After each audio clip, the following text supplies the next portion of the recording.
Mm.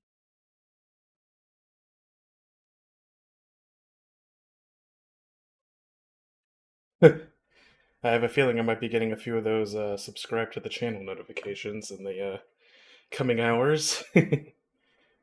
Oh boy. Hello, everybody. Whoever feels like tuning in.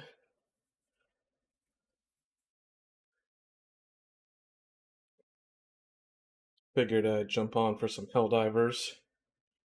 I heard there's some secrets going on about I think it was a faction from the first game that they've been like teasing a lot in the last few days. And, I figured I might as well jump on and see if I could find something.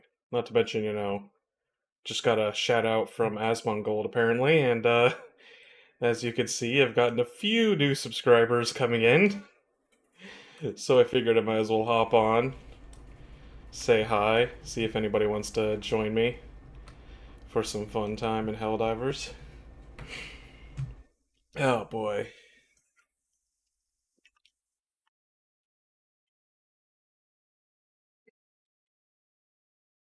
That's just gonna keep popping up, isn't it? Wow. I mean, I'm not about to complain. It is surreal though, seeing that suddenly just lighting up all over the place.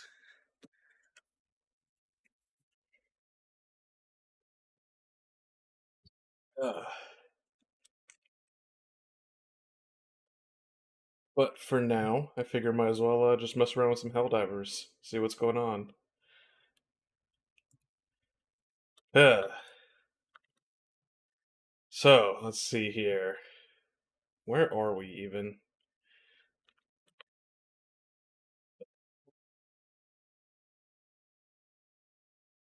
Kill 60 enemies with the anti-material rifle. Looks like we accomplished our major command here for the Terminids. Somehow I'm not terribly surprised, especially with the weekend happening. Oh, we've got a defense campaign on Estanu? I don't think I've ever been there before. And let's see what's going on over here. Liberation campaign. Liberation.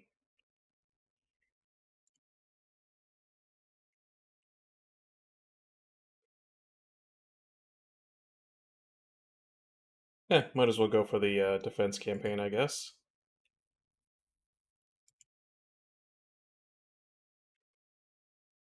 But first, I don't think I actually have the anti-material rifle.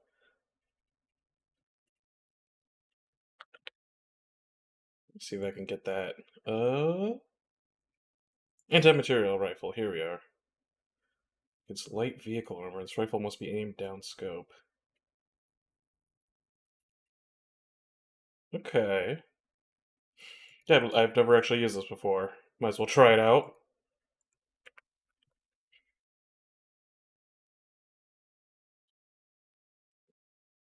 Okay.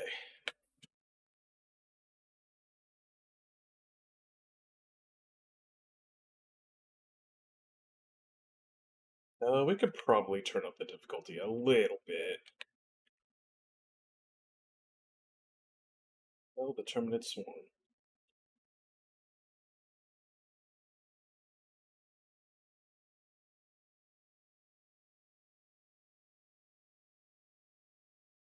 Let's see here. Yeah, nothing wrong with a simple kill mission. See what we could take out.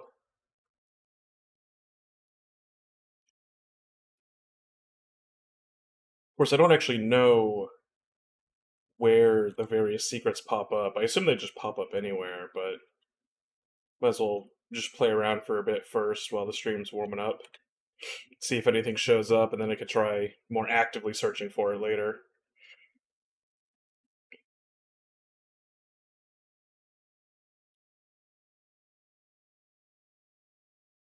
Okay.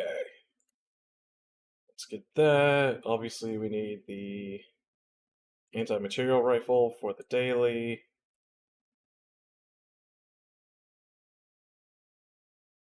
then, I mean, a couple of turrets is never a bad idea, right?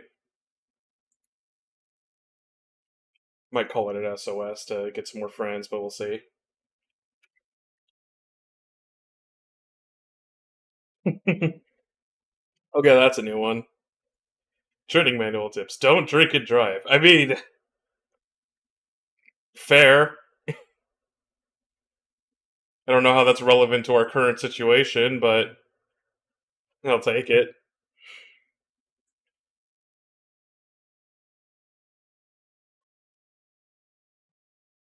Okay.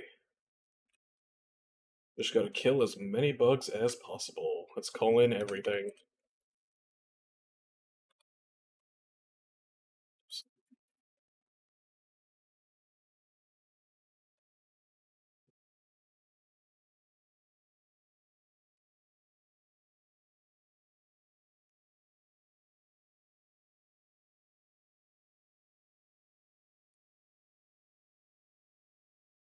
Oh, god damn it.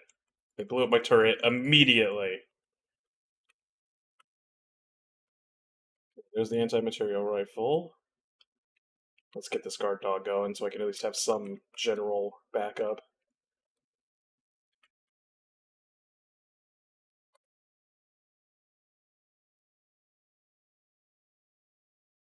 No. Oh, they're just coming from everywhere.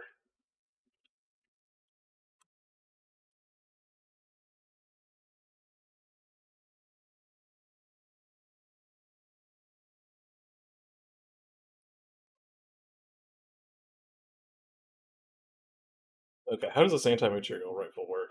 Oh boy. Oh, that does some damage. Ah, this. Okay, this might actually be worth using. Of course, the bugs are able to survive without their heads for a little bit, so maybe it's not the perfect weapon for them specifically. I am curious as to what this is like with the bots, though, because the bots have a lot of weak spots.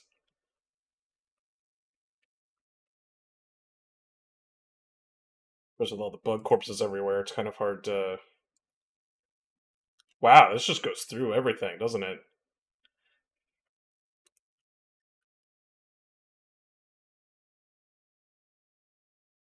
Oh, and of course I exploded.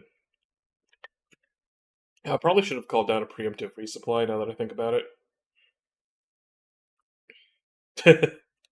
I always love trying to land on the bugs as soon as I land. Oh god, where's my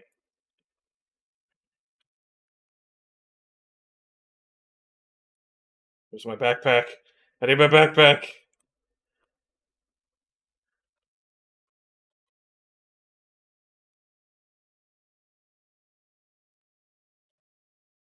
Oh, this is going so swimmingly.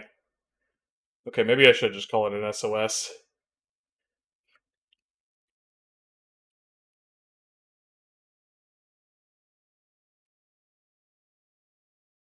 Okay.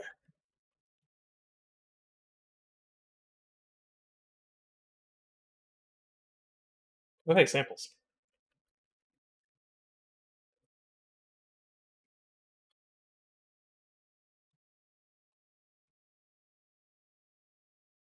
Yeah, there we go. Okay, now that we're getting friends to come along, that should help.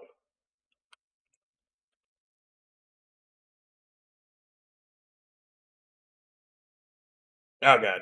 Oh god. I'm surrounded on all angles.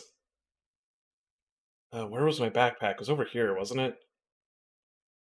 Oh, this is where it just was. Oh, it's all the way over there. Hey, you stop that. Here's my stuff.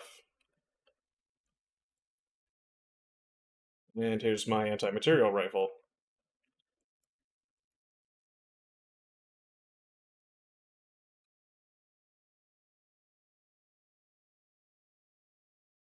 Come on.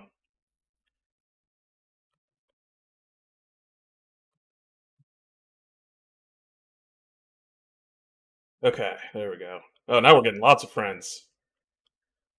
Oh, what was that? Oh, laser. Oh, Jesus.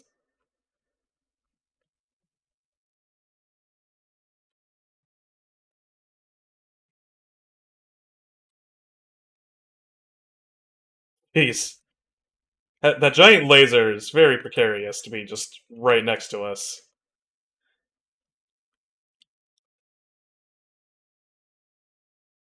Okay.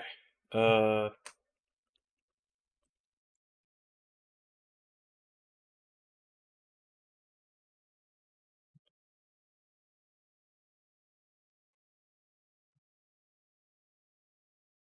okay. Oh, and we already had a friend die. Oh, Jesus. That seemed unnecessary. Okay, I'm gonna get down so that my turret doesn't shoot me, and then hopefully I can get a clean shot.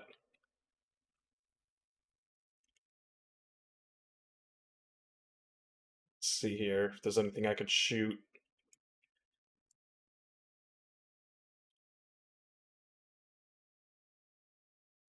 There we go. Got it. Just gotta get used to aiming like this. This is just chaos. Oh my god. I'm just trying to peacefully snipe some enemies, and there's lasers, turrets, explosions, everything's on fire. Oh my god.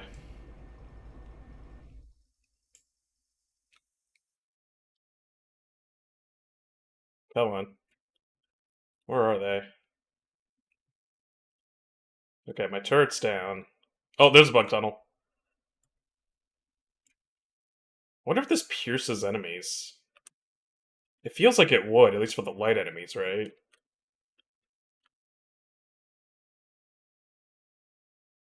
Oh, hello. Oh, hello. I keep getting surrounded by friends.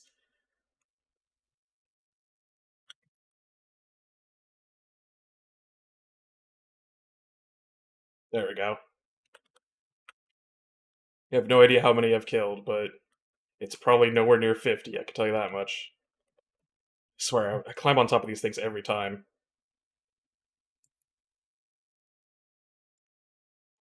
Oh, go.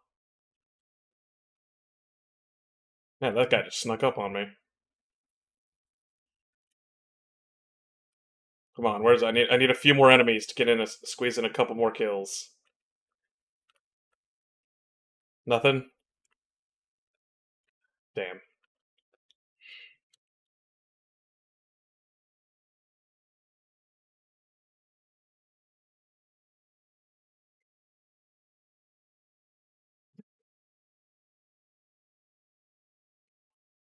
I like this guy. His name's Harbinger of Democracy. Now that's a true patriot.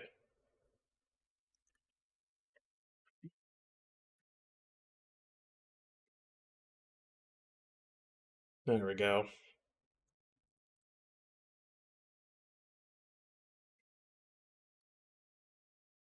Plenty of time to spare.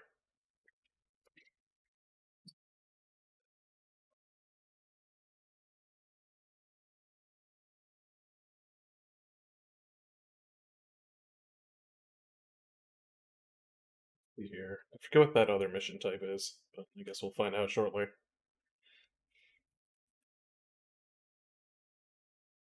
I do want to try out this anti-material rifle on the robots though, because it feels like because a lot of them have like weak spots on their head or face, or like there's a visor that you could probably shoot through. Oh, more subscriptions. Thanks to Michael Guy and Adrian. Okay. Stims used.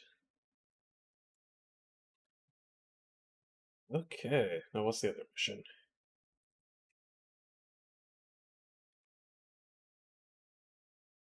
Ah, it's the escort mission. Okay, I'm gonna not bring my mortar for this one because casualties. And so, probably want to avoid any, there we go, unnecessary fines.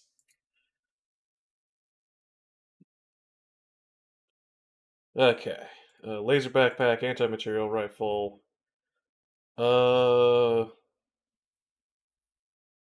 A turret could be useful, but because we are maybe if I place the turret like outside, that would be better. And then I could bring a mech, but you know what? I'll just bring the airstrike.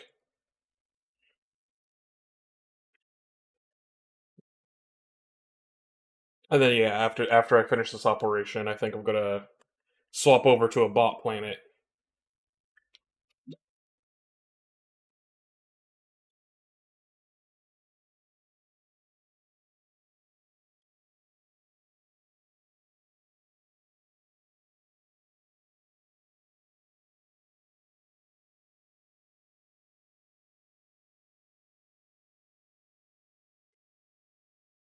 Okay.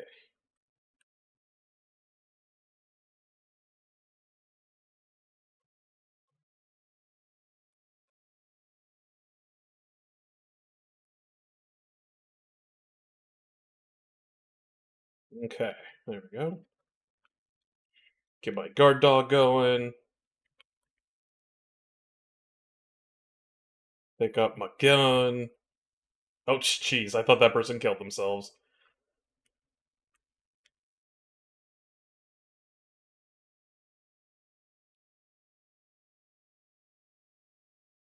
Okay. Oh, we already got the thing going. Oh, and we have our friends.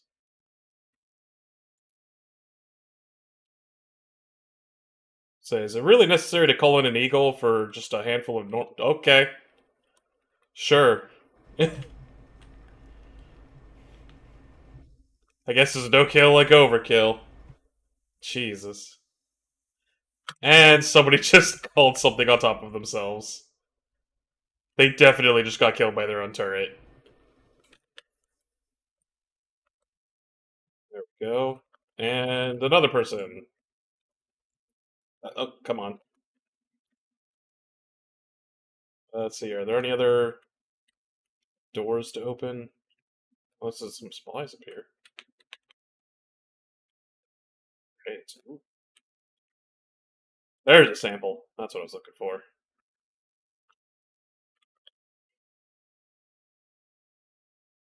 Looks like there's another breach over there.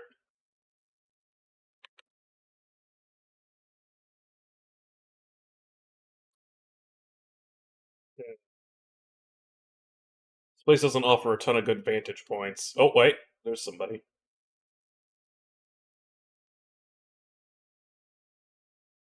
Okay, there we go.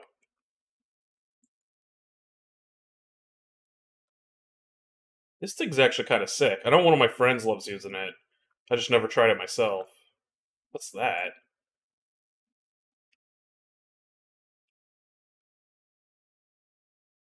I guess that's just flora on this particular planet? Huh. Oh, hello. Oh, that's a problem.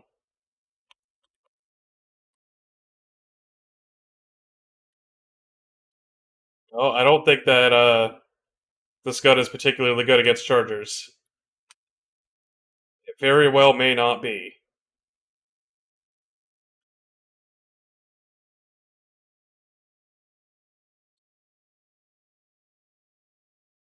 Where's that charger? Where'd they go? Well, the building doesn't exist anymore, so there's that.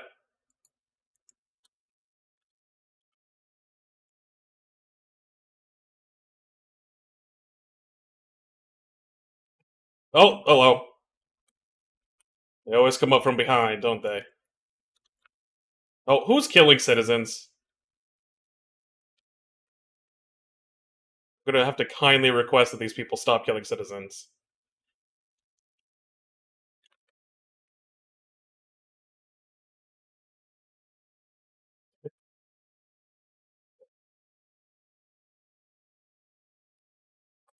Oh, somebody got hit. Oh, come on, guard dog, stop hitting the civilians, please. Oh, there's a thing over there. I should probably go grab that. Oh, who did he land on a civilian? Jesus. You gotta be more mindful. It's one thing if you're shooting other Helldivers. That's fine. But we get fined for killing the civilians. Oh, hello.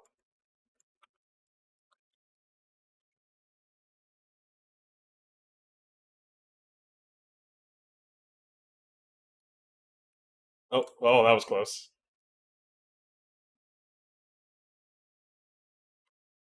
Oh, hello. Okay. I'm gonna try and grab that beacon.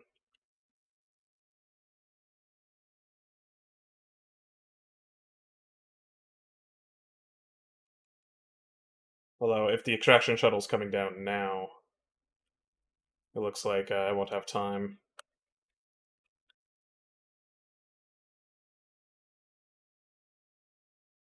Okay, yeah, they're extracting now. I don't think. Yeah, it's kind of hard to tell how far away that is. I guess I won't go for it.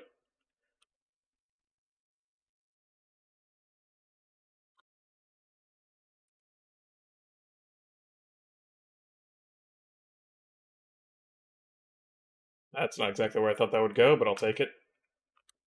It's a liberator. Is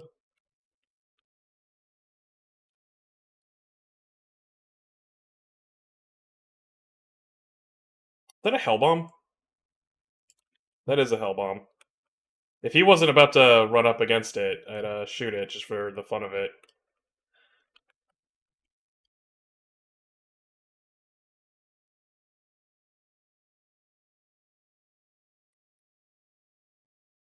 Like I really want to shoot that hell bomb, but there's so many allies nearby. I don't want to. I don't want to be the asshole.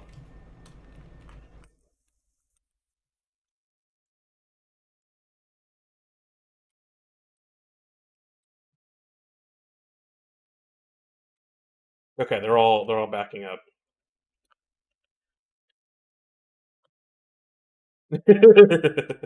I just had to do it. I had to. Okay. Oh, I hear more bugs. Jesus. Somebody brought the 500 kilogram bomb, I think.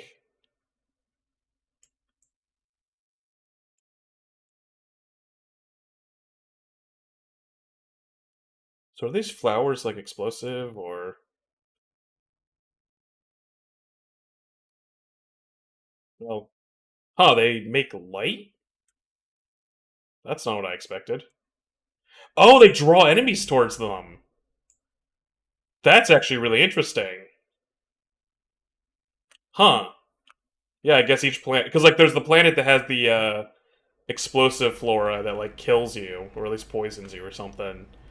I guess this planet has flora that you can use to like distract enemies. That could actually be super handy.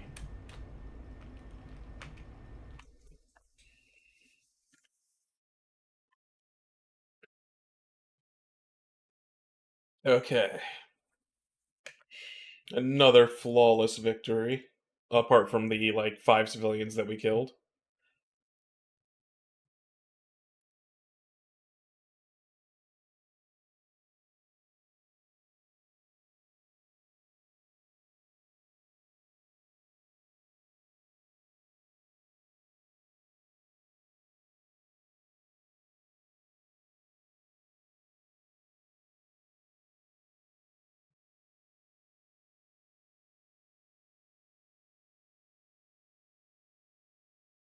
Yeah, there we go.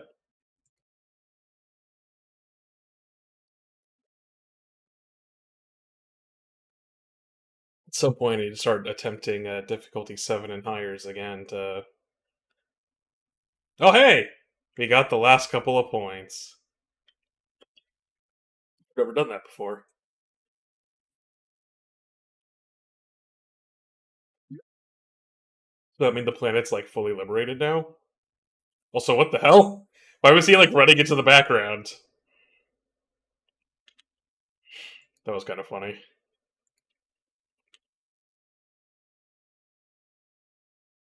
I mean, hey, at least this rifle gives me pretty good accuracy to work with. So actually, so yeah, is that planet just like clear now?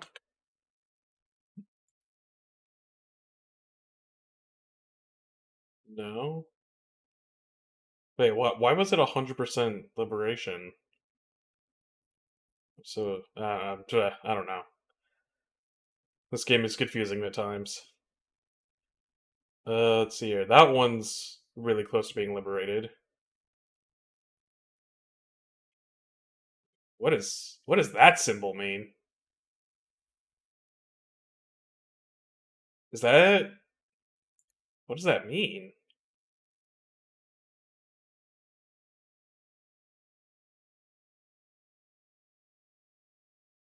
Looks like I'm all alone again.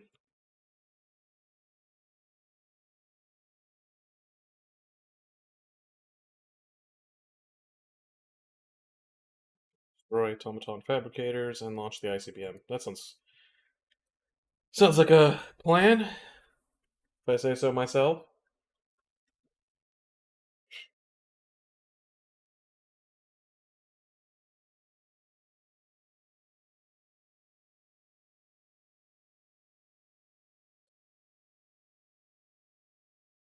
Okay. Let me actually check to see how many samples I need for some upgrades. Because, I mean, it's really funny how common samples actually become the bottleneck for so many things, because you get common and rare samples at around the same rate, at least on difficulty like 4 and up, but everything costs so many more common than it does advanced. Or at least most things do. Yeah, like this one here will cost me 80 common but only 40 rare. And so as a result, like I can almost afford that, but then I'll be out of common and I'll still have 40 rare samples left. So like I almost wish I could convert my rare samples into commons to like get some of these upgrades a little bit faster. But yeah, I want to get pit crew, hazard pay. Uh, high quality lubricant would be nice, but that's what I need to go for the big missions to save up for that. I have stumbled upon a strategy to like get the rarest samples. I think they're called super samples. A lot more easily. But it's a lot better if you have like a team working together. Okay, let's start down here where it's nice and safe. It seems. Uh, fully stocked. Stamina would be nice. We have to run around a lot. Material, rifle, mortar, and we'll go for the airstrike. So that should help, because I believe the airstrike can kill factories, if I recall correctly. At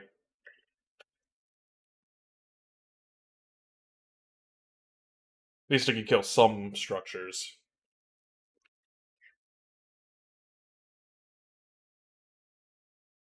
If enemies just keep coming, find out where they're coming from. Well, that is what this literal mission is. So I'd hope I know that. When in doubt, don't think! Simply shout for democracy and charge headfirst into enemies. Now that's a lesson that we can all learn. Oh, there's already friends. Uh, oh, and they're calling down. Okay, we're just kind of in the middle of it, aren't we? I thought I landed somewhere where it was relatively safe, but apparently I was deeply incorrect. Oh god. Okay, let's see if I can. Oh, okay, yeah, this thing might actually be super good against bots.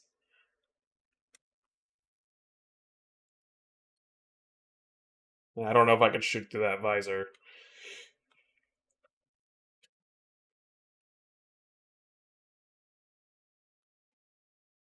There we go, got the walker. Let's see if I can squeeze a shot out at this guy. Got him. Oh yeah, this rifle actually might be super good against bots. Because I think even the Hulk has like a vulnerable spot on their front. At least if you're able to hit it. Which, like, that's kind of what this rifle is for, isn't it? Okay.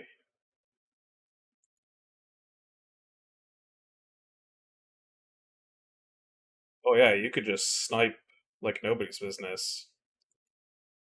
Oh, that's assuming you hit. Another subscription. Thank you for the subscribe.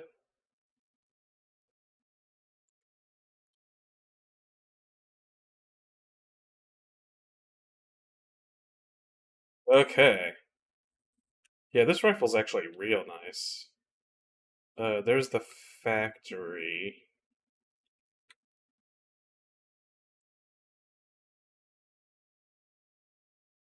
I assume that if I crouch like this, yeah, my aim's a lot stabler. More stabler? More stable?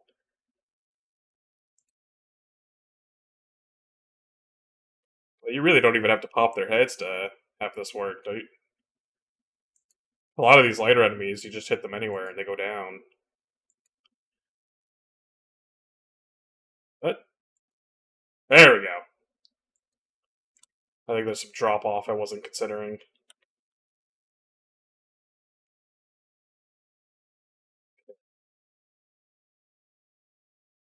Oh, got it. Samples, especially these common ones. Like I was saying, I need more of them. Okay, where are the rest of these factories? I think they're to the north. Yeah. Ooh, there's a mortar over there. That's alright, this is a blitz mission. I only have 8.5 minutes. Can't exactly waste time futzing around with the rifle.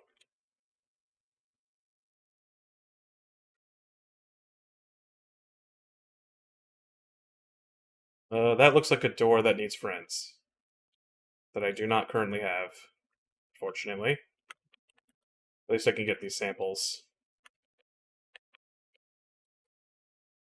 Whoa, boy.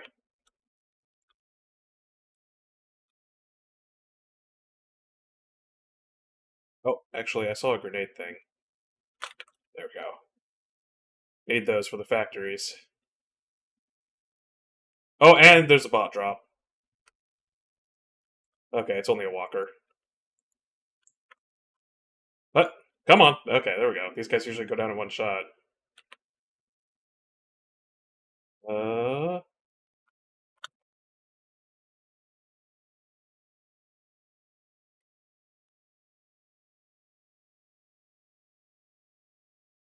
there we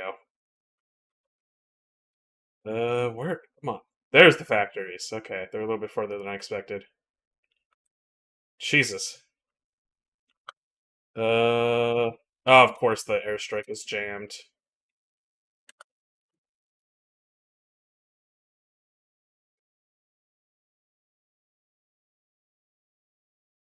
Oh, and we got a jumper. Come on.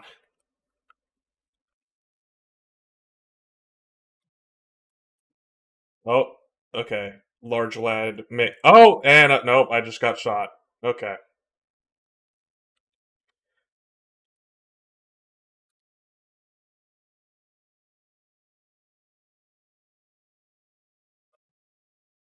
Oh god. Oh, this was a terrible place to spawn. Why did the game put me here? God damn it. Okay, that's better, at least. I think they just blew up my mortar turret, though. Oh god. Okay, yeah, let's, Oh, why can't I call down an SOS? Oh, is it because I'm jammed again? God damn it.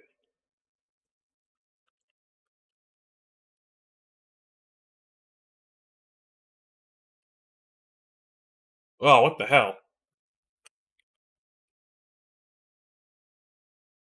Oh, this is not going well. Oh, hello, grenade.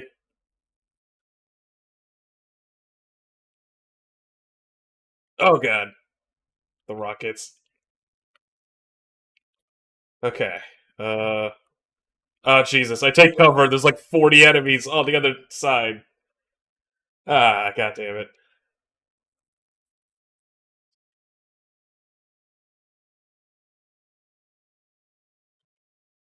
I just want to use my airstrike, and I can't because it's jammed. Oh my god! Is there anywhere that's not jammed on this map? Oh yeah, once I get away from all the bases.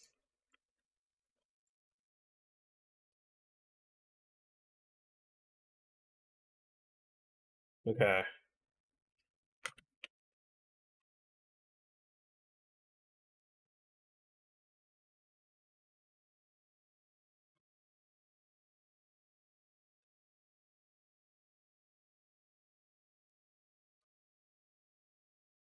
Oh my god. Oh, now everything's jammed. Great. This game's a lot harder when you can't call anything in. Can't even get a resupply going.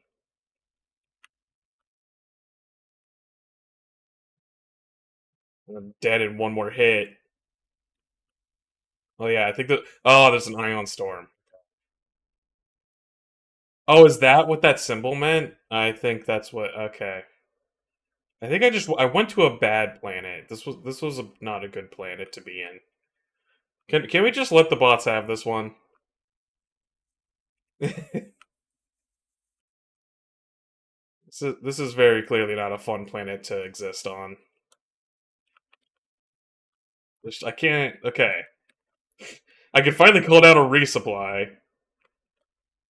Not that it'll matter when I have 0 health, and I'm just gonna die in 2 seconds. Oh god.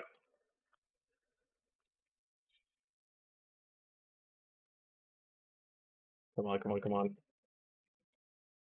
There we go. Jesus.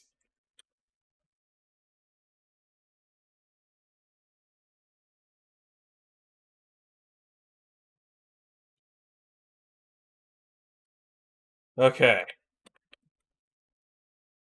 Okay. Now that I finally have supplies again, why can't I call? Jeez, can you just not use anything with the eagle on this planet? Because if so, I should have been made aware of that. I must have missed something, because, like,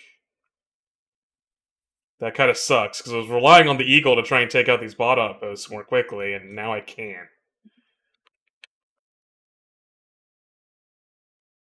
There's a bunch of supplies that I could have used earlier. Okay. Can I at least get to some kind of outpost? I only have 2 minutes left. There's no way I'm completing this mission. Oh, that's a big outpost with a literal tank on it. Oh my god. And of course, I can't call down a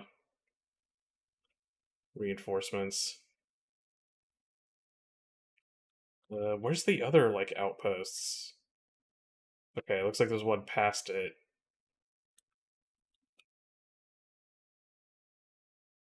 Can you at least try to...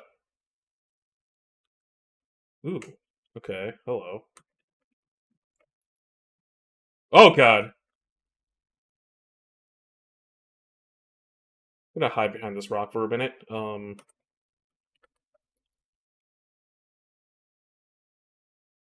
Oh, that thing wants me. Oh, it wants me.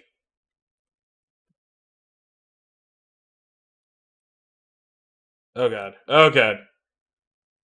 I told you it wanted me.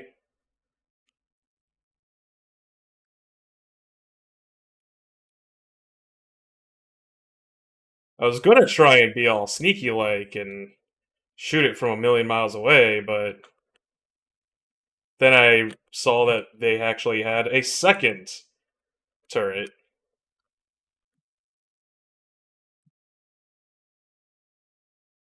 Okay, come on. Oh no, no, oh, it can see me. Yeah, no, this one's kind of a wash.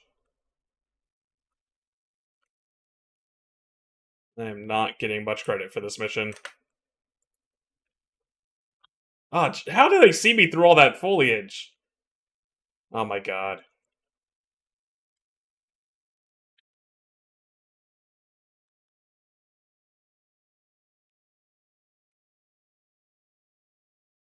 Jeez, I'm just surrounded, I'm pinned down. I've got gigantic turrets trying to kill me. Oh yep, there they are. They still are able to track me through the forest, apparently. And there's a tank over there. And then time's about to run out. So when I die in the next 5 seconds, that'll be the end of it.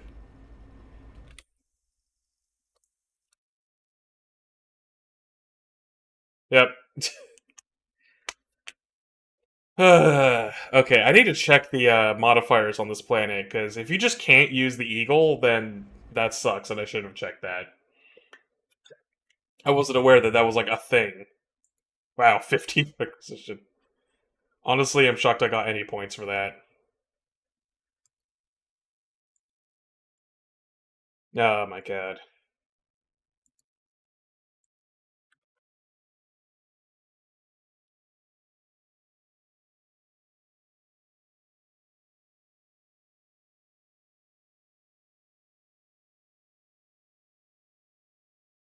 I don't even want to look at my ship, my stats for that one.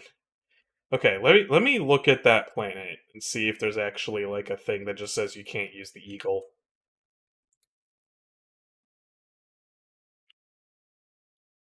Intermittently disable stratagems. Yeah, but that so then why couldn't I use the eagle for the entire mission? That's weird.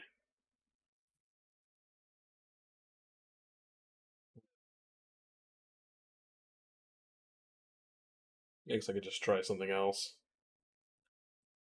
This one's at least just kill all the automatons. That I can do. Okay. Also, okay, I do have my matchmaking set to public. But while the ship's flying over, I will be right back. Synchronized.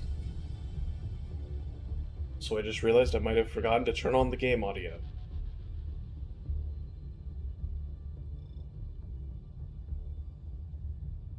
Yeah, I know there's enemy jamming sites. It's just I didn't seem like there were anyone near me. But whatever, I guess I just didn't see them.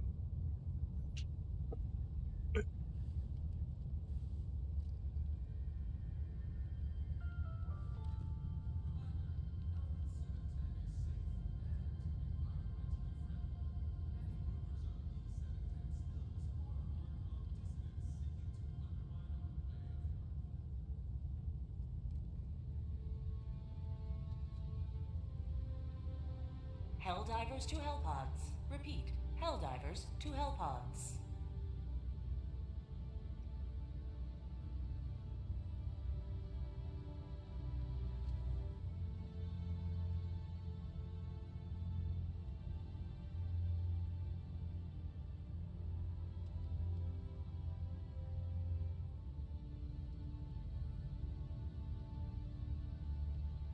And we're back. Okay, hopefully this one will go a little bit smoother.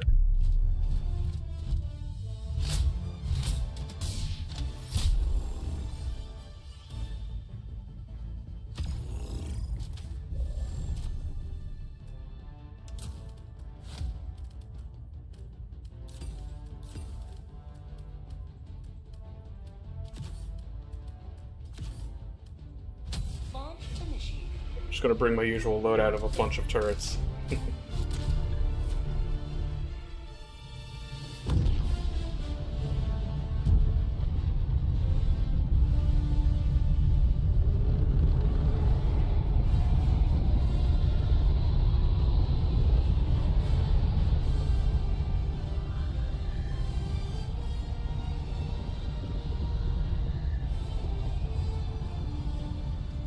Okay. Let's see where I end up. Go now and shoot you fall. Oh, I almost ended up in the middle of the water. Every day is a good day to die for democracy. Seems like an interesting loadout. Okay, let's get the guard dog in here. Deploying equipment back. First things first. While I collect all these samples. So that's actually a surprising amount of samples for a mission like this.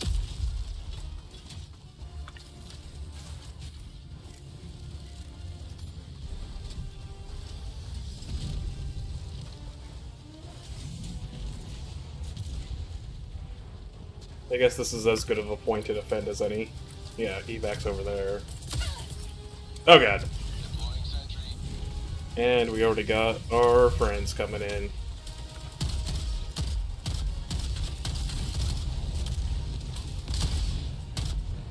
Hey, you stop using that rocket launcher.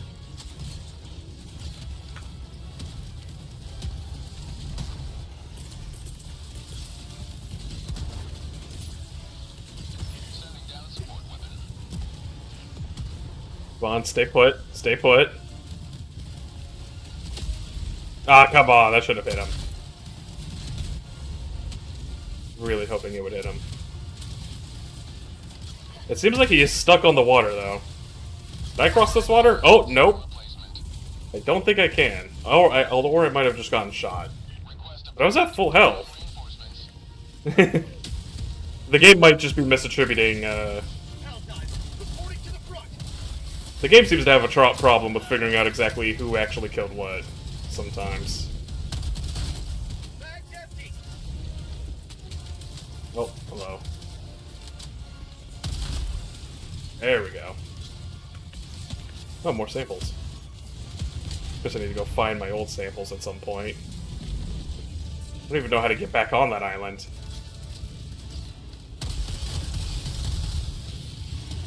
I feel like I definitely wasn't supposed to be there. But, you know. Down sentry. Just gotta play it as it is. Yeah, this seems like a much more defendable location.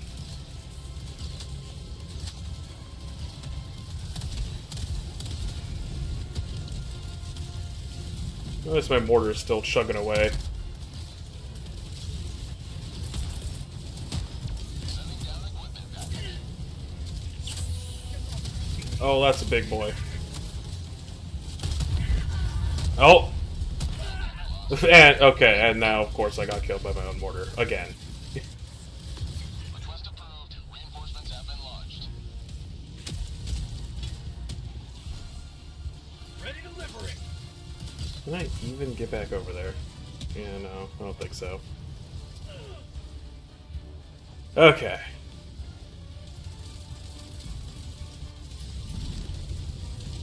Oh, and of course I can't climb this. Why would it spawn me outside of the base? Ah, god damn it.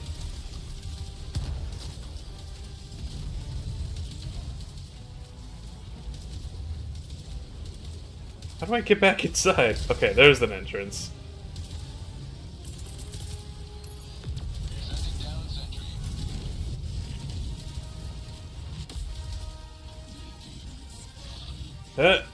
Okay, I'm definitely not supposed to be here based off of the holes in the assets. Oh, come on. Feels good. Say hello to democracy. Oh yeah, you're really not supposed to be outside here, are you?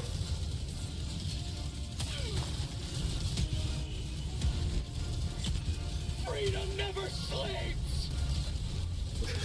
The problem now is how do I actually get back inside? Outside the mission area. I might just have to fucking die and just respawn.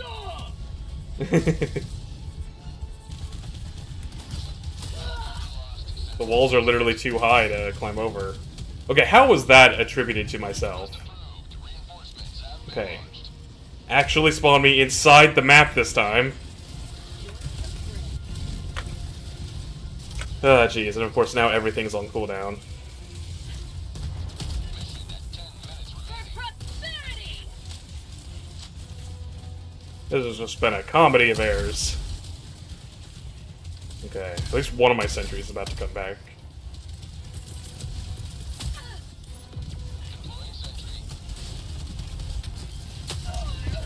Oh god, is that a rocket?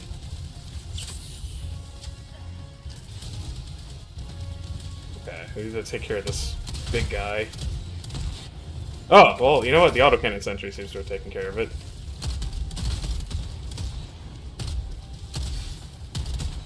How'd you like to taste of I do like how this thing just kind of deletes enemies. Oh, and as I say that, it gets deleted. Ugh.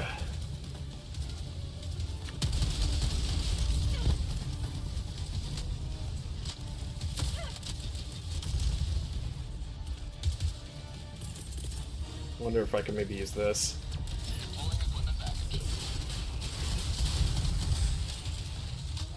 Come on, stay put. Stay put. Come on. There we go.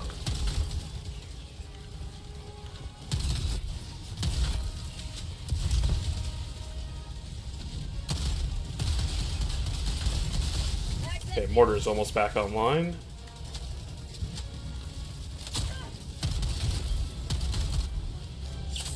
my life for super art? Oh, there's a lot of large people there.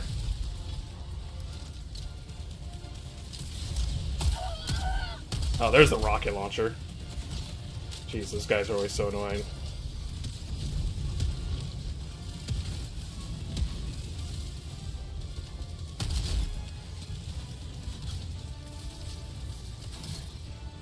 Oh, where is he?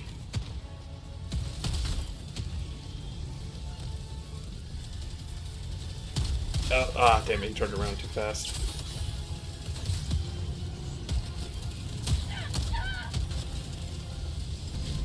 Oh, hello! Oh, God.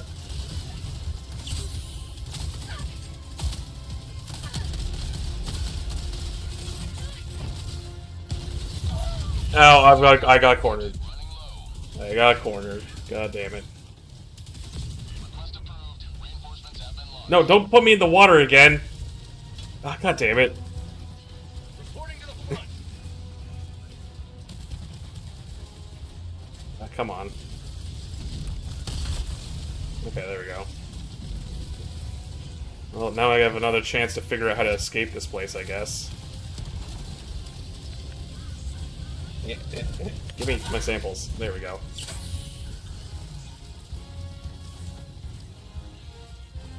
I guess I gotta dive across the boxes.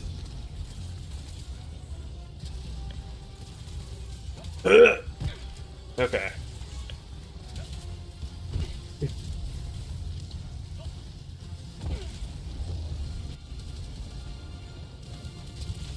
Yeah, that's kind of a pain.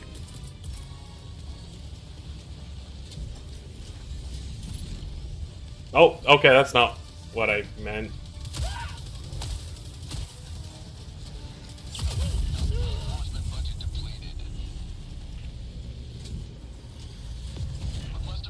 This is just fantastic.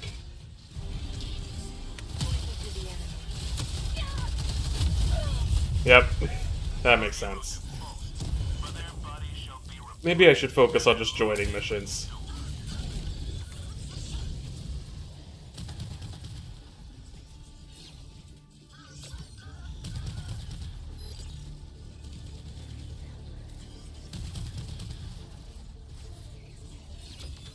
Yeah, I'm just gonna try and join some missions instead of playing solo.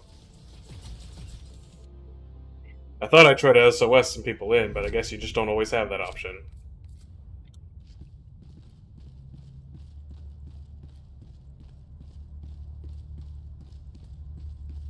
The enemy is attempting to seize one of our planets. We must join the defense.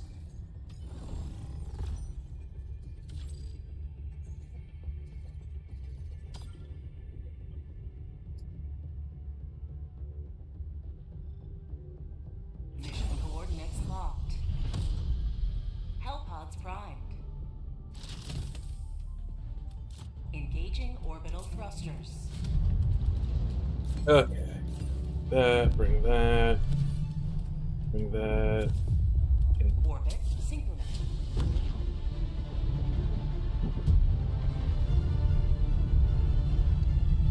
Okay.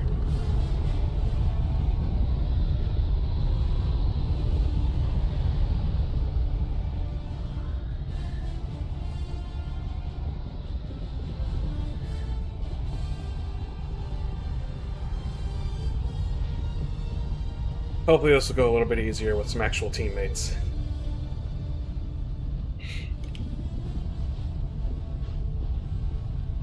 Come on. How long does it take to fall from orbit?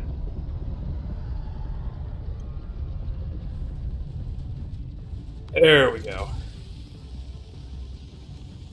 Oh, damn. Almost landed on him. Let them come.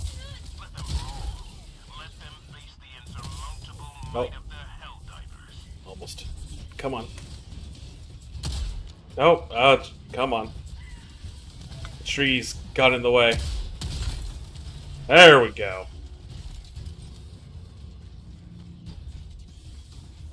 Collect encrypted hard drive. Got it. They're calling down a support weapon. Deploying equipment package. Engaging terminal.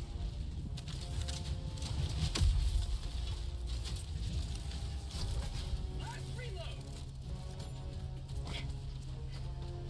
Taking care of the terminal. 100 meters. Oh yeah, this like, doesn't this shoot down like dropships?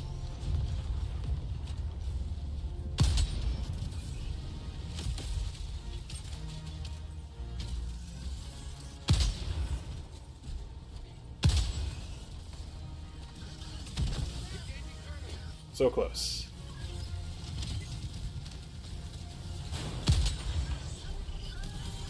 Come on.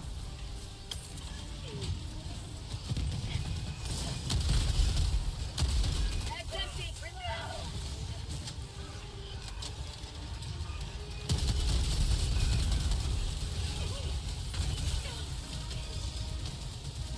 Oh, and we're surrounded on all sides again, as usual.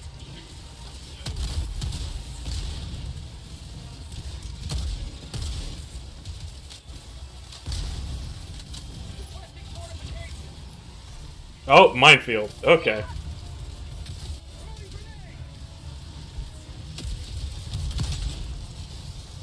Oh, I think I got him. Okay, cool. There is a whole ass fabricator, like, right here. Oh, God, what the hell? I got stuck on a plant.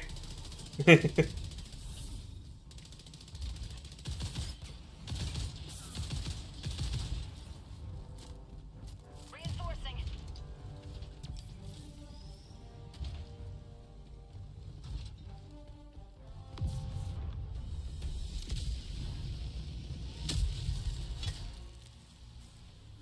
Ready to liberate.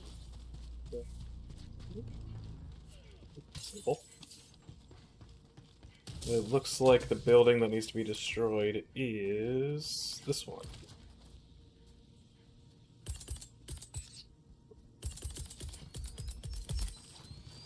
Calling in a hell bomb.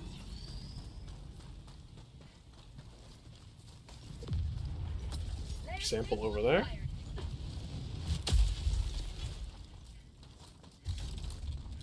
Engaging terminal. Up. Requesting advanced weapons. Hell bomb armed. Clear the area. Let's say we should probably run. Grab your rocket launcher and get out of here.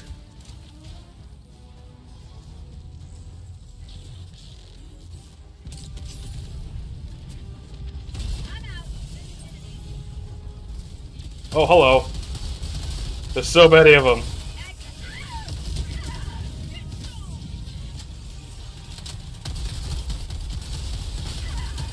Mag's empty.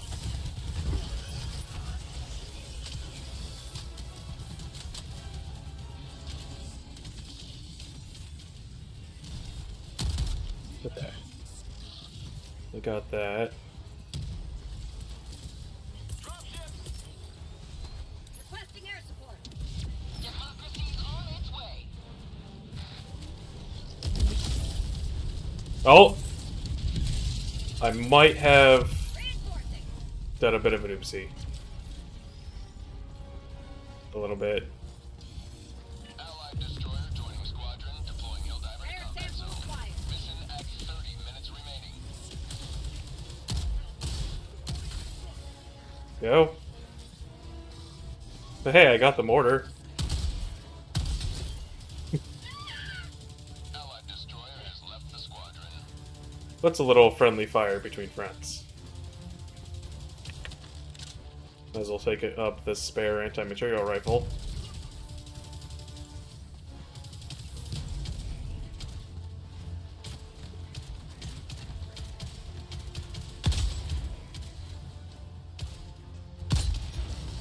Okay, there we go. Got him. Is that a volcano?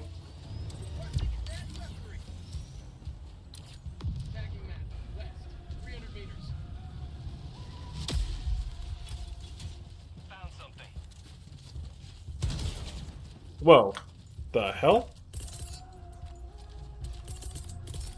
What happened? For the cause.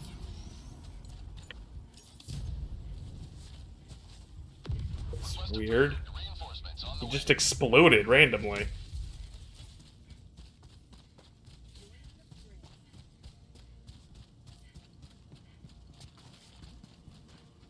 Portable anti-tank rifle, makes sense. Looks like there's some supplies up here. Excuse me.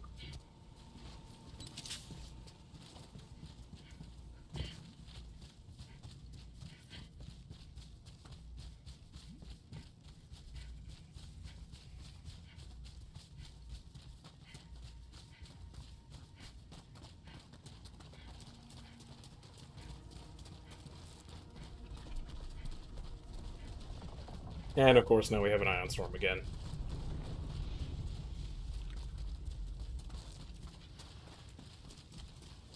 Hopefully this water's not too deep to drown us. Okay, good.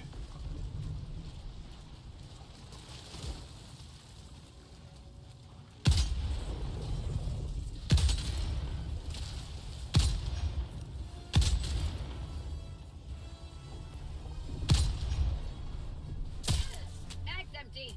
New mag.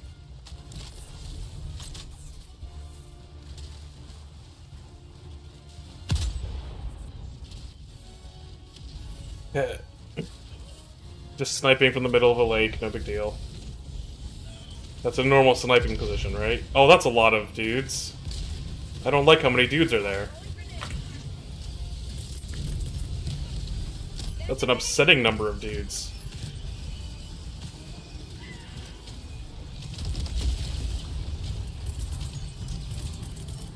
Calling in reinforcements.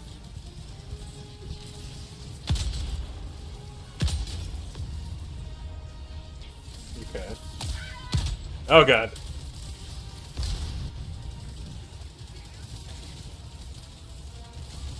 Oh, there's another rocket guy. I swear those are like the most annoying automaton enemy. Just because like they look like normal dudes, but they can easily like one-shot you. Mag's empty. And there's two of them.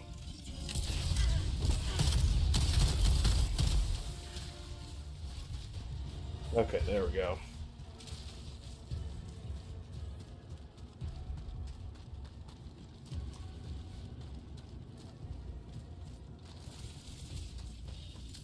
Here's the terminal. There's the terminal.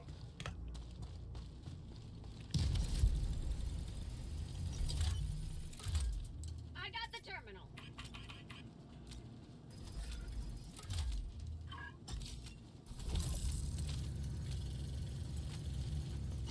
Okay.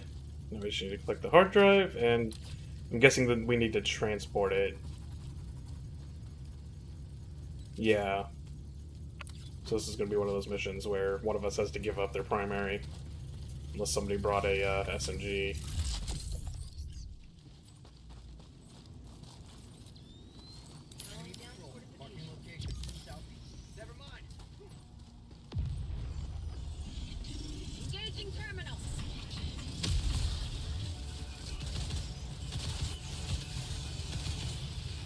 was the SSSD.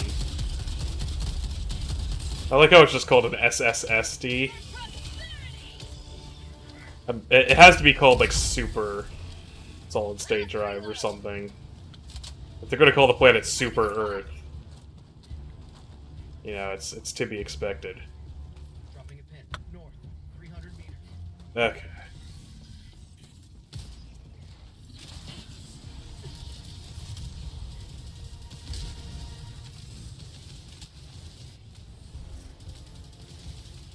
Oh, it looks like there is a pod over there we can probably go to, but for now I'm going to focus on trying to just not get murdered.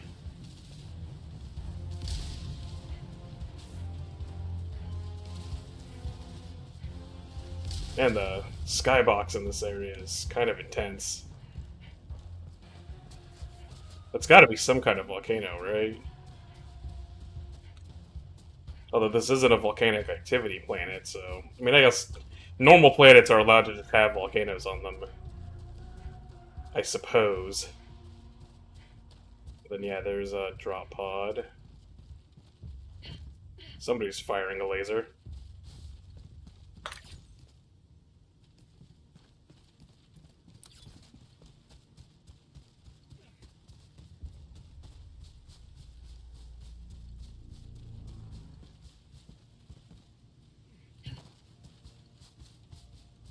There's an automaton camp. I'm gonna let them handle that while I try to keep moving the SSD towards the objective.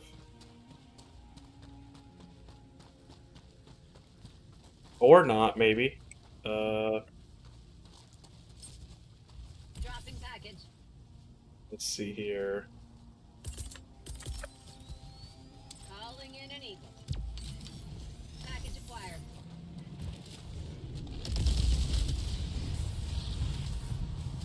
No, that did not work nearly as effectively as I hoped it would. I seem to have mostly just angered them. And now I've dropped the SSD. Calling down the sentry. And I appear to have glitched my model into now A-posing. Dropping package. Calling in orbital strike. Come on. There's my turret, doing its job. Oh god. Dropping package. Oh god. Oh god. I'm out of ammo. Yeah, I have only one mag left on my main.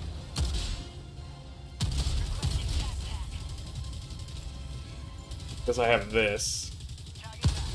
There we go. Got it.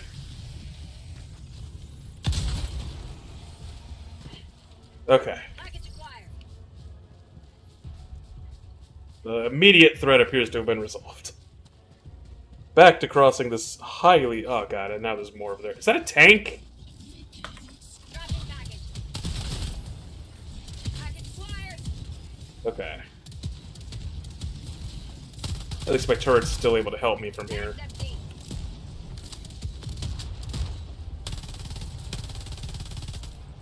Bag's empty. Ah, jeez, this pistol is worthless. Come on. Bag's empty. Really? How many mags does it take to kill a normal enemy with this pistol? Bag's What? empty. Okay, this enemy has to be glitched or... Wait, what is going on? He's like running away from me. Reload. Okay, that's weird.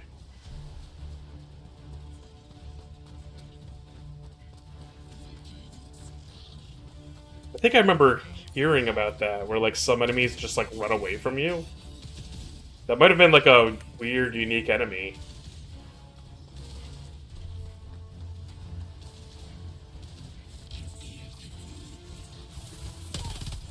How'd you like the taste of Yeah, because like, yeah, these guys go down no problem with the pistol. It was just that one guy in particular.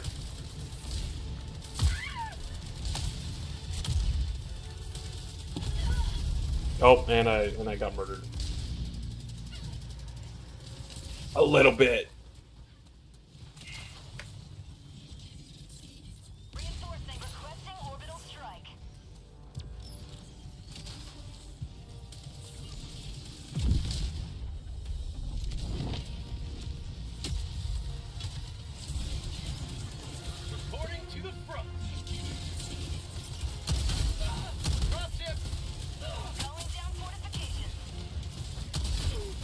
Here we go.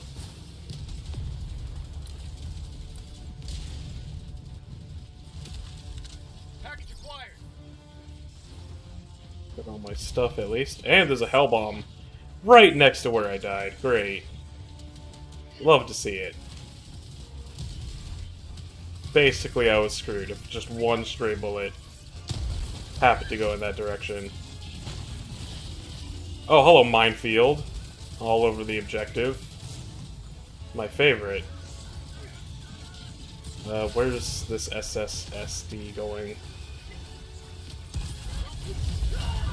Oh, and okay. That's fair.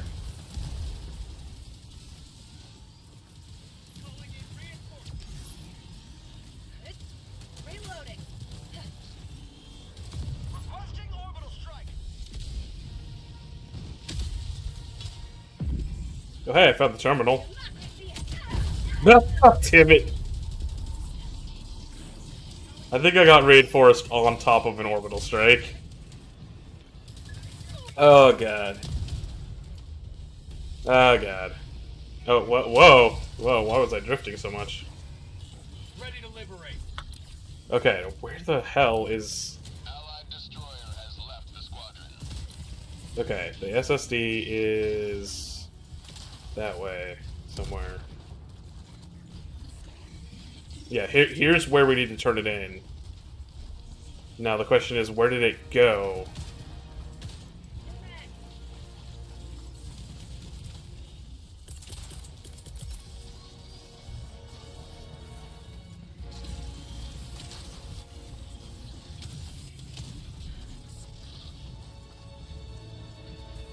Huh.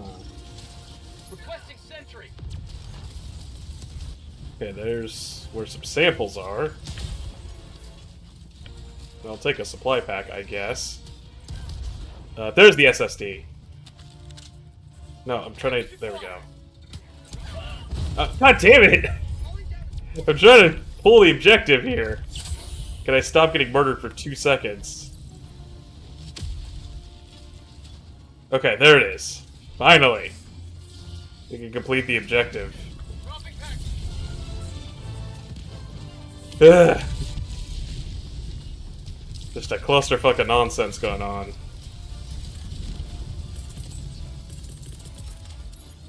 Sending down equipment package. Requesting advanced weaponry. I got the terminal. Tag lifted.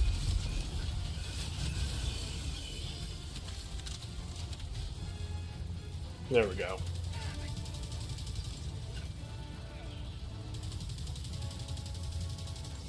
Oh Jesus, I almost just walked onto another mine.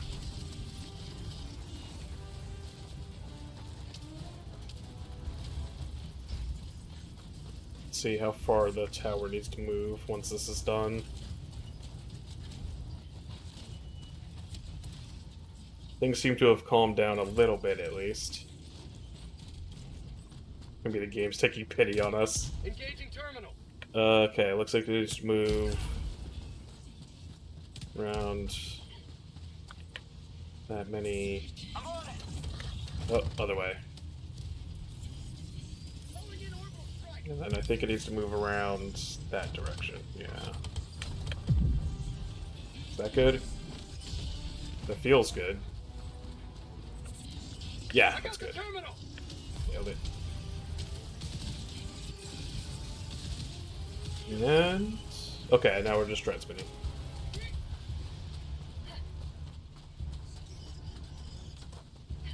Oh, jeez. Is that just an entire dropship just hanging out? Okay. Everything that's not supposed to be there.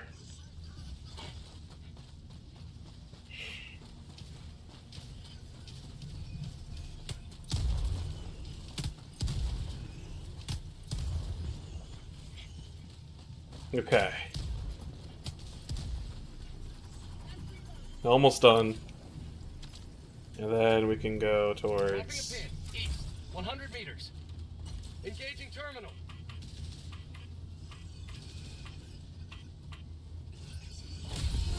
Freedom spreads yet further. Extract when ready. Now we can try to complete some more side objectives. Ah, while also getting ambushed by androids, of course.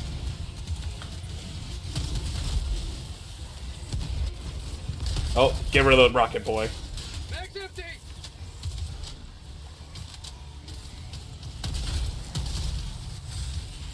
Okay. Oh yeah, we got like there's a big base up there. And it's jamming everything.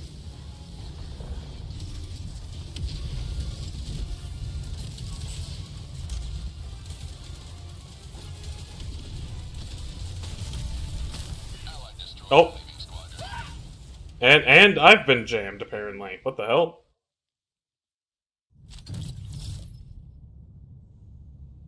Weird. Huh. Well, that's kind of annoying. I mean, at least I completed that objective, but...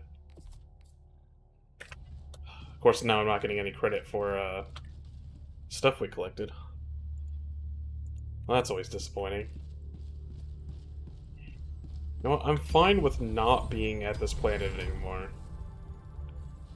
That's a bad planet. Let's go over here. What's this planet's effects? Yeah, tremors and heat. That's deal withable.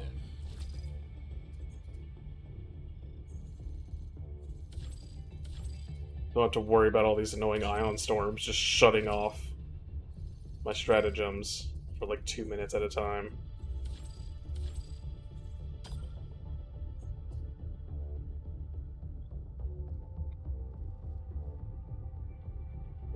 It's looking, I'll be right back again.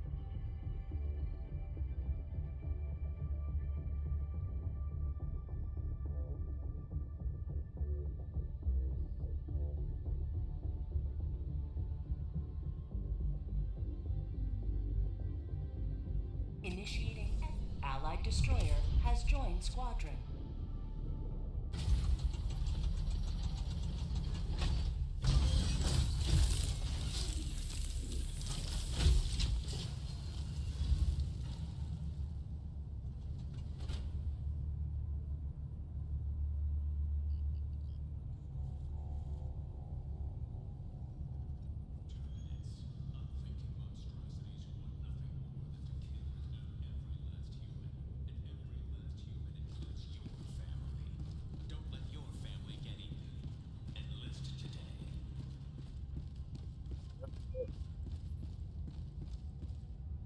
Is there an active mission yet, or...? Liberty's enemies march ever closer. Oh, I think he must have just finished a mission. Because he's, in the pose.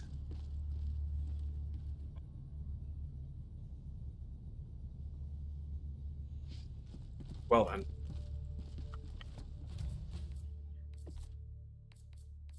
So yeah. The anti-tank rifle, it's better than I expected. I mean, to be fair, that's how most weapons have turned out in this game, is... I tried them and they actually turn out to be pretty good. It just...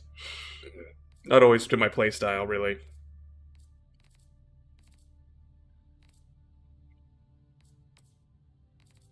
Although some of the stratagems I do feel are, like, a little bit awkward. Like, I don't know if I'd want to waste a whole stratagem slot on, like, a smoke strike, for example.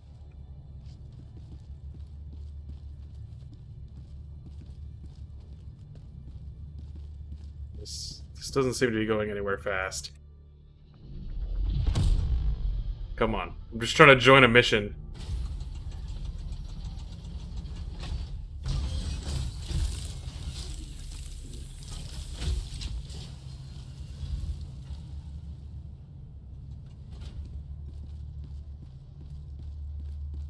Welcome aboard, Helldiver. Now that you're here, the war is as good as won. Okay. Let's actually join a mission in progress this time. I guess, to be fair, there are fewer than 3,000 people at this planet, so... not exactly a hotspot of activity. Engaging orbital thrusters. There we go. Here are my eats, my mortar. Orbit synchronized. And we're good.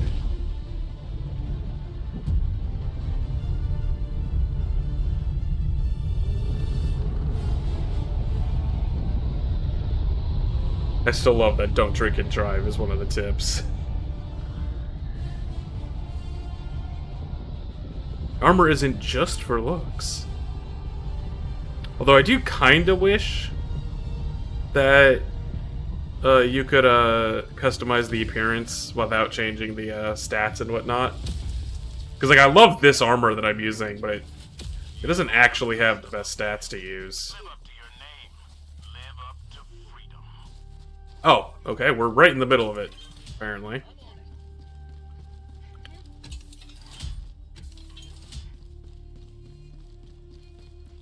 Just casually landed in the middle of launching an ICBM.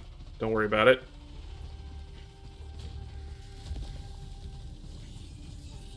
Hopefully nobody joins as it's about to launch.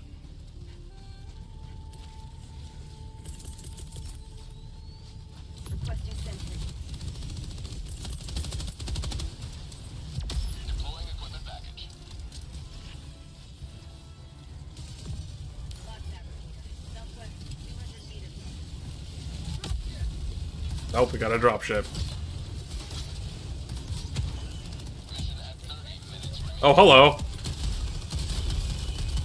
Yeah, there's some friends. Calling down the forward.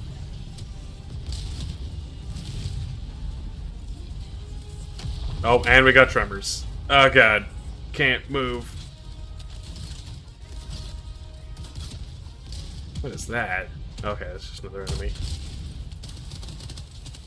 Shotgun really does have some surprisingly good range.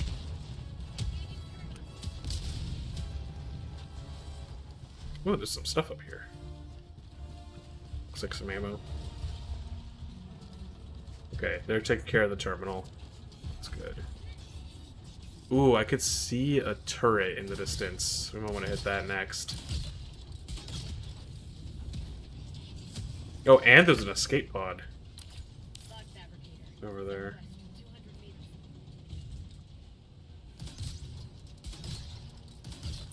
Yeah, there's a lot of facilities down over there.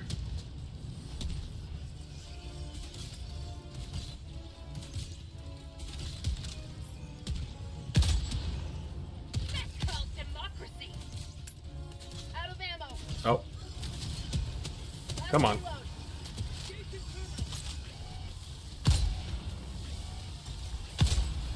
Oh, it's launching. Shit.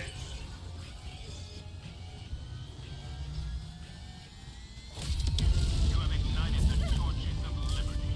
Extraction over. There we go.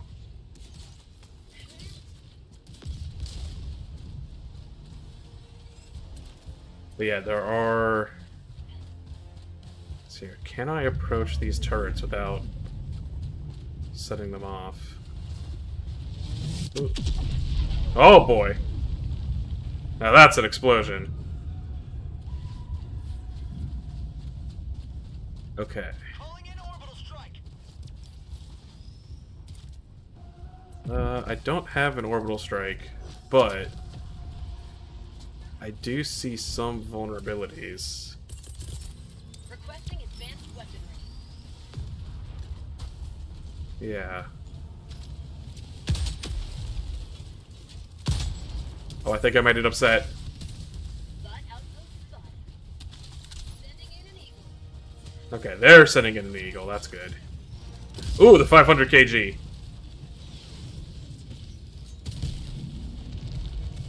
That didn't seem to have taken care of as much as I had hoped. Ooh. Oh, crap, I was on fire. I didn't even realize. I was covered in red light. It's impossible to distinguish red light from being on fire. That's just a fact.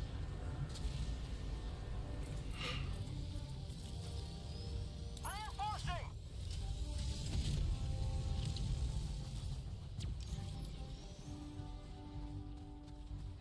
Okay.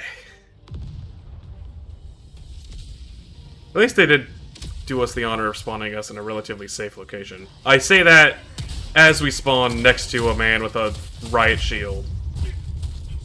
I just had to open my big mouth. Oh my god. Oh, how am I not dead? Oh my god. I can't move.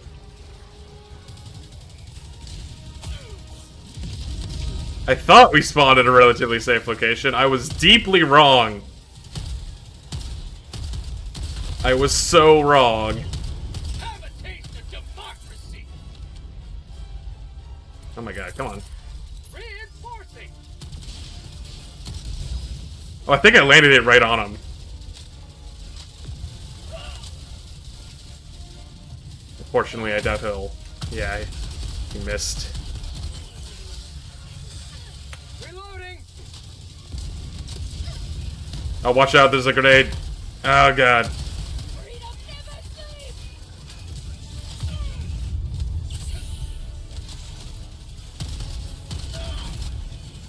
Okay. I got that guy off his back. That guy's down.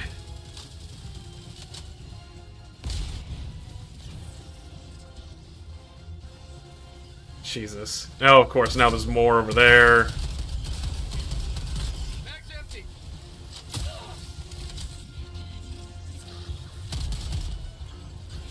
Oh, God. Fire in the hole. Mag's empty. Request approved. Deploying reinforcements. Wow, he just chainsawed his own dude. That's not very democratic of you. Out of ammo. And of course, now I'm out. Oh my god.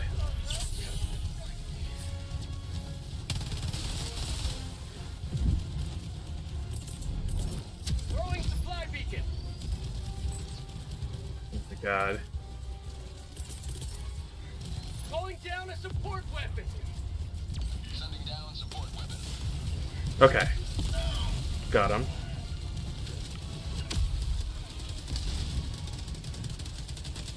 Oh, there's a giant turret pointed right at my face, isn't there? Calling in. Mag's empty. I'm out. Okay, let's just take care of that problem.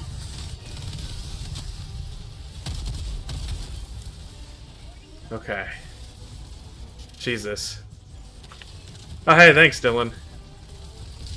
Glad you turned in.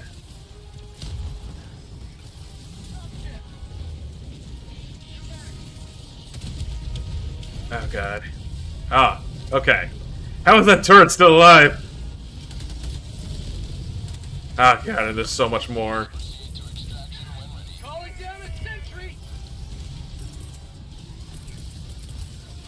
Requesting.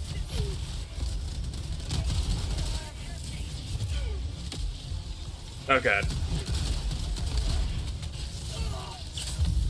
Oh god. Come on. I need my turret to help me.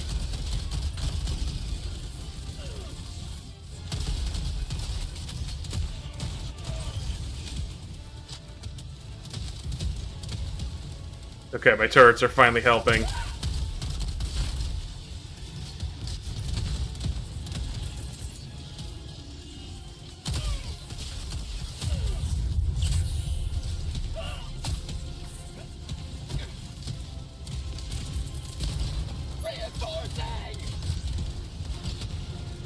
Get some. Get some. Okay, my turret is trying to shoot the factory.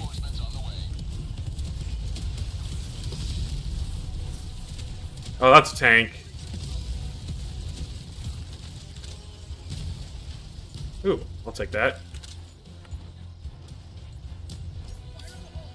Okay. Let's wait for the tank to turn around, and then hopefully... Come on, no. Tank, point the other direction. Come on, come on, come on. Ah, damn it. Oh crap! Oh crap! That was the worst time for a tremor.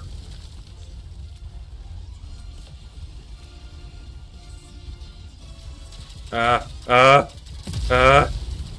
I climb on top of this? I can't. Oh, there's two of them! Oh my god. Why are there two of them?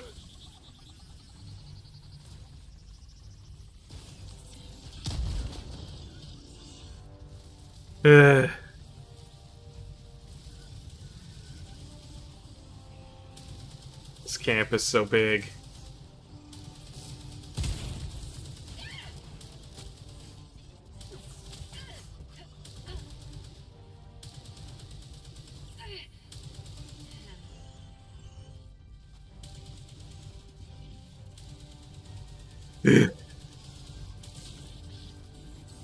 At some point, they're gonna have to reinforce us, right?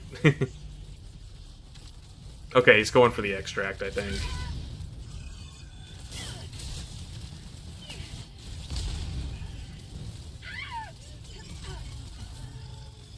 They just... Wait, they're not carrying any weapons. Do they not have any guns? What is going on? Like, they're just running around, not doing anything. What the hell? Well, at least we'll all respawn finally.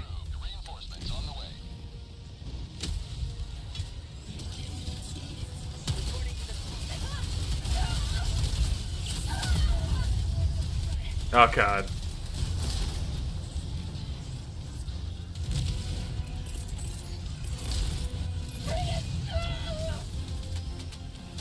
Oh crap, need more ammo.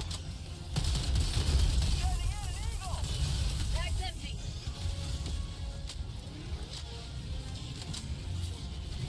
There's so many of these guys. Reloading. Come on, go down. Go away! Okay.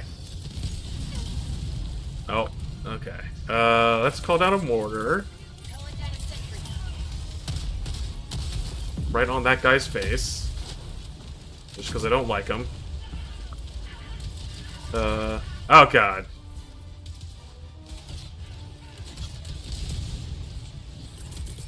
Did you just destroy my sentry? Like a dick.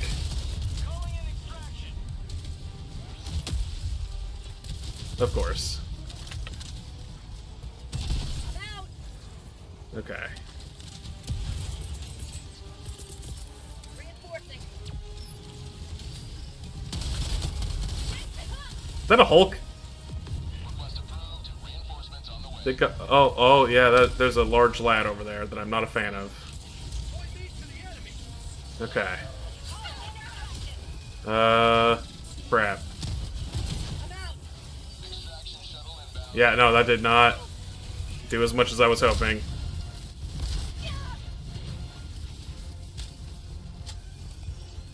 Okay.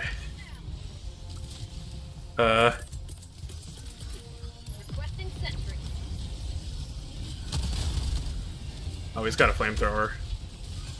Luckily, he's lighting a lot of his own troops on fire. So that might help. I was kind of hoping my autocannon would point at... Oh god. And of course, I'm out of ammo.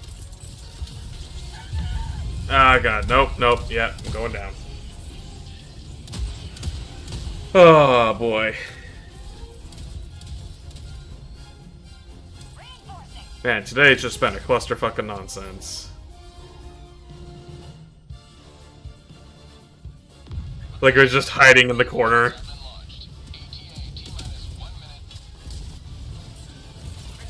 Okay. Oh god! Get out of here! Jeez.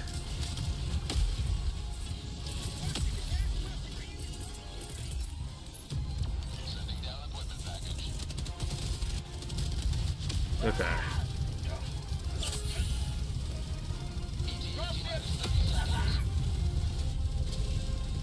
course we gotta drop shit.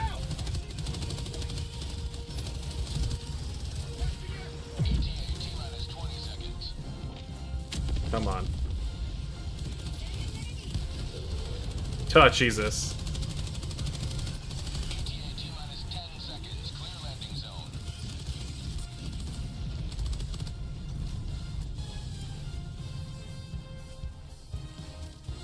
Okay.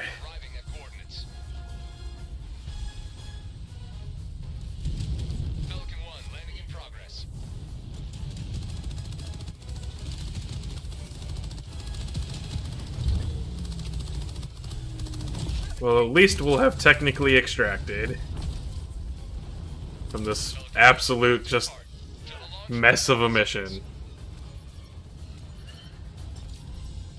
I don't know what was going on earlier with that one guy. He just had no weapons, apparently, for no reason. It was so weird. I mean, I guess he could have just ran out of ammo.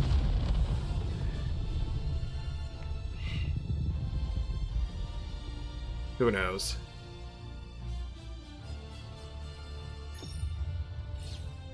We got there in the end, at least.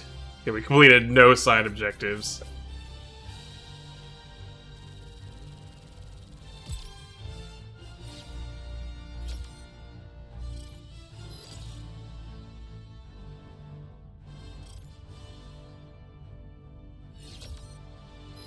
I guess the morning of a Monday is not exactly the most prudent time for high skill gameplay, including myself, I should say. I am no exception right now. Believe it or not, I have played and won missions on difficulty 7. It's just that today is rough.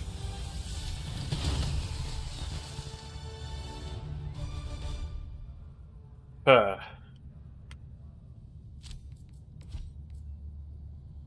victory for democracy. You know, I haven't actually checked what Superstore is for today. Legionnaire? Ah, throwing range. Reduces recoil when crouching or prone. Mm.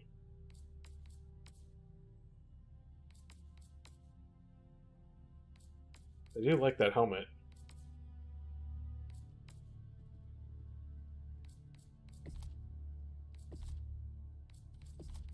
Also, I can't afford to get this war bond, now that I think about it.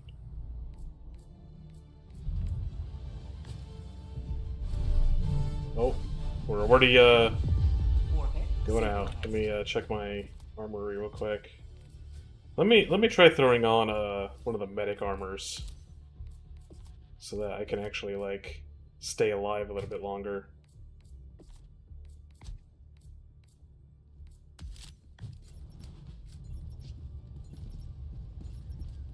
Okay. Yeah, I wish the heavier armor was a little bit more worth it. Because right now, heavy armor just feels like it's, like, objectively the worst.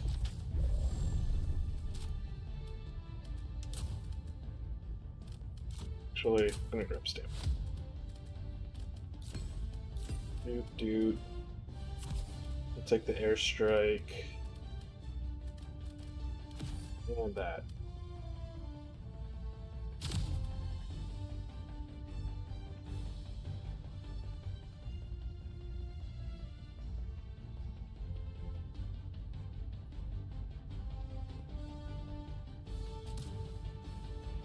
Hellpod launch initiated.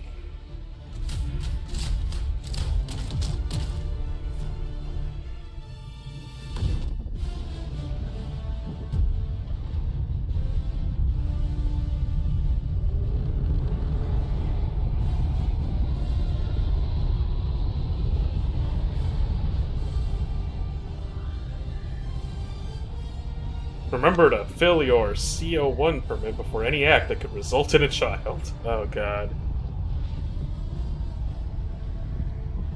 Ah, man.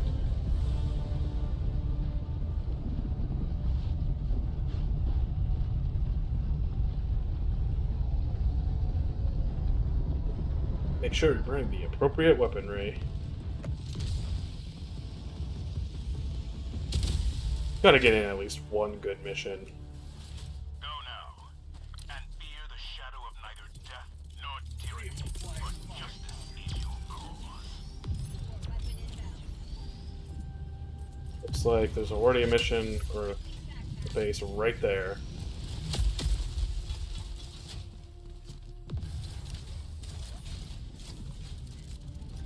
Okay, let's see what we're dealing with. Is that one of the objectives? It is. Run in, call down a Hellbomb. Let's see here. Calling down support weapon. Shouldn't be too bad. Okay, there is a fabricator right here. What if I could just sneak a grenade, like, from outside?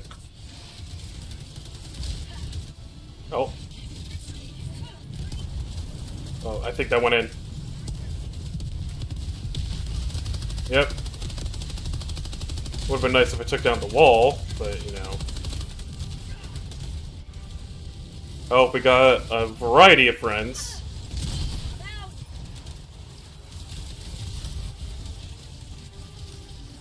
Okay.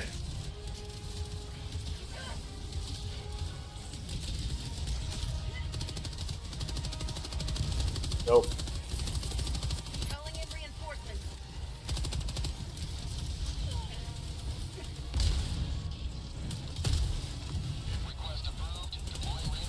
There we go. Got the big boy.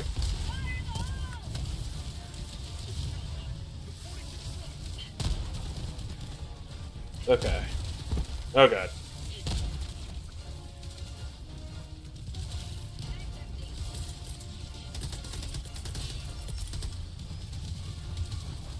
Let's just go ahead and help bomb this place.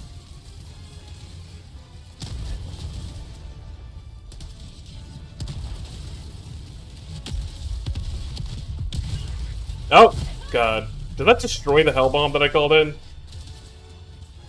God damn it, I think it did. God damn it. Let's say I don't... Okay, at least it doesn't take long before you can call in another one.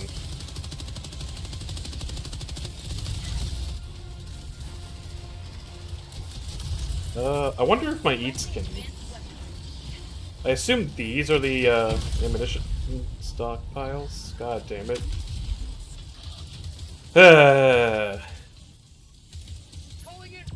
We're just getting all kinds of murdered today.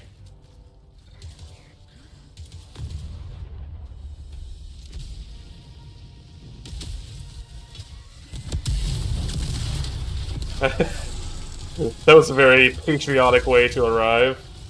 Okay, so those are the stockpiles. Got it. There we go. So if I do this... Okay, cool. Okay, so yeah, I just need to... I can just use my eats to clear these objectives. I am going to grab my backpack, though.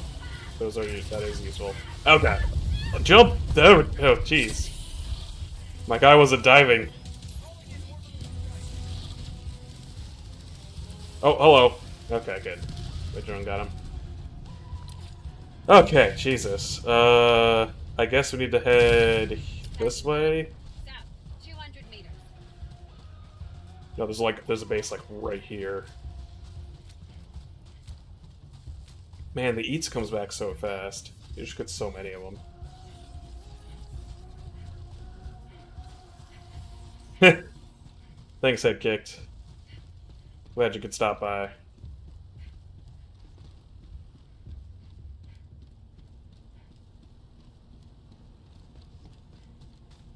Is there anything here? Other than, like, some samples and supplies? I mean... Huh. Weird. There is definitely a fabricator up there. Spot fabricator, southeast.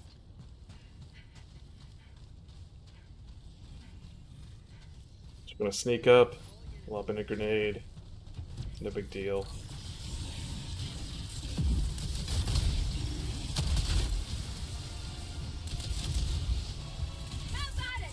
There we go.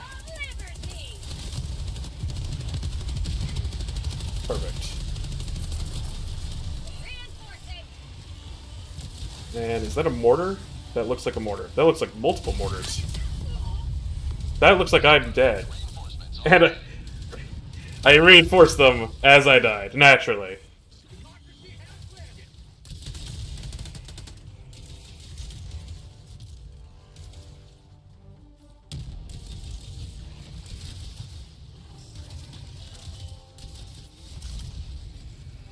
Okay.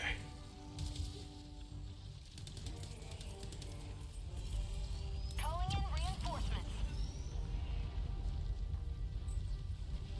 And of course there's tremors. But I should be able to take care of that other mortar relatively easily. Actually, well, it's just facing away from us. Assume. Does that not work? Huh. Fine. It's not like I don't have an infinite numbers of these. That one bounced a little bit over the place. There we go. Finally. Nice, takes care of that. Let's see here. It looks like my backpack is over there. Perfect. Orbital strike. Okay. Ooh, lots of enemies. Requesting air support. Administering freedom.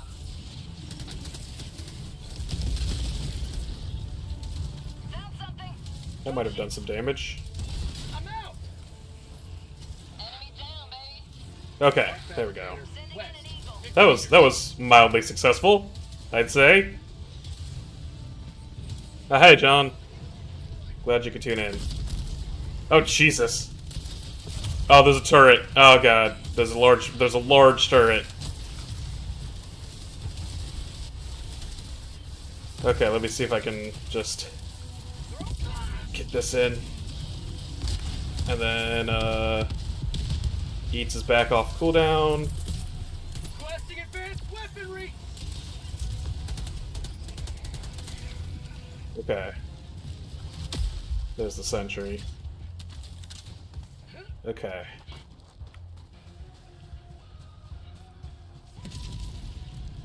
Can I get around it? Or is it going to start tracking me? No, it's tracking me! It's tracking me! But wait, if I hide behind the fabricator, can I get it to shoot its own... Hey, come on. Shoot me. I know you want to. Come on. Hot outpost spotted. Ah, damn, I think it's too smart. Calling in reinforcements. Oh, God. Is there another one? Oh. Oh, come on. How did that not take it out? Okay. Oh, that's a tank. Requesting tactile. That's a whole ass tank. Hey, Helldivers is a good game. Calling in orbital strike. It's just fun. It's so chaotic.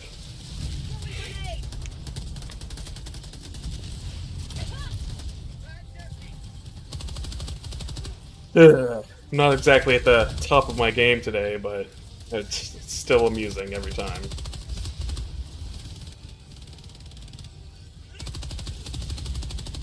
I saw that rocket launcher aiming at my buddy, and I was like, oh boy, I just know that's gonna hit him. Just barely avoided it. Reinforcing. Okay, I'm coming back.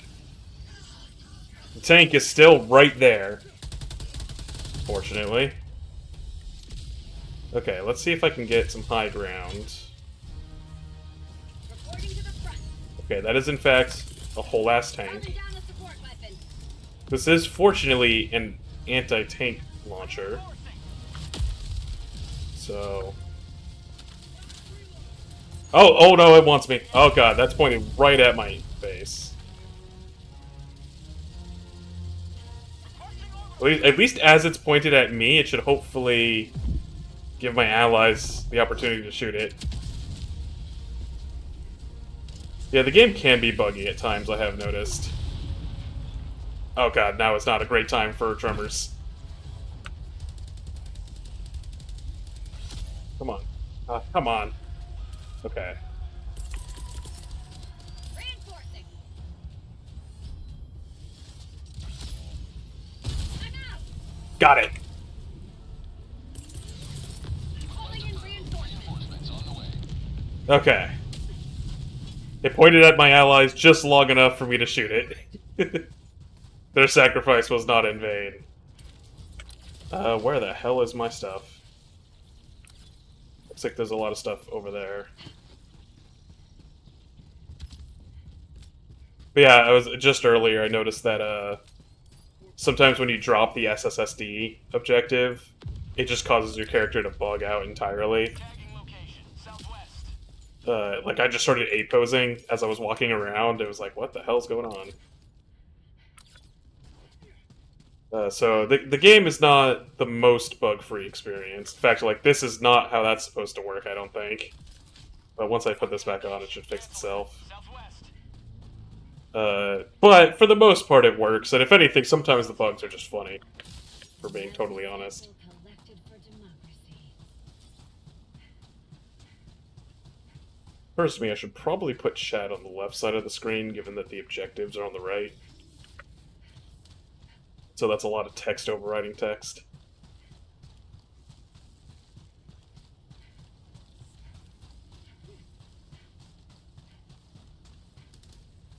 Ooh. Sample collected. Looks like there's some stuff over here. Sample collected. Look, he got it all. Oh, that looks like a jamming tower.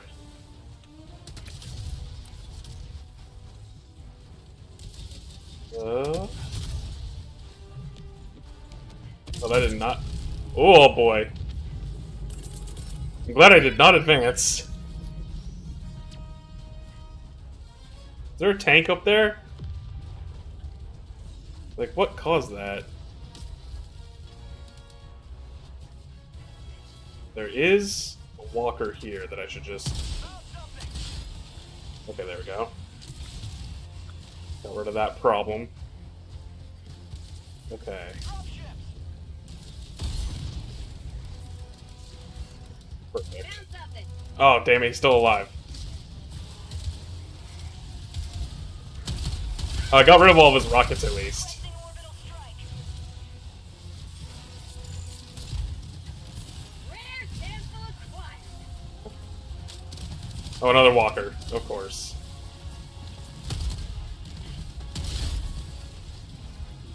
Okay. Calling in orbital strike.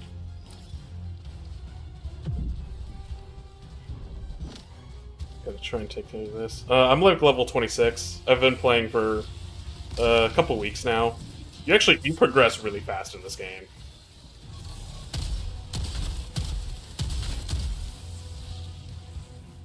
Like I can basically unlock almost everything in the game. It's just a matter of playing for some more requisition points.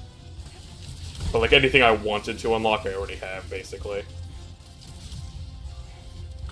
Oh boy.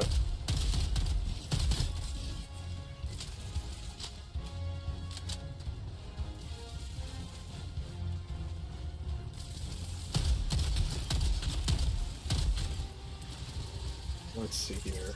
Oh, that's a grenade.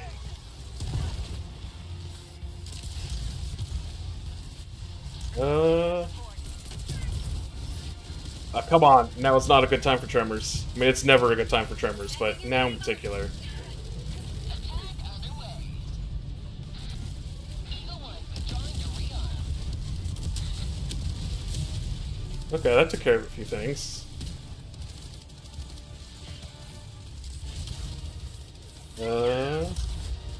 Ooh, sample. Okay, this is definitely another, yeah, I forgot. I had to destroy the ammunition stockpile here. Luckily, Requesting I know that advanced the eats weaponry. works. Although I might as well just call in a hell bomb. Calling in a hell. You know? Yeah, like, might as well.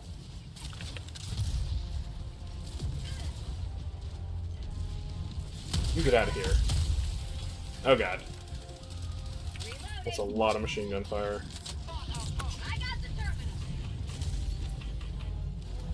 Hellbomb arm. Clear the area. Okay. Running away. Hey, you! Stop that.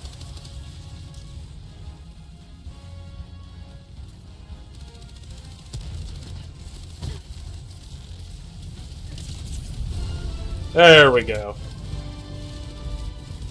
Okay. No.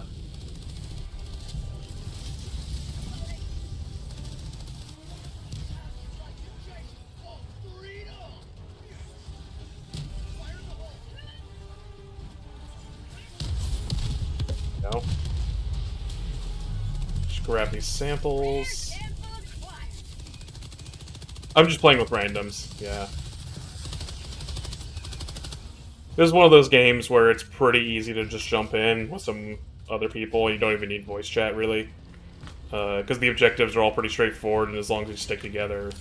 Plus, it's got a pretty good ping system. 50 meters. You know, I remember it's like Apex Legends back in the day, where you didn't really need to use voice chat, and you could play with randos pretty effectively. Oh, orbital airburst. That could be mean.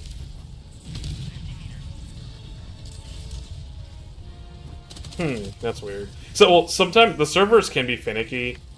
Of a couple weeks ago, it was like impossible to get a game because all the servers were overloaded. They're a lot better now.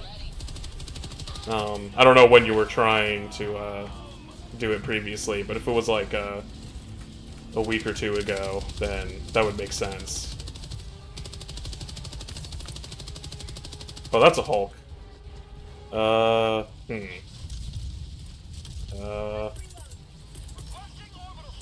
air support. Coming in hot.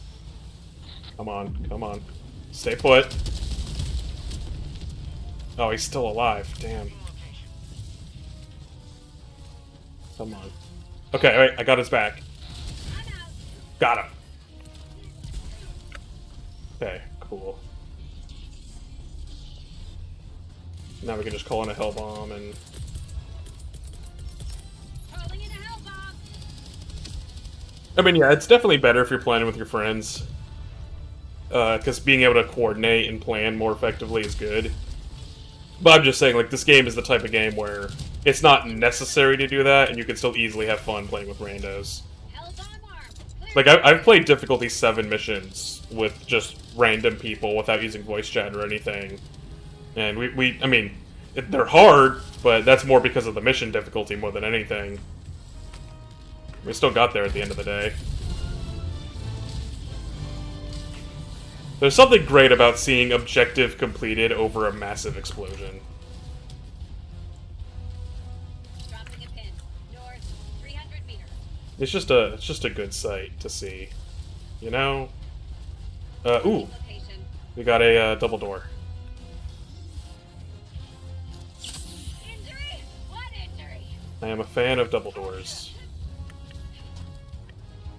Got a sample. Dropships. West. Live. Location.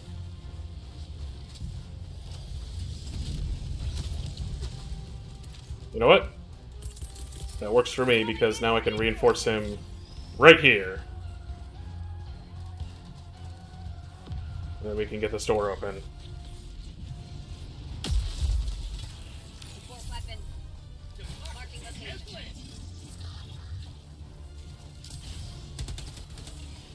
Come on.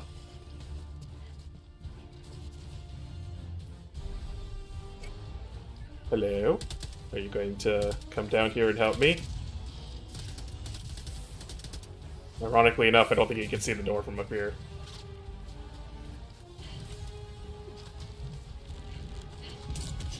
There we go. I've got this one. Buddy? Come on. Come on. There we go. I don't think he's getting the message. Oh well. Oh, and Reinforcing. you know, I'm trying to espouse the tenets of playing with randos, and these guys aren't helping. Support weapon. I'm just teasing.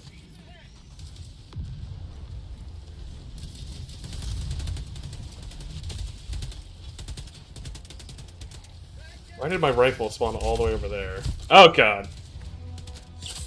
Injury. Blood injury. Okay, where is this asshole? Requesting orbital strike. Oh, there we go. Oh, now he wants to. There we go. Finally, this guy knows what's up.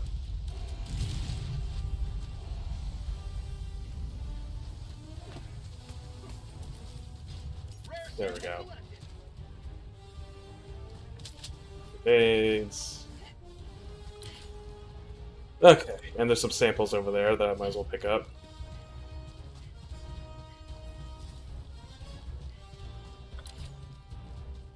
Oh, I'm going in the wrong direction. I was looking at the wrong dot on my minimap. No, that's something I like about this game, is that you have a minimap, but it's not up all the time. Having to actually specifically pull it up is kind of a neat idea that I like.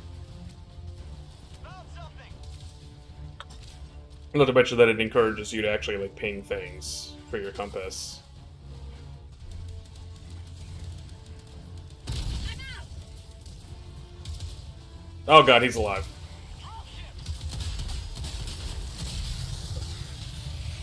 Found something.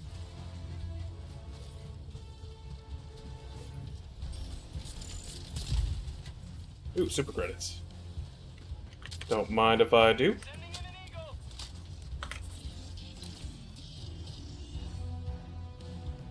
Looks like... yeah, he's going in the right direction. Ooh. Oh boy. Oh, we got friends behind us.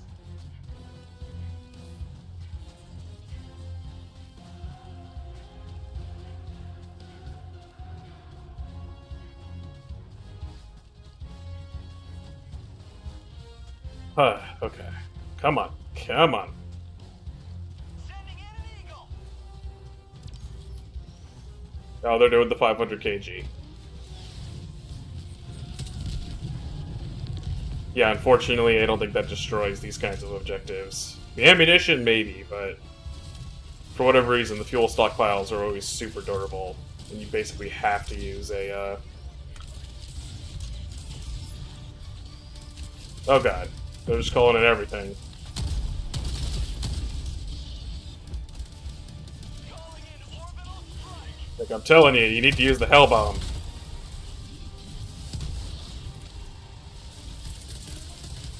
Oh, wait. Man, the Hell Bomb is such a long command.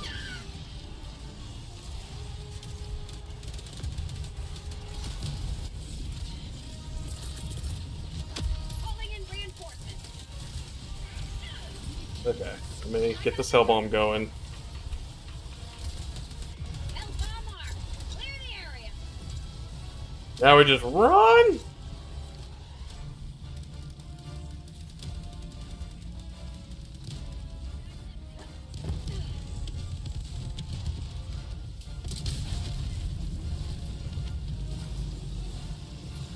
Did that not get all of them? God damn it. Hey, Dark.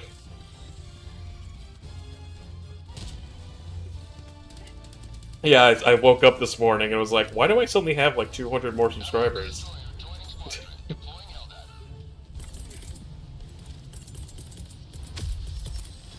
Figured I'd hang out on stream for anybody who wants to tune in after that.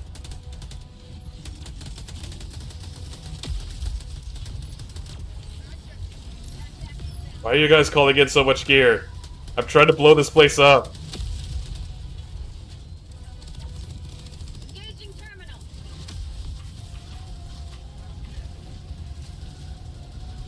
Like, everybody get your gear, then get the fuck out. L-bomb arm. Clear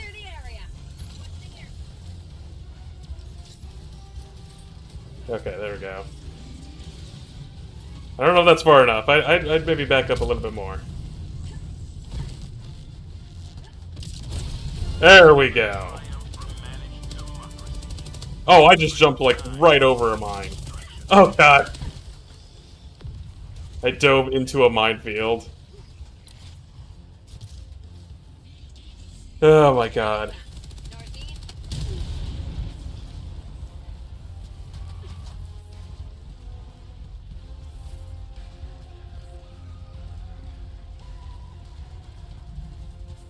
And we got some tremors. Extraction is available.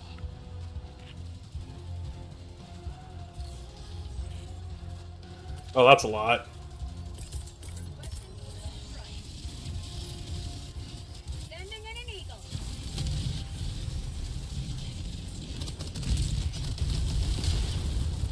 There we go. That took care of that. Pretty effectively, if I say so myself.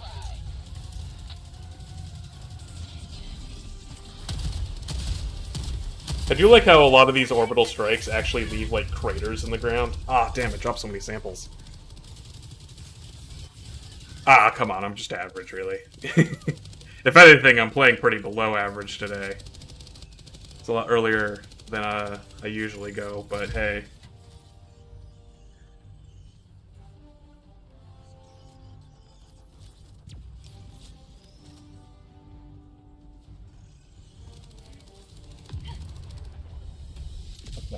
Now, where the hell am I? Joining the fray. Oh, god damn it. Ah, come on. I just spawned. Why'd you gotta put me right up next to two heavies? Okay, my stuff is over there. That's good to know.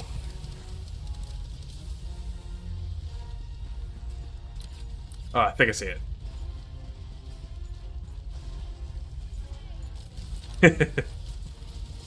Dropship! Reloading!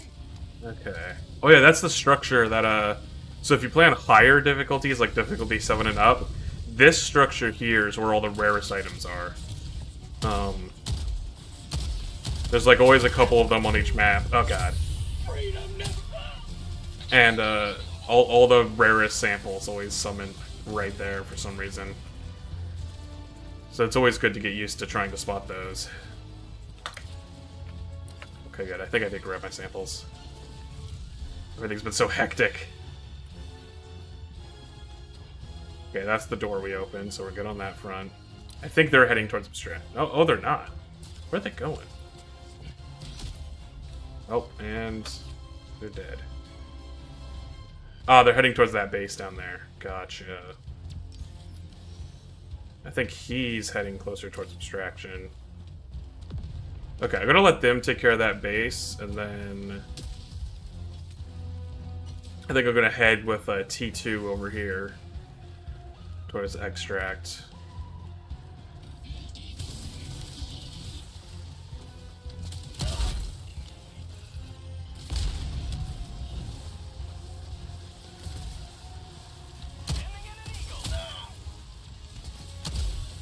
Come on, there we go.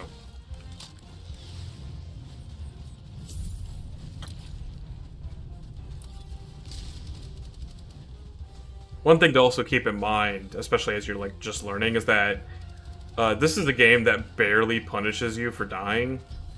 Like even when you have limited lives and you run out of them, you still get more of them for free over time. So like if you're dying a lot on a mission, it's really not that big a deal. As long as you're still working towards the objective. And hell, even extracting isn't necessary. That's always kind of the funny thing, is that like extraction is an optional objective. Like completing the mission is primary. It's just that extraction gives you the opportunity to get like samples and whatnot, which you can use to upgrade your ship. But again, especially early on, you're probably focusing more on getting requisition and just completing objectives. Okay, there's extraction. So we're thankfully close to that. I just reached 26, yeah, I'm on the same level.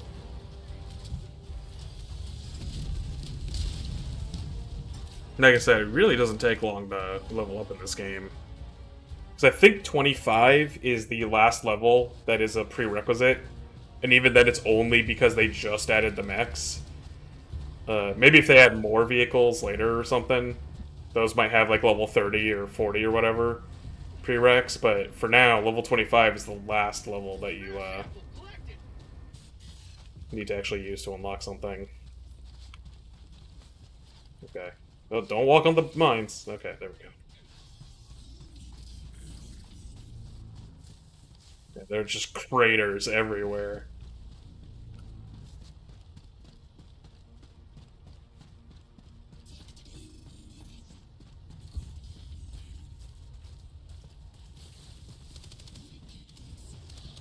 Calling in orbital strike.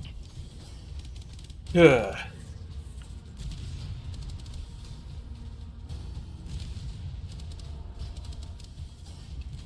That's an interesting name that I don't feel like particularly saying out loud. But thanks for tuning in.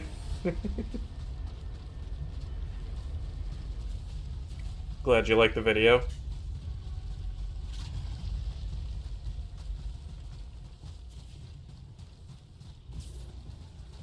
You may proceed to extraction when ready. Currently working on a video actually about combat systems and designing action gameplay, which, to be honest, I'm basically making entirely because I'm trying to pass time until Dragon's Dogma comes out.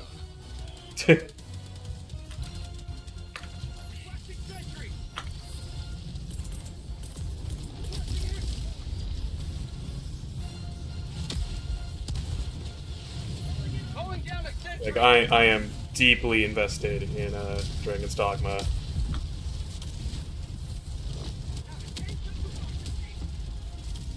Oh, Asmongold is a much more popular streamer than me, who recently featured one of my videos.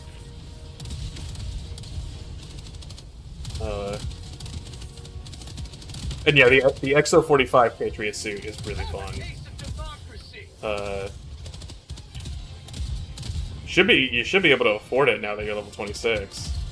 To be fair, it's not like a win button. It's not like an automatic, you know, kill everything. But the Patriot suit is quite good if you know how to use it. It's one of those things it's really good for like defending an objective, but you're not gonna want to walk across the whole map with it unless you have to, just because like it's not particularly agile, and like it's not like you're able to take cut. Oh, that was a bad idea. Whoever did that, Jesus, I'm surprised none of us died. T-minus 30 seconds. Ugh.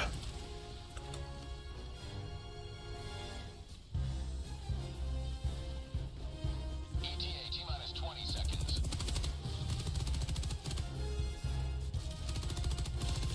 Ugh. But yeah, like I said, if you're trying to save up for the exosuit, luckily all you need is requisition points, and things like however many times you die or even extracting are just optional. How'd you like the taste of freedom? So it's pretty easy to earn a bunch of requisition points pretty quickly. On the extraction zone. Requesting orbital strike.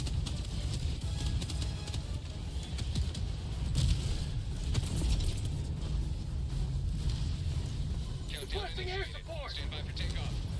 They're pretty in! Extraction complete. Pelican 1 beginning ascent. I don't watch a ton of streamers, if I'm perfectly honest. I know that's kind of ironic, Victory was given what I'm doing right now. The two big ones I watch, which you probably can guess since I use some footage from them every once in a while, if I need it, is Pat Stares At and Wooly Versus. The old best friends stuff. They're pretty fun to watch.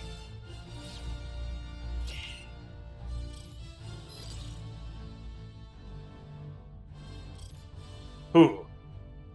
Superior valor. I really need to spend some of my medals. I've been stocking up a little bit much.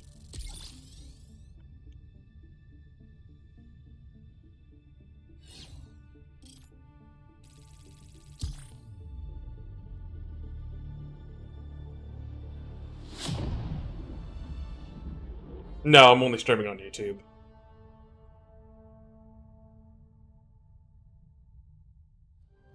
I don't even know how to do that kind of simul stream thing. This is literally like my third day streaming. I meant to stream over the weekend, Quickly too.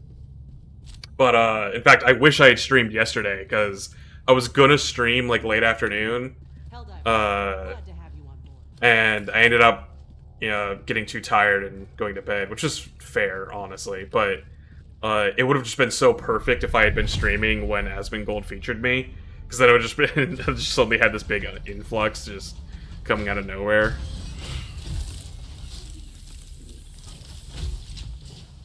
But yeah, I thought about setting up like a Twitch thing to stream there, but right now I'm still a really small channel and everything, so I figured I'd keep everything in one place. And I like how YouTube actually splits up like the live streams from the rest of the content, so it doesn't like clutter the feed.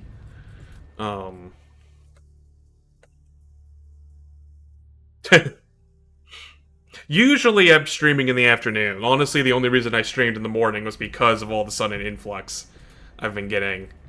Ooh, I could finally afford Hazard Pay.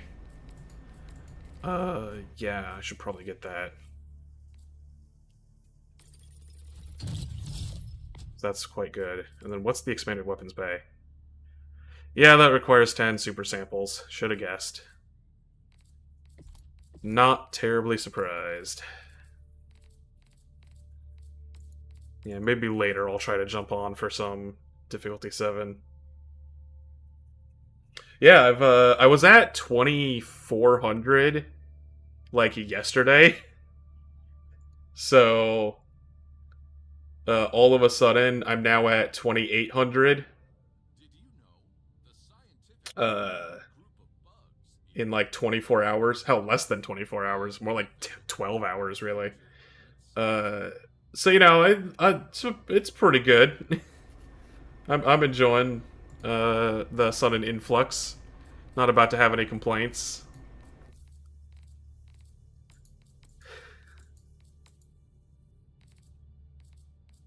What else can I unlock?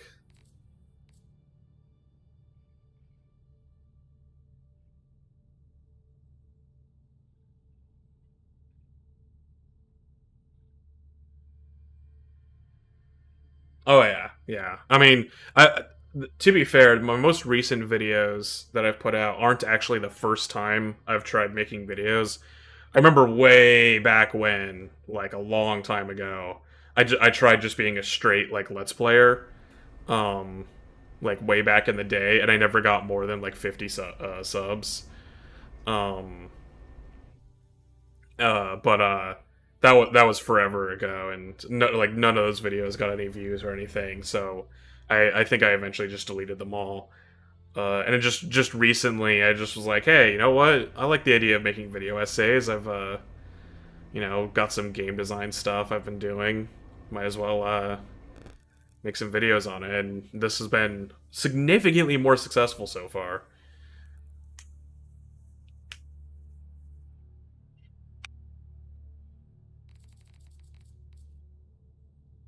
Yeah, I was about to say that makes more sense because, like I said, it was I did get to like 50 or 60 subs, like I want to say it was like 10 years ago, back when I first tried that, and it was only when I started making video essays. Like the first video I made that really started to blow up was one of the old Tears of the Kingdom videos I made.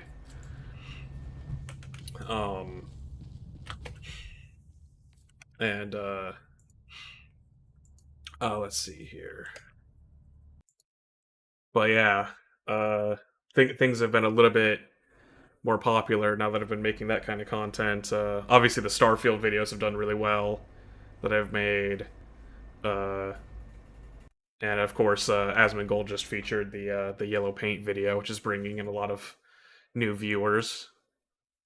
so I'm not about to complain about that. I think I will take a short break from Helldiving, but I might boot up something else.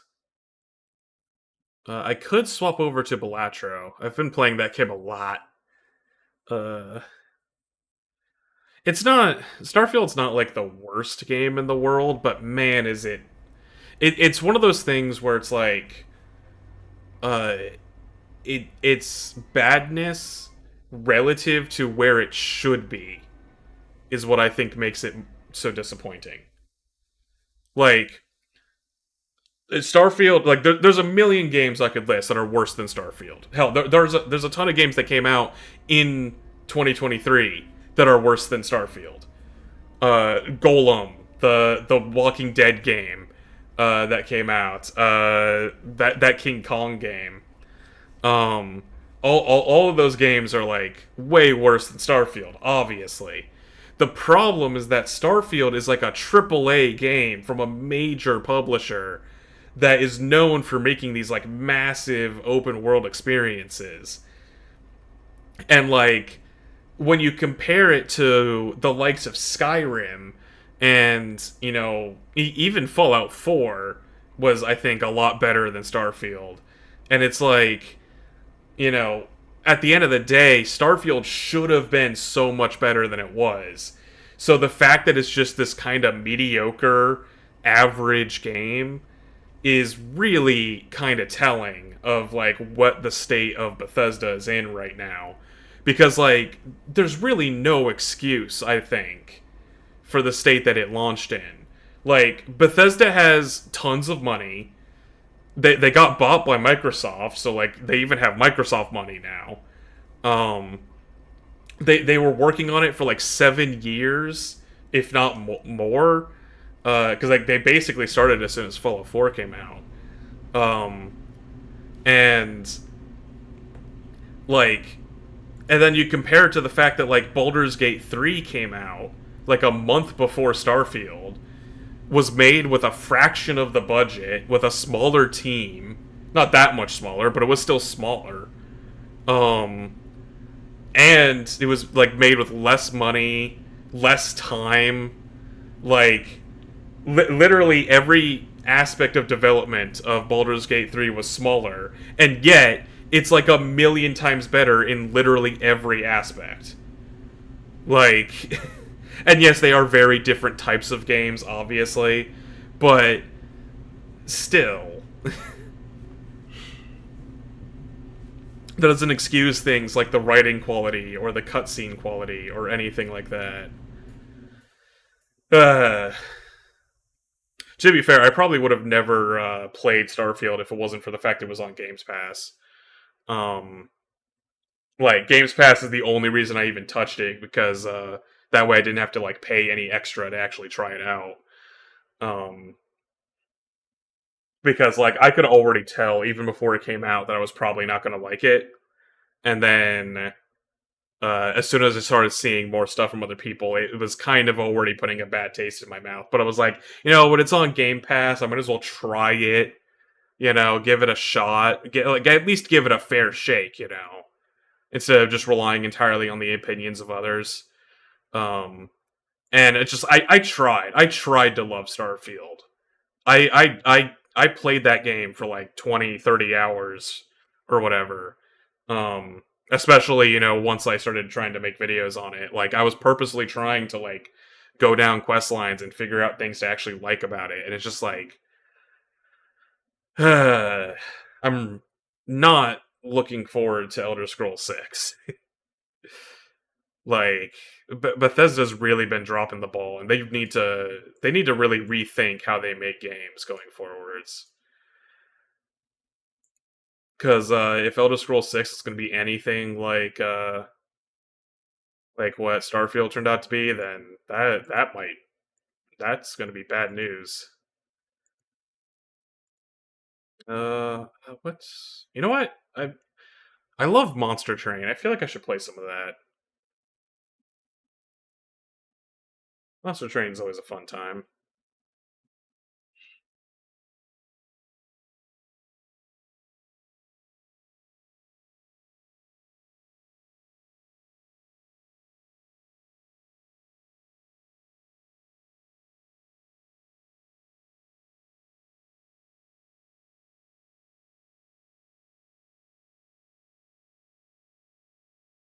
me just get this set up.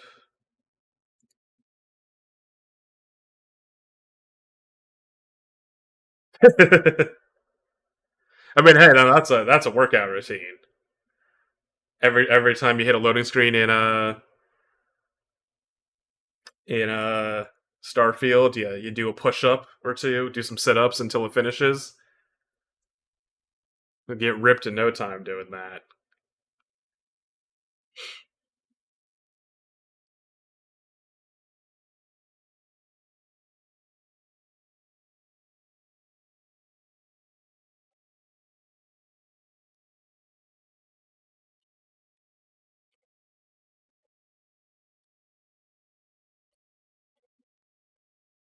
Probably change the game over on the stream label.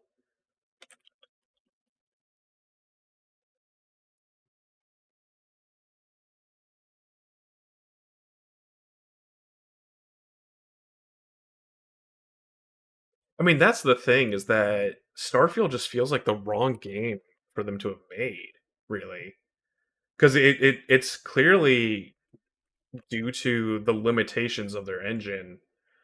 And it's like, surely the because Skyrim and stuff didn't have nearly as many loading screens as Starfield does, because like it was all just one planet that they could much more easily seamlessly load. The problem was clearly that they didn't know how to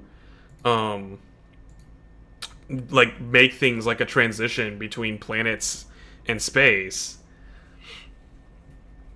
I don't know if I should probably move chat over. Well, that's not what I meant to do. Let's put chat over here. There we go.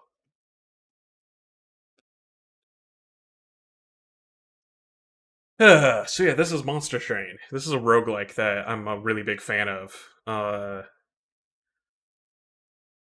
Let's see here. What should I actually play? So yeah, like unlike a lot of roguelikes, this one involves you pick two factions and you actually combine their decks into one.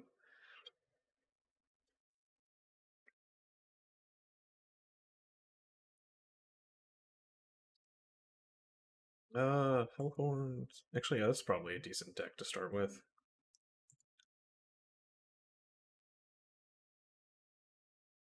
Yeah, like Skyrim still had loading screens, but like you could walk across the world without any loading screens. That's the biggest difference between Skyrim and Starfield. Is like, yeah, going into certain towns was a loading screen, going into certain buildings and caves was a loading screen. But like general open world exploration, you could do without any kind of interruption, which meant that you could much more seamlessly enjoy actually like exploring the world. And you just can't really do that in Starfield, because going from planet to planet or from system to system is a loading screen. Ooh, I'll take that.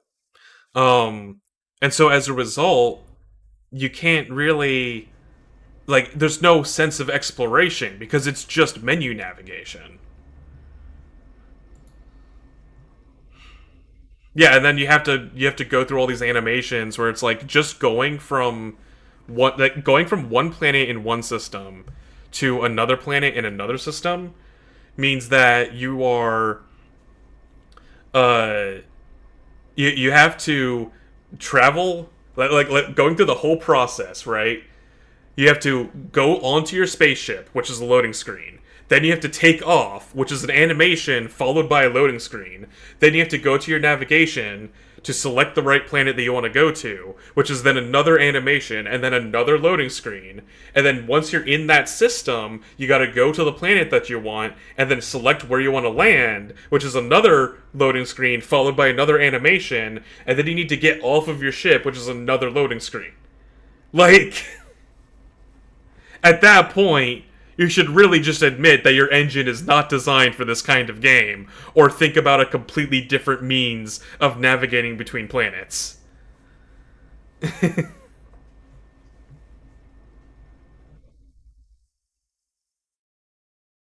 Like, oh my god.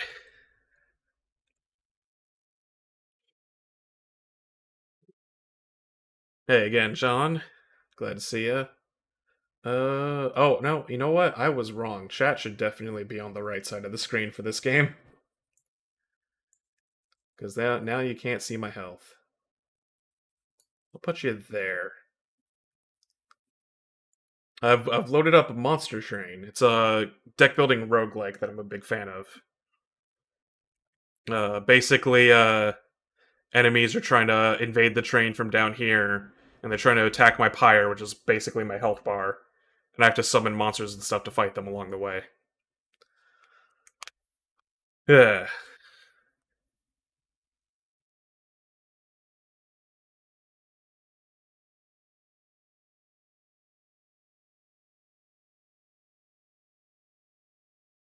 Oh, I should have put that guy on the left. Um, you can go there. We'll give you Fortify. Rage.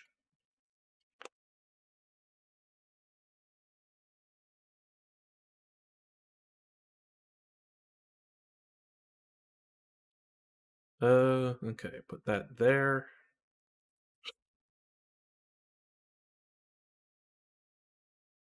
Ooh. Uh,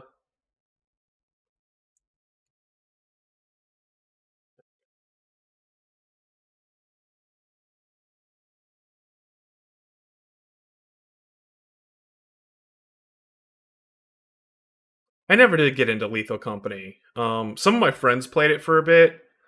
It seemed interesting. Like I had some like SCP vibes, which I'm a big fan of. Um, and so like that's always fun, but I don't know. It just never really like struck the right nerve for me, I guess.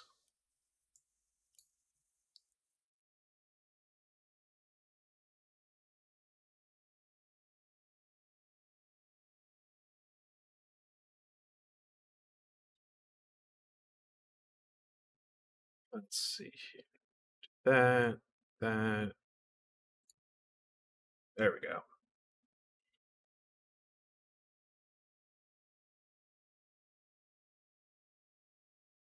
I was about to say, I think they did try to make a game like Dragon Age Origins back in the day. It's called Skyrim.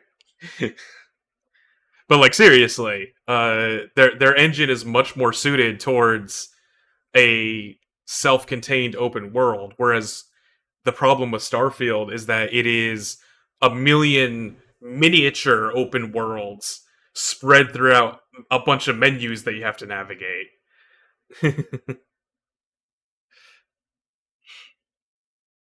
Oh man. Yeah, that should all be good.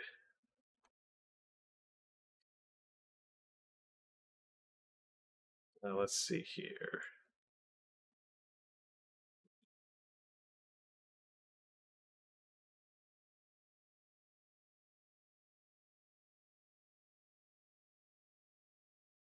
That should do it.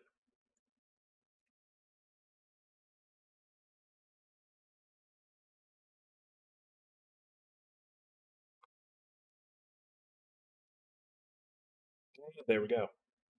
Took a little bit of higher damage, but it's not the end of the world.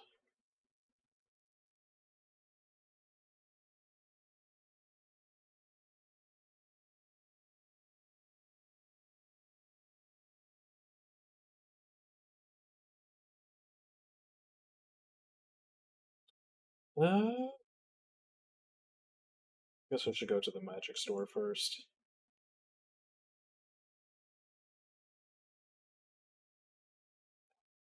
Any of these.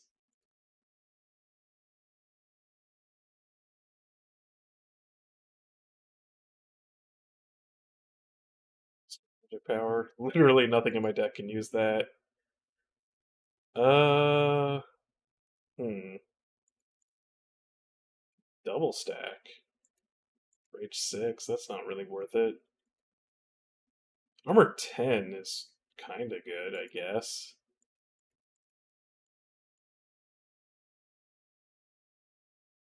As well.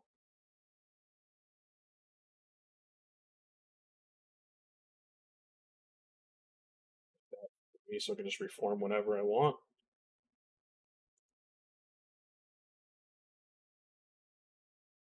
Free cash. Ugh.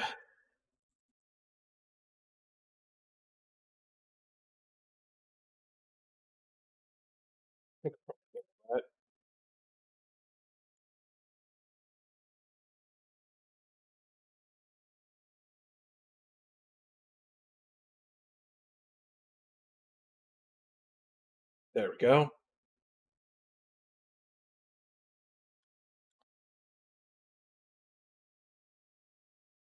Oh yeah, that's honestly, I think that's something I brought up in one of my videos, uh, which is that the standard of what an open world game is like has grown so much in the last decade and a half. Like Skyrim was cool for the time, but I honestly don't think it's aged very well, if I'm being totally honest. Um, like I've gone back and tried to like play through Skyrim again sometimes, and I feel uh like it just it feels so flat and dull compared to so many open world games these days. Because like one of the problems with Bethesda is that they try to make games where you can do literally anything, um, and as a result, it becomes the classic jack of all trades problem where they become that where you can do a lot of different things, but you end up not being great at any of them, and as a result, their games just kind of fall flat because it's like if you want to play a game with great exploration, you could play Breath of the Wild and you'd have way more fun exploring the world. If you want to play a game with great combat, you could play like The Witcher or whatever and you would have fun with that, or a game with like really good writing and story and you could play like Cyberpunk.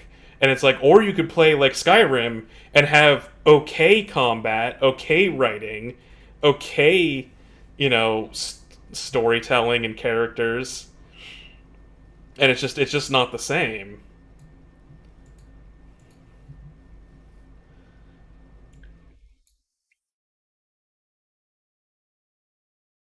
And then it's like you look at Starfield and like this is what they were able to pump out after 7 years, and it feels like a game that came out in 2010. Like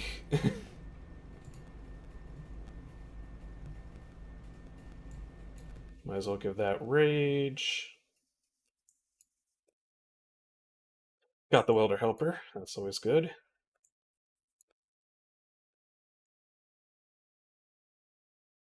Go. Okay, my boss is going to die, but that should take him down to almost nothing. Yeah, and that's the other thing that's always been true of a lot of Bethesda games. Is a lot of people say like, "Oh, the game gets really good when you mod it," but that's kind of like, isn't that a really damning thing to say about a game?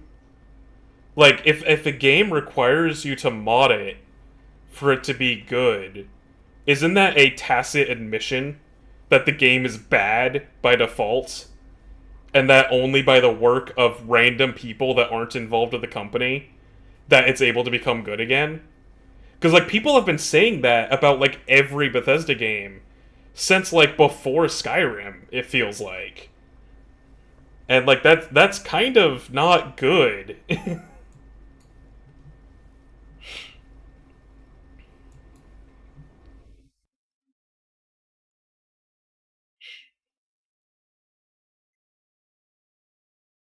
Okay, there we go. Yeah, exactly. A game should not require mods to be considered good.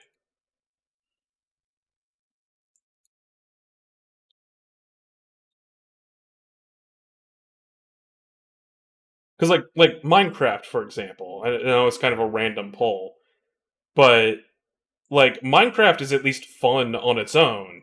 And like I would never play Minecraft without mods these days. But that's only because I've played the hell out of Minecraft, you know, from like 5, 10 years ago. Um and so like there's not really a ton left in the base game for me to enjoy on a new playthrough. And so I use modding in order to create new experiences and new gameplay opportunities that the base game cannot offer. But at least that base game is a good foundation that the mods are building off of. The mods aren't turning it from a bad game into a good game. Whereas with games like Skyrim, like there's so many basic mods that tons of people use that are like completely overhauling the combat system to actually make it good. Mods that add different starting positions so that you can actually have a start that plays into a unique backstory rather than having every character always have the same starting place. Like, they're mods that fix very big problems with games like Fallout 4 and Skyrim, as opposed to mods that are actually like building upon what was already good in the game.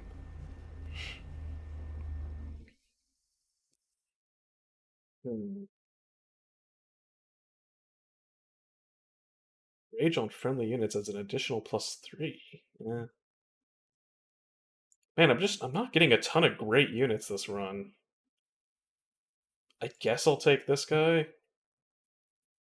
Yeah, like it feels like Bethesda is so reliant on modding these days that they almost expect it to like save their games now. But the problem is that the game needs to have some enjoyable element inherent to itself to actually have a meaningful modding community.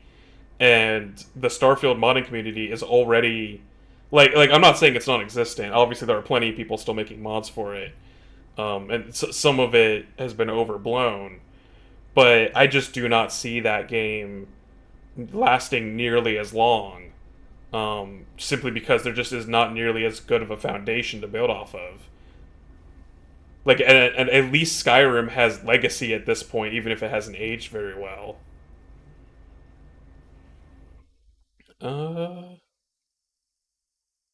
There's a Divine Temple.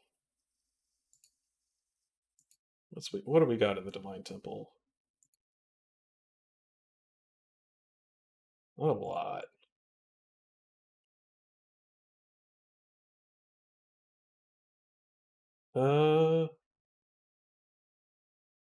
I could turn this guy into a bomb. Or, actually, I should put this guy on an imp.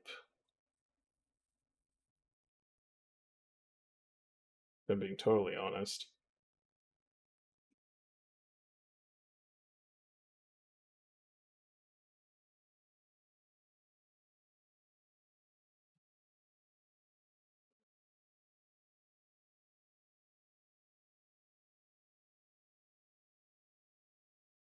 Light armor 10 to friendly units. Ooh.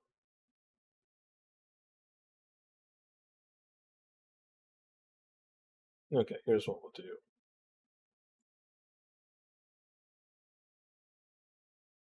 Sacrifice the imp, put it on that guy. I'll just turn him into a really big bomb.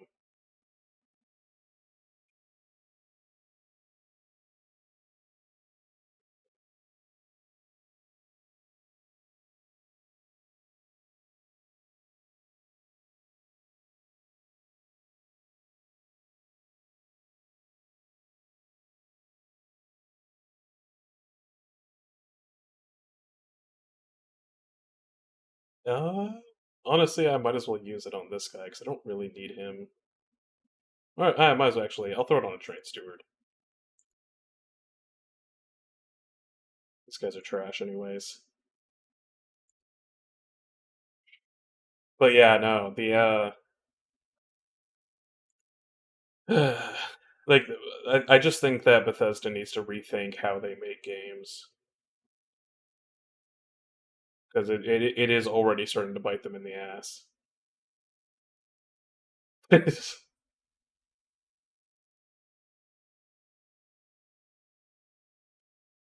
Fortunately, I don't drink coffee, so I think I'm good.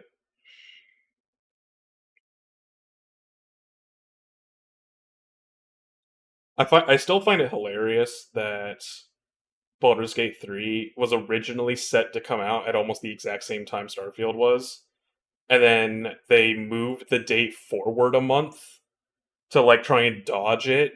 And that was probably still a smart decision just in general, but it feels as if that actually ended up screwing over Starfield, because if it had come out at the same time or like a month later, like if they had delayed it a month instead of pushing it forward, then Baldur's Gate 3 might have gotten overshadowed at least a little bit just by the fact that Bethesda has such a large reputation.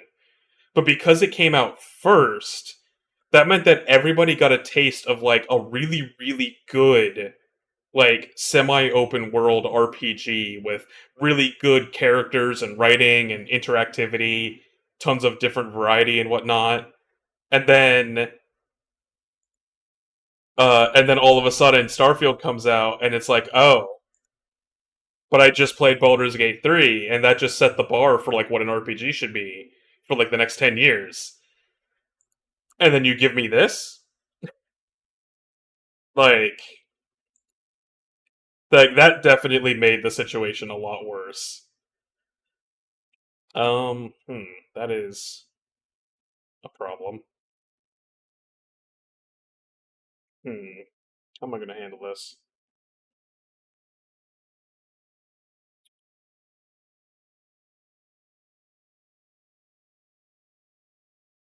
Could daze the bomb, I guess? Then maybe throw out my... Ah, man, this is an awkward situation to be in.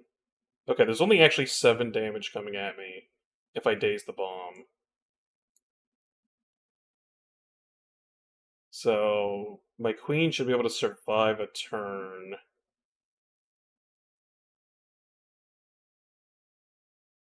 And I can put the thug out in front of her. Actually, no, I'll put the thug up here so that he can, like, cover any stragglers. Because, like, they're gonna move up. Yeah, they're gonna move all up there next turn. Uh.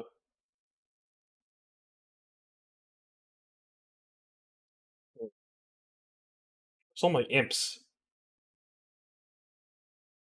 Of course, now we've got 2 bombs to deal with. You know what? This would be a good time. Oh, wait, no, but these have damage shields. Ah, damn. Um. This is not a great run already.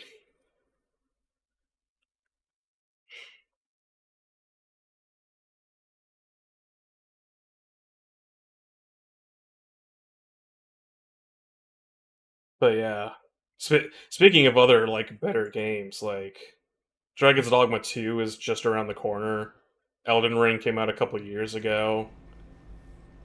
Like, there's so many better open world games.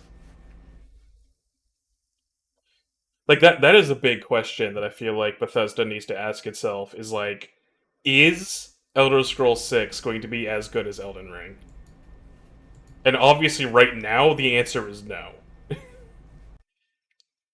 I would love it to be as good as Elden Ring. But with the way that they're currently making their games, there's no shot. And it's like Elden Ring will literally be like a better, like like even though Elden Ring is like almost entirely purely combat focused, um it still feels like it's going to be a much more complete experience by comparison. Um than like a massive Bethesda RPG. Uh Yeah, this is not going well. I need to draw my imps. This deck kind of relies on my imps. There we go, finally. Let's see here. Let's see here. I can put you there. I have 1 unit I can reform, which is just another train steward. Might as well give you rage. And then I can put the imp behind her. And I can put the steward in front.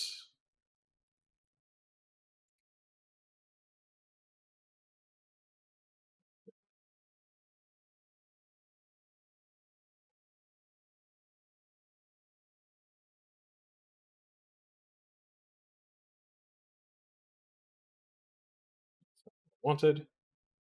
There we go. Another imp to work with. That'll take care of some of the problem. And then I can put you there. I guess I might as well put you up here. You'll die in one hit anyways. You only have 3 damage. Put you there.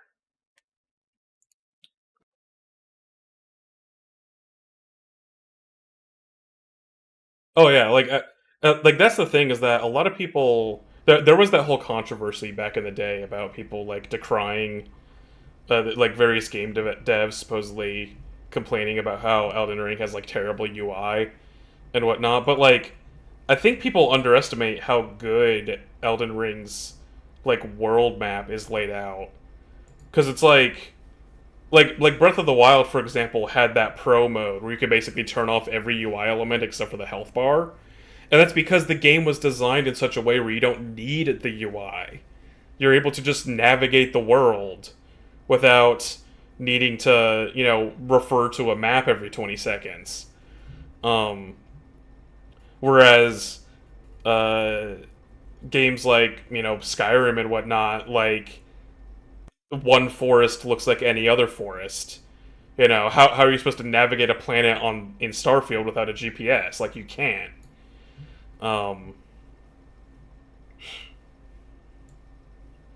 Let's see here. This would kill. You know what? Let's have you kill that. There we go.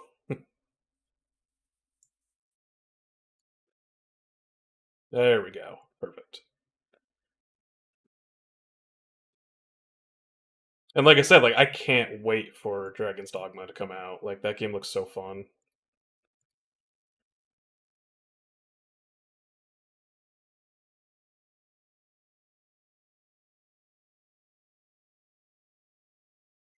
Like I'm basically just passing time until Dragon's Dogma releases. And then I doubt I'll stream that whole game. But I think I'm gonna at least stream like the launch, and then I'll like check in every once in a while to keep streaming it. Yeah, I've heard that, Asmon. I woke up this morning to like 200 more subs, and I was like, "What the hell happened last night?" I managed to put 2 and 2 together.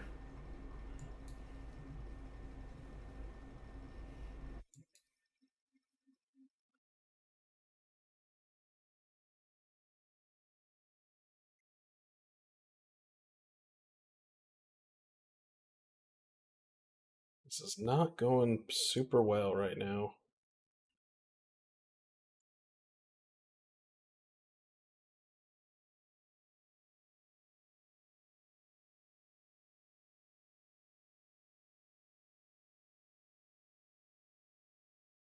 This might be the end of this run.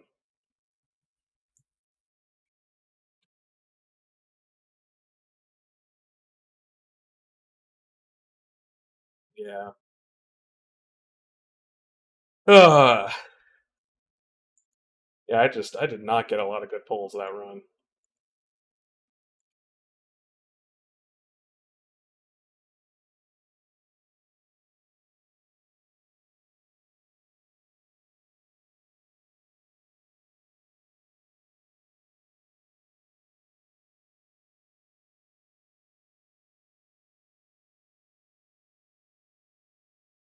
Okay, these are some decent. I mean, this card I could probably get rid of, but I like having these 2 in my starting deck.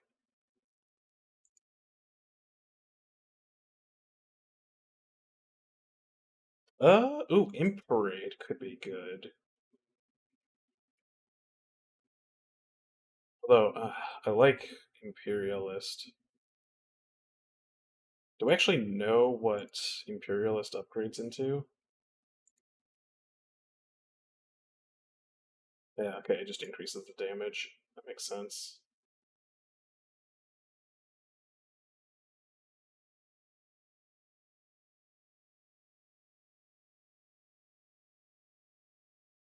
I'll take Imperialist.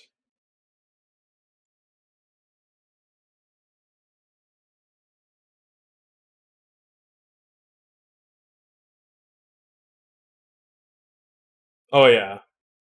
Any game that has mounts, I think that's a lesson that a lot of games are taking these days. Horizon did that. Final Fantasy VII does that now with the chocobos. It's really nice. In fact, what I like about FF7 is that normally when you're picking up random items in the world, you only pick up like one at a time. But when you're on a chocobo, it becomes like an AOE, and you press it once, and it picks up every item in the area, and that's like a really nice little touch.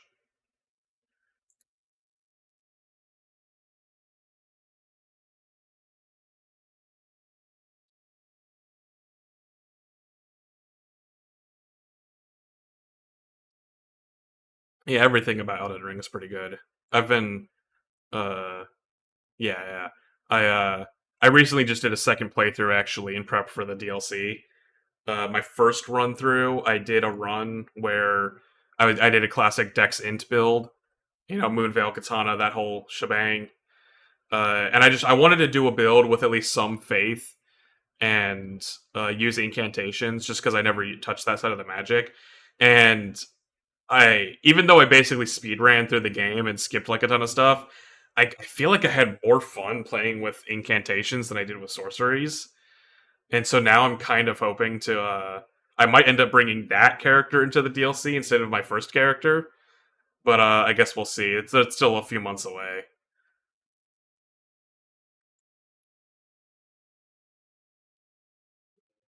So put that there.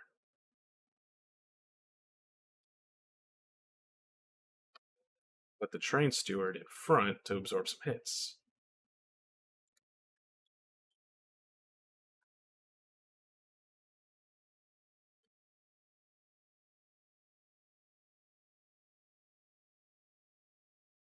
So put the train steward up here and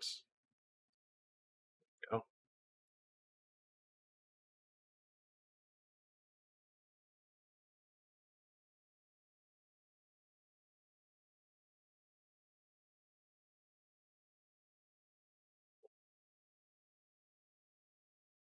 But yeah, the DLC looks like it's going to be crazy.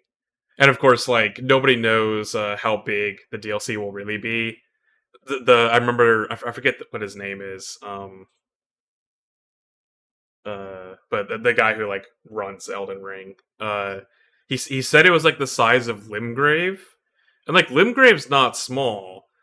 But I also remember him saying that Elden Ring as a whole would only take you like 30 to 50 hours to beat, and it took me like 200. So I have a feeling that it's hard to tell exactly just how long his games are these days. There we go. That'll take him out almost. Either way, I have complete faith that Elden Ring's DLC is gonna turn out just fine.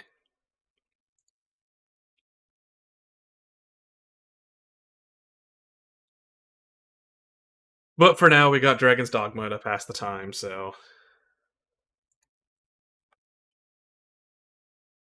Ooh. Former unit or giraffe?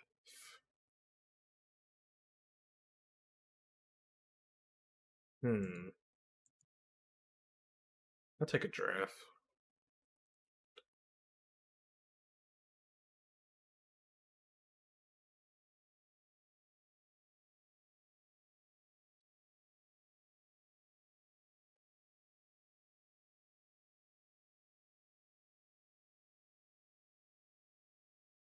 Ah, yes, we can actually upgrade these with magic power. And I think I want to purge this thing because it's so expensive and worthless. That doesn't do anything.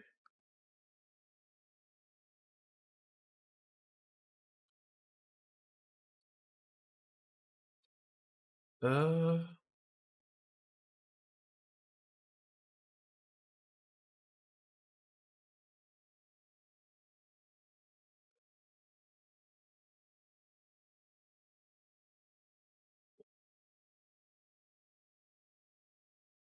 we'll go ahead and just make another big bomb.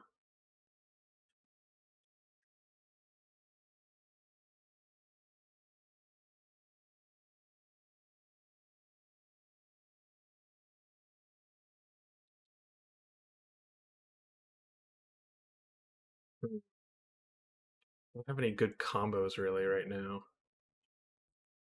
I guess I could just hold off. Take this, buff my other damage spell. Yeah, there we go.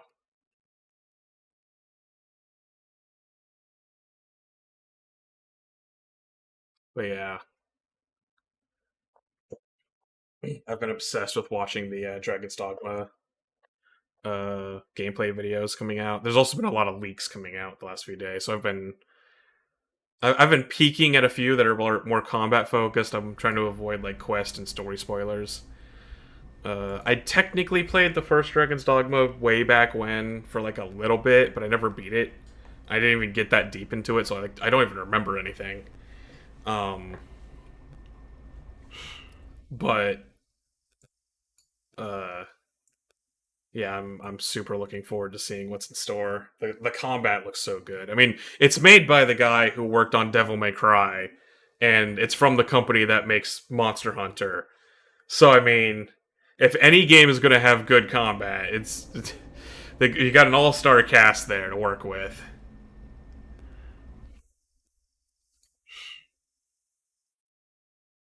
Like you can't get much better than that. There we go.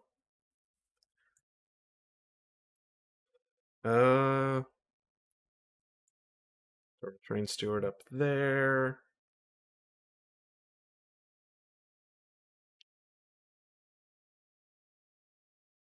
There we go.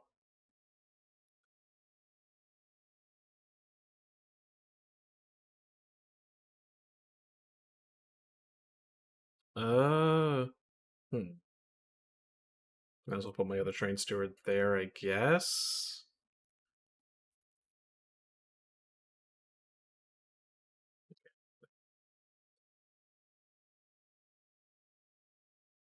Got another imp. Perfect.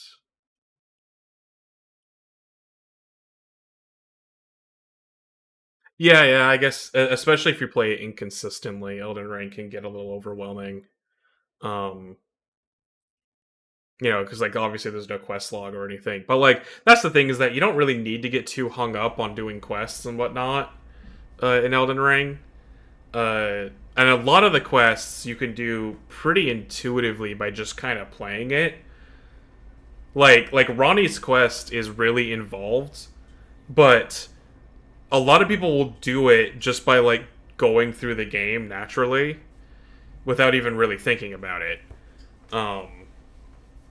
Like, on my second playthrough, obviously I knew what to do, but, like, I didn't interact with Ronnie until I had completed, like, 80% of her questline. And it's just like, oh yeah, hey Ronnie, do you mind, just giving me some stuff so I can finish up your questline? Okay, thanks. And then I was just able to go off and finish the rest of it, no problem.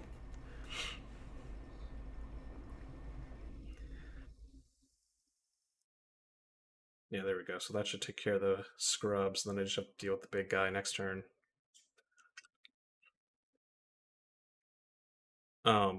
But one of the tricks I love about Elden Ring, though, is that they lie to you about the size of the map, which is, like, kind of rad. Because, like, when you first start the game, the map, like, you don't have a map. But when you go to the map screen, it just gives you a map the size of Limgrave, and that's it.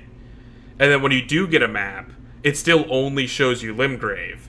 And then, like, you can kind of see that there's stuff going off the side of the map, but it doesn't, like, show you how much is actually over there unless you physically go travel to that part of the world. And so, as you go through the game, like, if you go to Caelid, all of a sudden the map expands vastly to the east. And then when you go up to Liurnia, the map suddenly gets a lot taller to the north. And when you go to the southern peninsula below Limgrave, it suddenly grows further that way. And so, like, the game doesn't look like it's going to be that big at first, but then all of a sudden the map just keeps ballooning outwards more and more, which I think is... It's such a neat thing that, like, I don't think really many games do that. Like, yeah, it just keeps getting bigger. And not to mention, the Siofra Riverwell, or however you pronounce that. Like that blows so many people's minds. Like, it blew my mind the first time I saw it, because like it's just this random little building in the middle of a forest in Liurnia, and it's just like, oh look, there's a building. There's probably like a thing in here. Oh, it's got an elevator. I guess this must be a dungeon. And then you go down the elevator, and then you're like, this is going down really far, like really far. And then it just keeps going, and then it expands outwards, and then you see a night sky, and it's like, what the hell is going on? Oh yeah, yeah, it's so easy to stumble. Like, that's the other thing that's kind of cool, is that there's a lot of places you can go to very early in the game that are very much not designed for, like, early game characters to do. Because, like, you can go down Salfria Riverwell. There's the chest right next to where you start the game that teleports you into the heart of Caelid. There's another area in the Southern Peninsula that teleports you straight to the capital. There's another teleporter that takes you to the Bestial Sanctum on the other side of Caelid. And so what I think is so cool about those is that it teases you of, like, things to come. So, like, you can throw your face against it, and, like, Salfria Riverwell is definitely one of the easier ones to kind of, like, you know, brute force it, even if you're too low level. But, like, a lot of the other ones, so there's, like, no way, unless you're, like, insane. But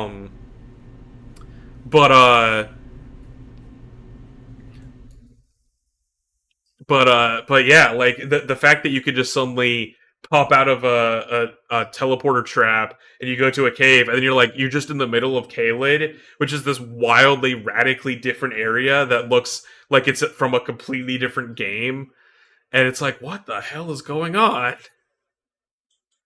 And yeah, it's so wild, getting all these, like, little sneak previews of, like, what's to come. And, like, I love it so much, because it's such a good way of, like, teasing what's in the map.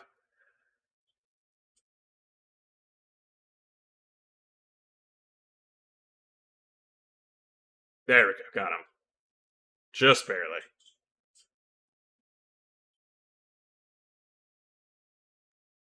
Ooh, apply Rage 5. I'll take that. And I'll take that.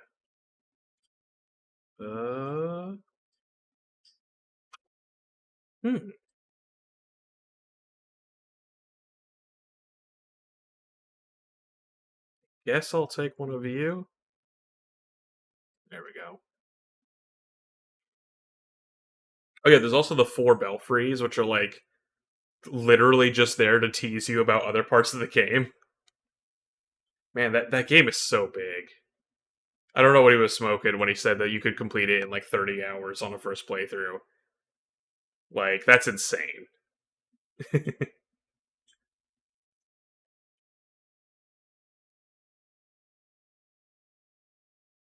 Ooh, upgrade a unit with quick, you say? That could be good on my draft.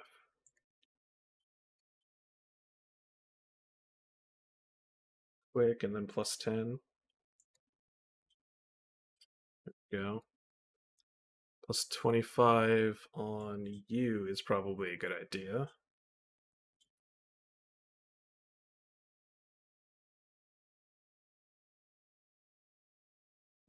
Ooh, hello. All of a sudden, our steward units are not trash.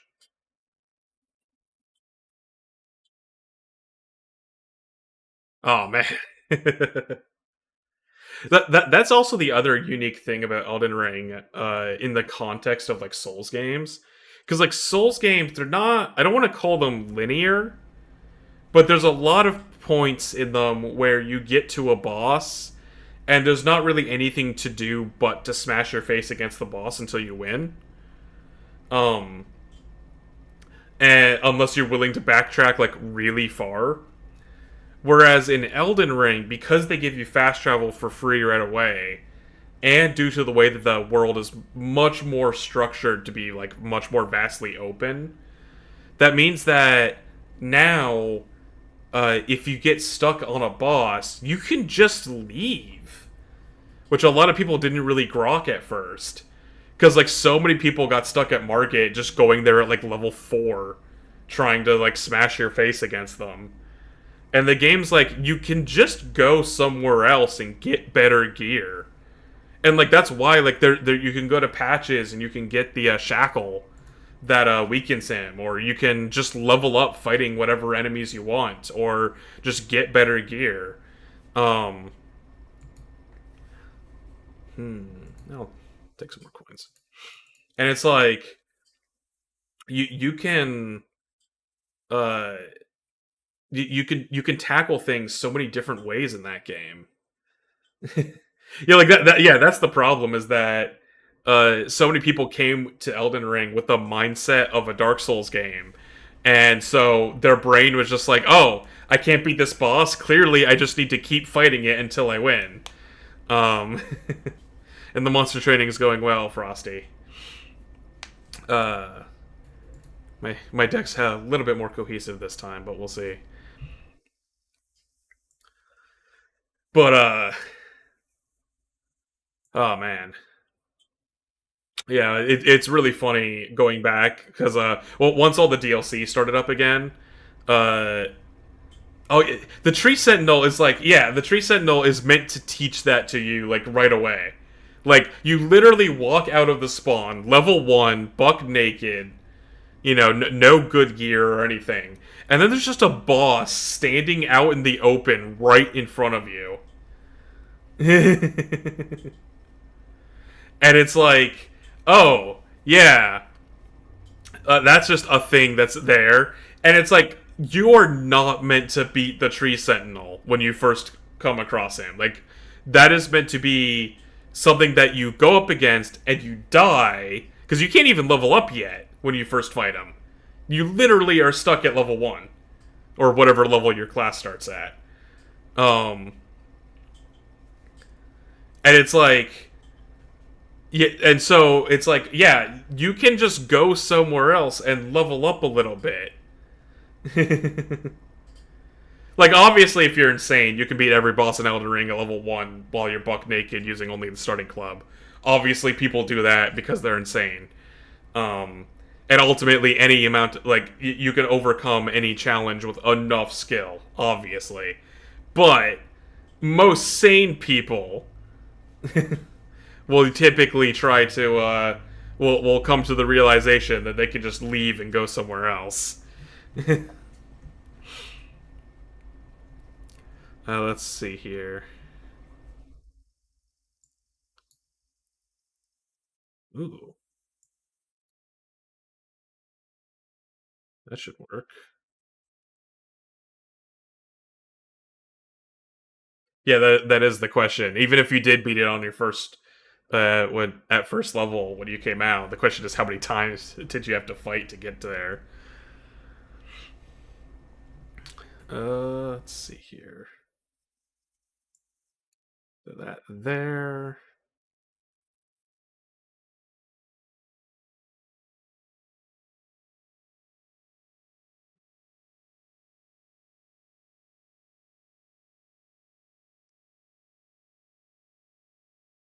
Perfect.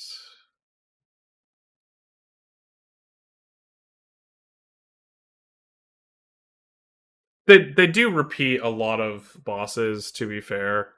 Um but I mean the core combat experience is so good that I feel like uh it's not that big of a deal.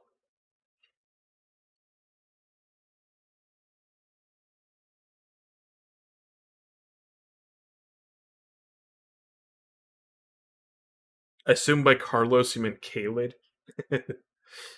um so yeah, so you went to Kaled first? Damn. That's an experience. Kaled's usually like the third area that most people go to.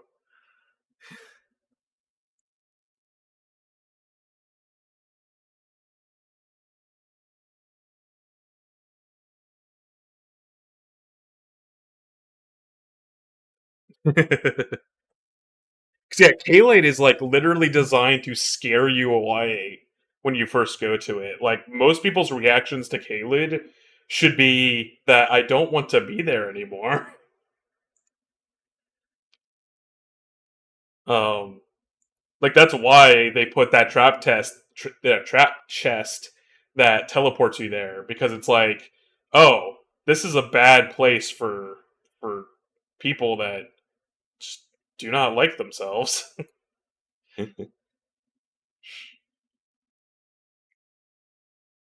So I'll put you up there.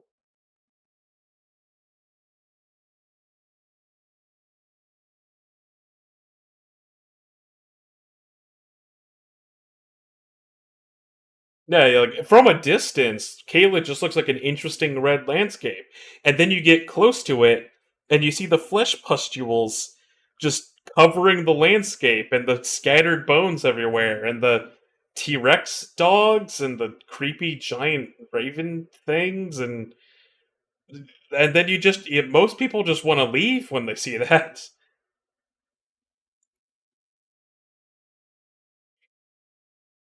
Man, the enemy designs in Caelid are just weird as hell.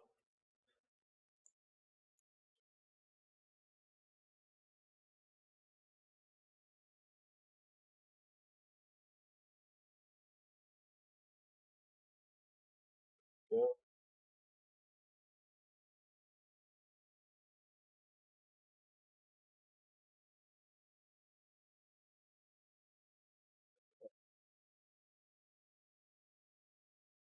Let's get you out there.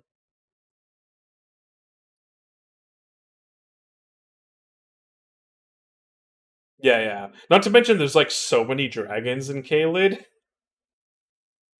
and like Scarlet Rot swamps, and like Caelid is a bad time for a new player, and it's meant to be.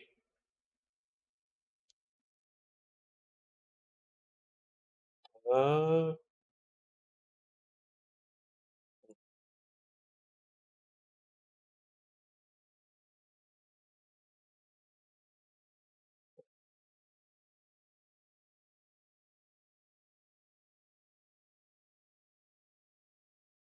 whittling them down. Come on.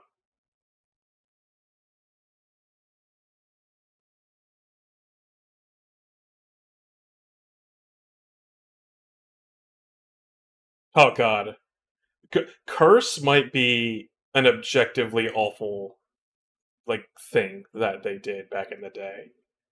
Like Dark Souls One, I'll admit I'm not a Souls veteran. I've only played Dark Souls 1 and Elden Ring, and I didn't even beat Dark Souls 1. Although, to be fair, I still don't blame myself for that, because I lost my save file like 4 times due to various nonsense with like Games for Windows Live and whatnot. So, like, I tried to beat Dark Souls 1, and I just never was able to. But, like, while I was playing Dark Souls 1 as a complete scrub lord, um, it was like the game is hard, but it feels like the game believes in you, if that makes sense. And so it's like I understand, like it's one of those things where I die a lot, but it feels like the game is like, you can do this if you just keep with it, right? And it's like, but then you get to the curse status ailment, and then it's a status ailment that screws you over in your next life. And it's like, what the hell is that? Like, yeah, like that's the main thing. It's like Deathblight is one thing. That just kills you. I'm fine with something that just kills me. The problem with Curse is that it screws over my next life as well. Like that's the thing, is that yes, when you die in Dark Souls, you lose your souls, and that sucks. But at least that's like, you're not actively getting weaker. You are always as strong as you were. And so you're always able to keep fighting and giving it another shot. But if you die to something that gives you curse, then that means that you're screwed. Like if you struggled on your first attempt and then you got cursed, like what are we even doing here? Like that feels like bad design to me. Because like at that point you're creating a positive feedback loop of failure that just basically screws over the player.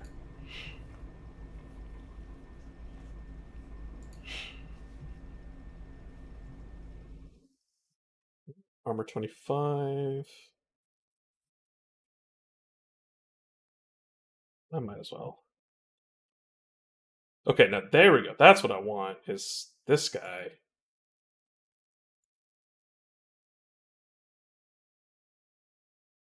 Now we finally got a good card to work with.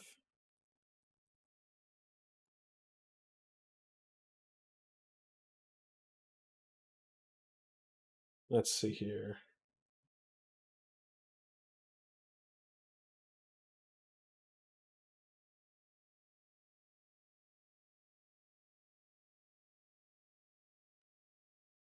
Yeah, the furthest I ever got in Dark Souls 1 was Anor Londo, so I never actually... I haven't played, like, endgame Dark Souls 1.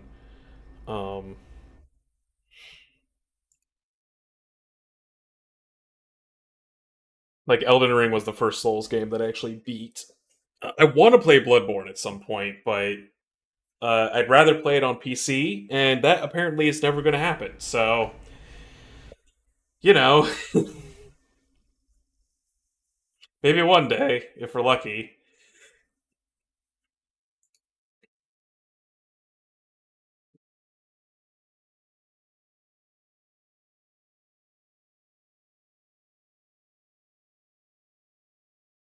Ooh, permafrost.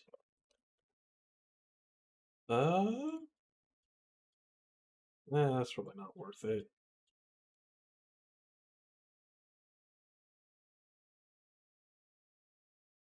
Could reduce the cost of that to make sure it's free.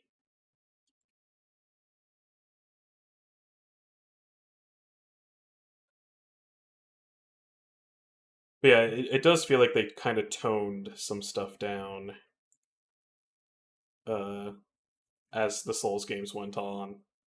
Like Dark Souls 1, it is mostly tough but fair, but it did have a few questionable decisions I still think are a little bit unfair. Um, but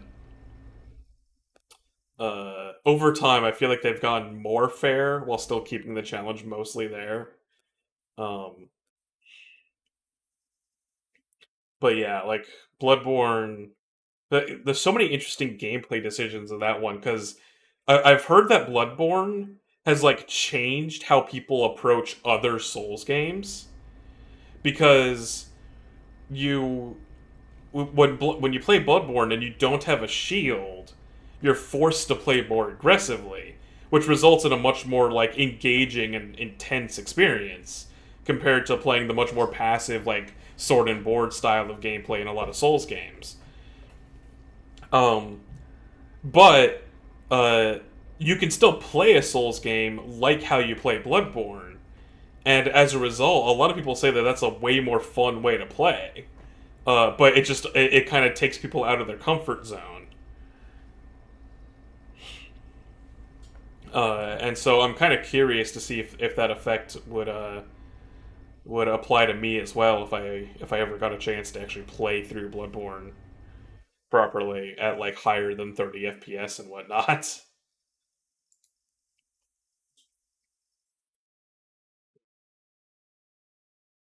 I guess these guys are actually like really good now, so I could, yeah, I could pump the Harvest Baron into my Steward. That's what I think I want to do.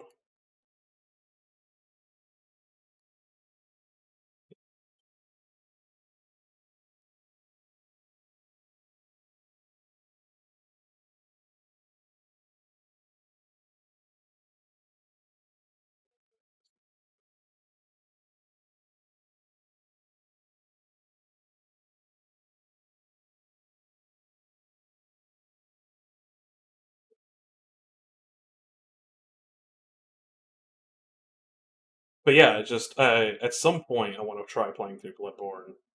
Because like they've got that whole system where you can like earn back your health if you get hit, but if you attack the enemy fast enough, it like negates the hit effectively, which is kind of really interesting.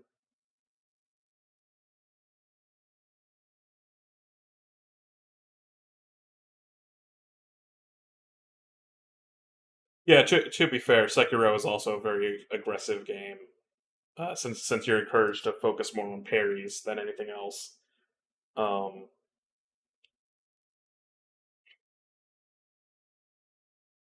but the fact that like the game actively rewards you for like basically ignoring the fact that you just got hit, and instead of going for a heal, you go in to attack the enemy, and that's how you heal. Um, like that's a pretty aggressive play style.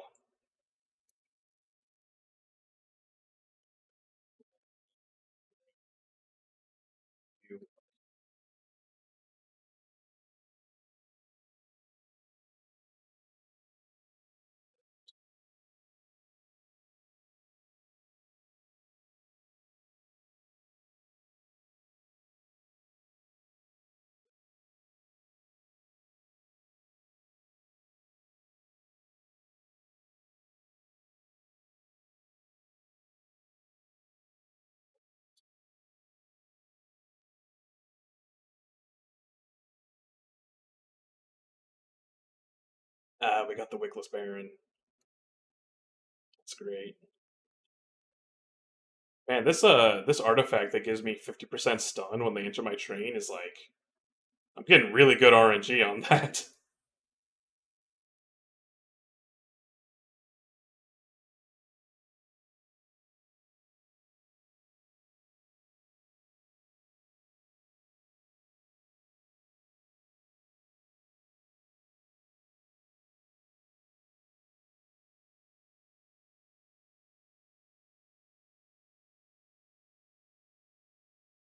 Got a damage shield going.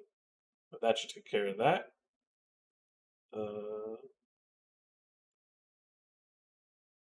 This deck is much more focused and put together.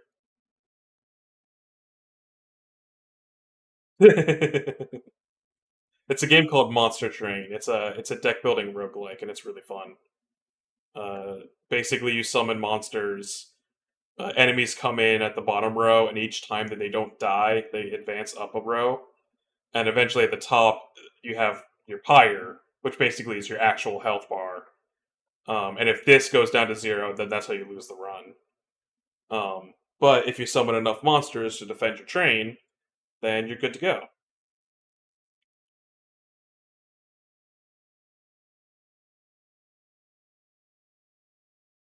And like there's like spell cards that let you like buff your monsters or damage enemies, and then you can do things like it works actually very similarly to like Magic the Gathering in some ways, because you play as like two factions combined.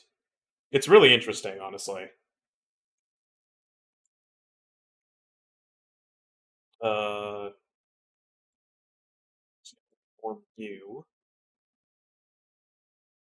that there, and then this boss will die.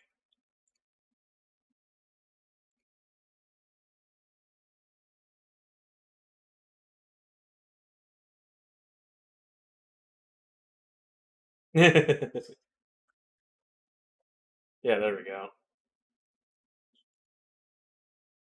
Polar Express in Hell. Ooh, Transcendent. So yeah, so the deck I'm playing right now is a deck that so one of the things that kind of helps this game set itself a little bit apart from other deck building roguelikes is that your deck has a champion that oh jeez, it's 4:40 a.m. Wow. You need to go to bed, Mosquito. Um but yeah, you have a champion that you always get in your starting hand and it is free, and you can always just summon turn 1. And so that kind of guides what your deck does. And so my champion kills imp units that I summon in order to deal damage to enemies. And so the deck is based around summoning imp units to basically just feed to my champion.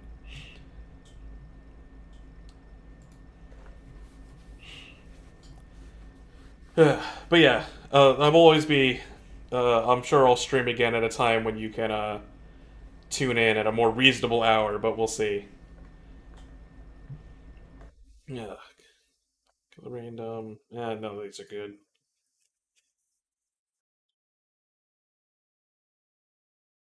That would be.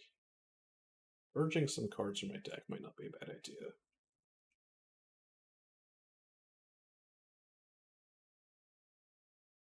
This guy really doesn't pull much weight.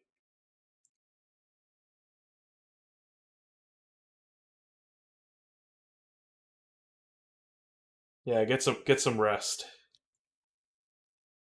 I know what it's like to not get a good night's sleep. Trust me, it sucks. I'm so bad at maintaining a decent sleep schedule.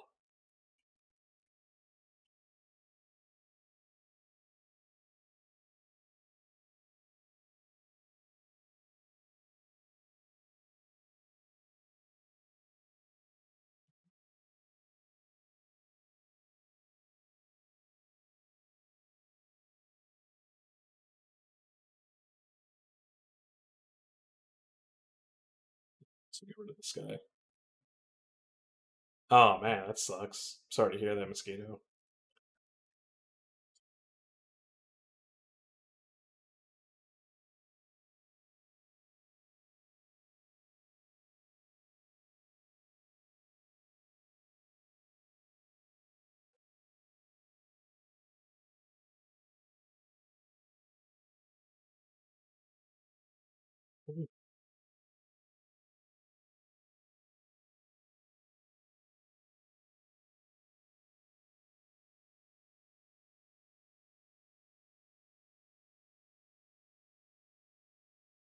I guess I'll get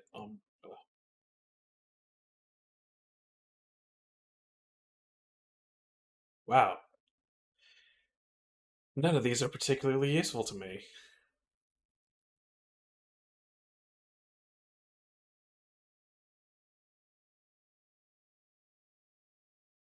Yeah. Night, Mosquito. Hope to see you again sometime. Ooh, holdover. Here we go. That's what I've been wanting.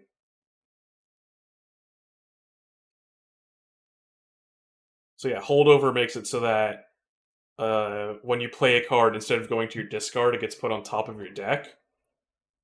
And this card makes it so that I can return a card from my graveyard into play. Uh, so now, every turn, I can just revive one of my dead creatures. Which means that I can consistently just summon an imp every turn. So now we're starting to actually get some combos going. Which means, actually, I should purge my bad reform cards.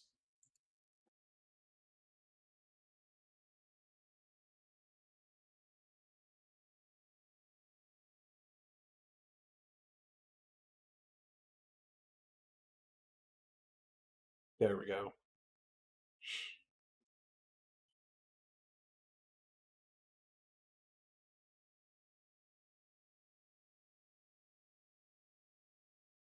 Let's put you here. You can go there. And then I'll put you up there. And this will clear out the entire floor.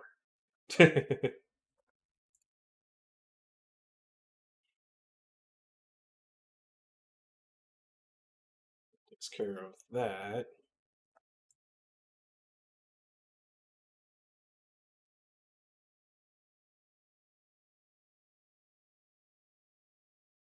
I like how I'll take more damage because I summoned that imp somehow.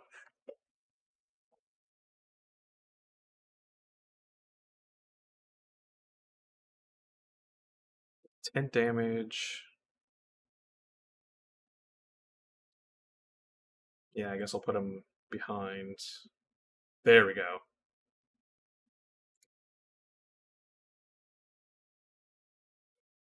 Perfect.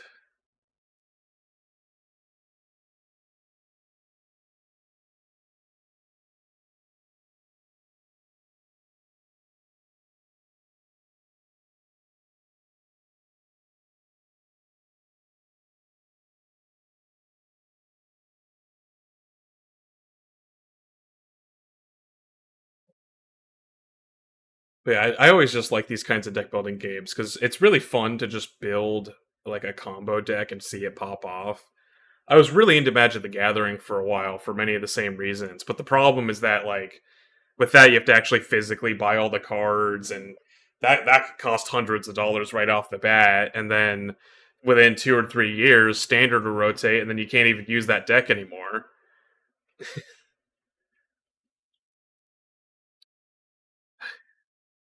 Like it's so frustrating trying to keep up with Magic the Gathering.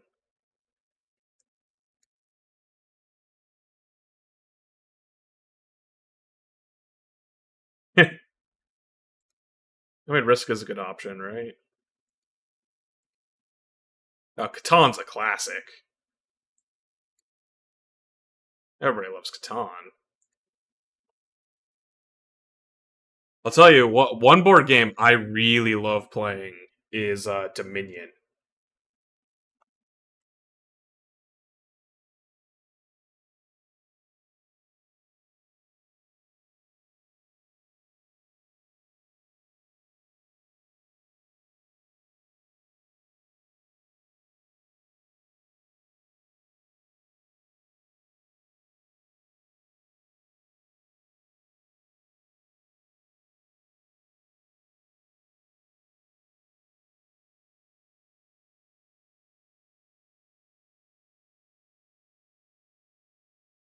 Duty Imperium, Hegemony. I feel like I've heard of Hegemony, but I definitely haven't played it.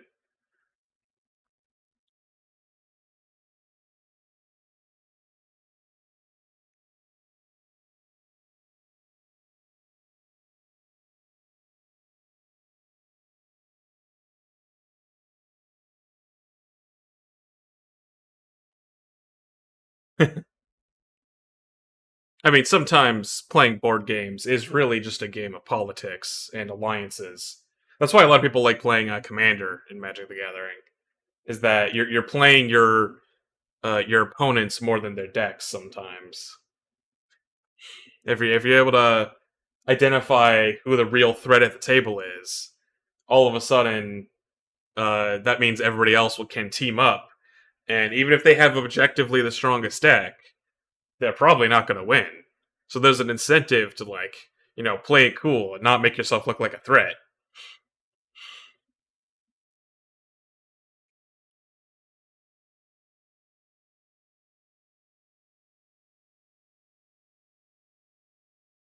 Oh yeah, mind games are fun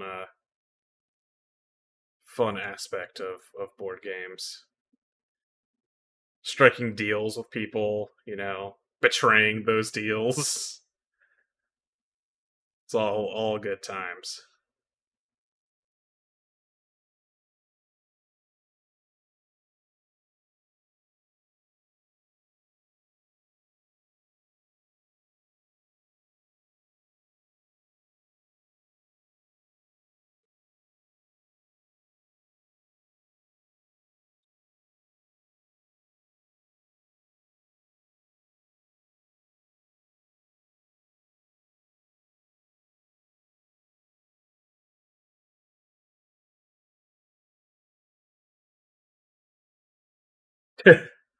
Yeah, that's like the Australia strategy, right? Where you just take over a small island and basically it suddenly becomes impossible to invade you because you got all your forces in one place.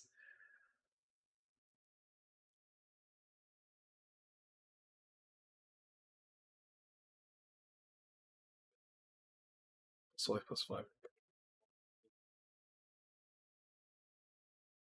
Having burnout 1 on my explosive guy might not be a bad idea.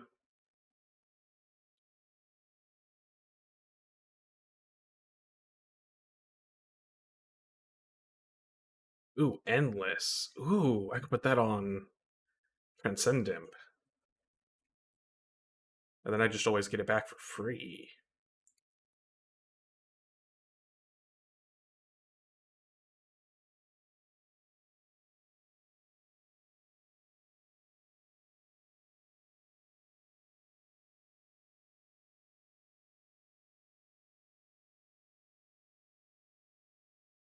Then what I can do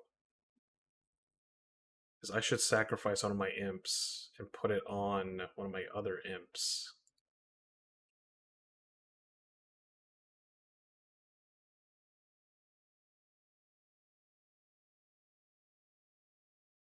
Yeah, there we go.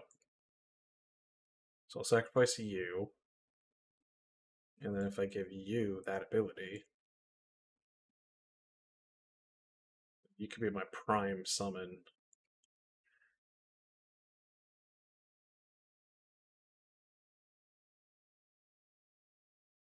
But yeah, the big board game, technically card game, but it's kind of somewhere in between that I like playing as Dominion, which is this kind of like it's also a deck building game, but everybody is building their own deck at the same time, and the deck is about gaining more cards and land and whatnot.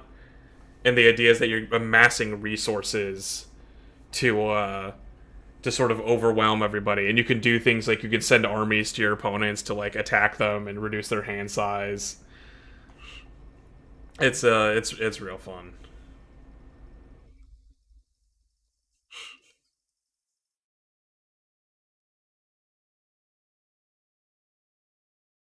Ah,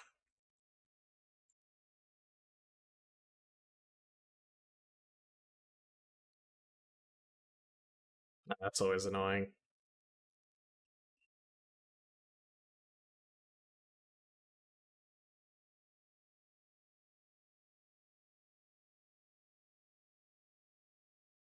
There we go. Give that summon a little bit more juice. Oh yeah, one of the big strengths of Dominion is that it has so many expansions, and so like the base game it can be pretty simple. Um, but what's fun is that you could play it like a million different ways. Even within the base game, you usually play with only 10 decks, and there's like 20 that you can choose from. And so like it's any 10 deck combination of those 20 decks. And then when you buy the expansions, that'll add like another 20 decks for you to choose from. Like I've got like 5 boxes of Dominion that like I would sometimes bring to various like an office party or whatever to play with my friends. And like no two games are the same, which I think is one of really big strengths of Dominion, is that you could completely change like what kind of game it is, because you could include lots of attack cards and make it a very hostile game, or you could include no attack cards and make it a very passive game. Like there's lots of different ways you can take it.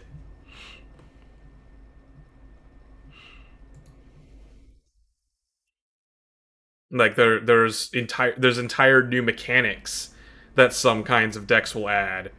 Um,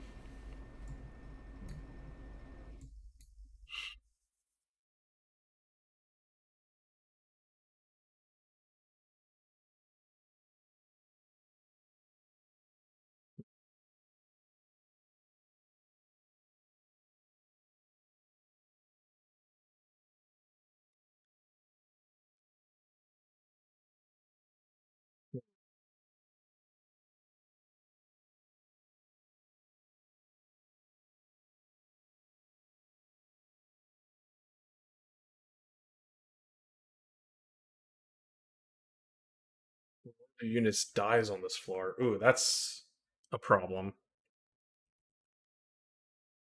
A lot of my units tend to die. That.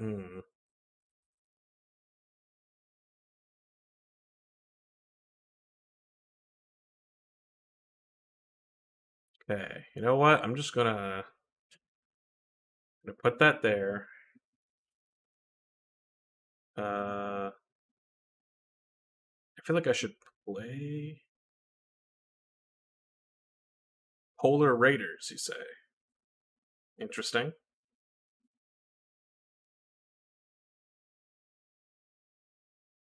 Nice. I'll have to check it out sometime. I've thought about trying to make like a board game or something, but it's a pretty involved process. Well, one game that I do want to make is uh I don't know if this is the best medium to go over it right now, but maybe you can leave a comment later that goes into more detail. So there's like a word limit on these messages, and trying to explain an entire game through a dozen different messages could be pretty complicated. But if you want to like leave a comment on the VOD after the stream, I'm sure I can read through it later.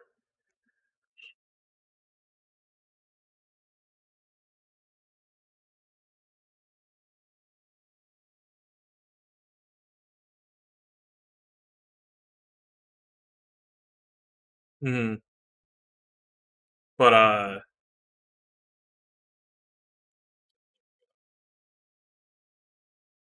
yeah, one of the types of games, because I do want to actually start, like making games myself. Hence why I named my channel accordingly. You know, um, that's why studying game design and whatnot. One of the games I do want to make is a deck building roguelike, just because I love this style of game so much.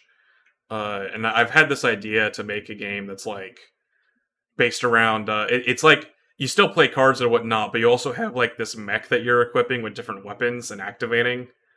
It's like loosely based off of Dominion, but obviously Dominion's like a physical card game that you play against other people, and this would be a single player roguelike, so a couple of changes would have to be made. But it's something I'm still kind of fleshing out. Yeah, like the idea, because like the way Dominion works is you essentially you play cards, and you only get one play per turn, but you can play a card that's like draw two cards and you get another play. And so the idea is that you start stacking these kinds of effects to circle through your deck and try to get to the cards you want. And then you eventually are getting cards that are worth money. And then you can cash in that money in order to buy things like more cards and victory points and whatnot. And what I was thinking is that what if instead of like buying more cards, it was you're cycling through your deck like you're tuning an engine, because that's how a lot of people refer to these kinds of decks, is that you're getting like your deck's engine running, right? So I thought about taking that literally, and it's like, what if the idea is that you're like a engineer that's running a mech suit, and by cycling through cards and whatnot, you're building up energy, and then you spend that energy like activating the mech's weapons. And so like the weapons are set things that are on the board, and like you can change them out between fights and whatnot, or upgrade them, and so on and so forth. But it's like, oh, what, like the one gun costs like 4 energy and another one costs like 6, and so like you amass like 5 energy, and so you spend it all on the 4 and whatnot. And then you use that to like fight enemies and various things. It's still mostly in the brainstorming phase, but I feel like there's potential there.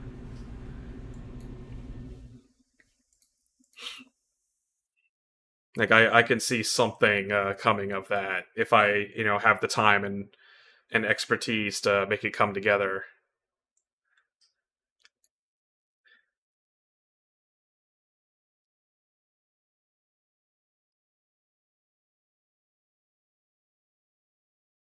Hmm.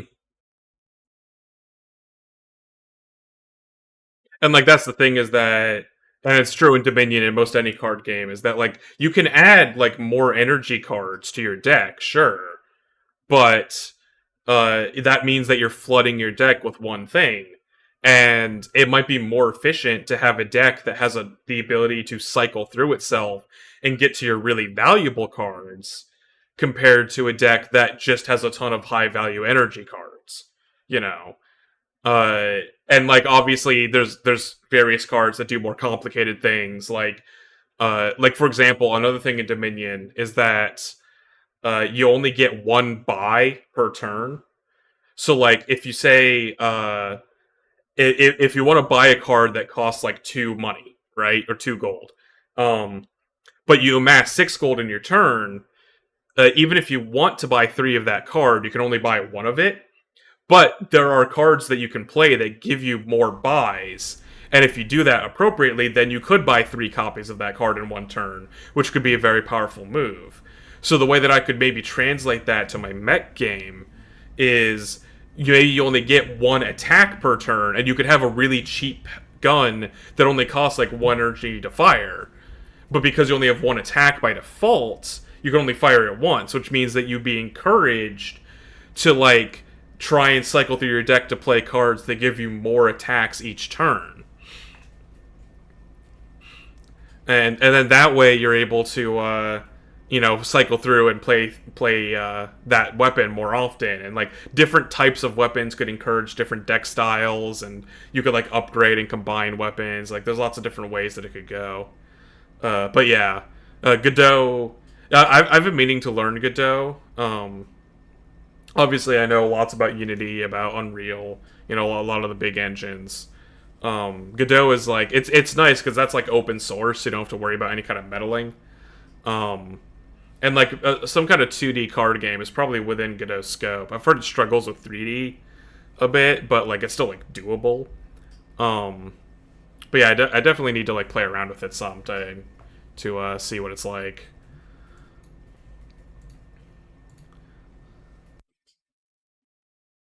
Let's see here. When you play Spell on this floor.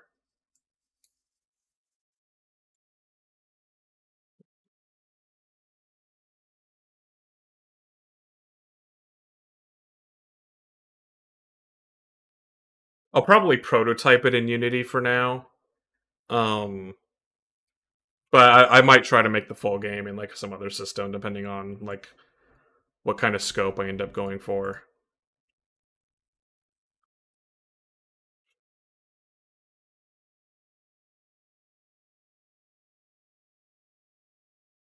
There we go. Now we're starting to really pop off on the combo.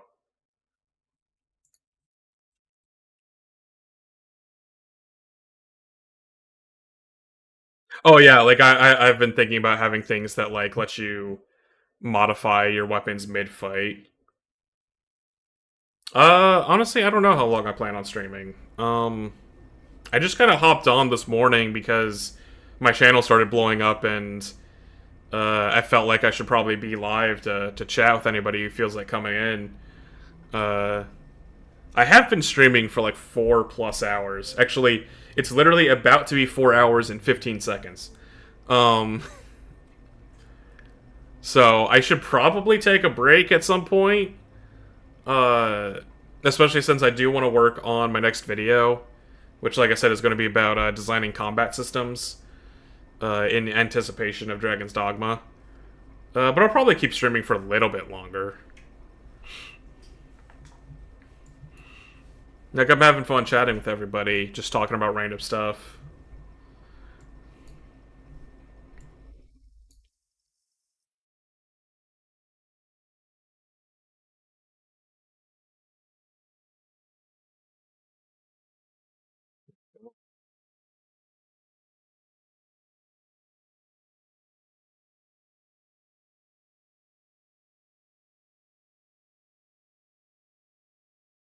Oh, okay, the boss is officially activated.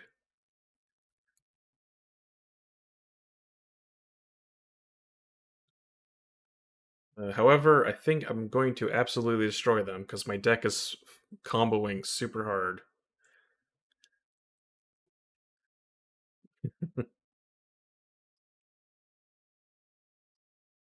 Yeah, this is a pretty solid deck I've got going.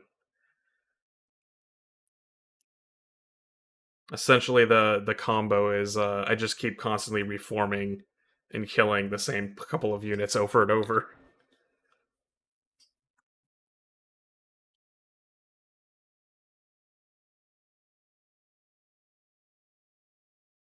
Oh yeah, yeah. I played the original a little bit back in the day, but I didn't get super far into it. And like, from what I understand, Dragon's Dogma 2 is basically a remake. Like, they're not calling it a remake, but it's a remake.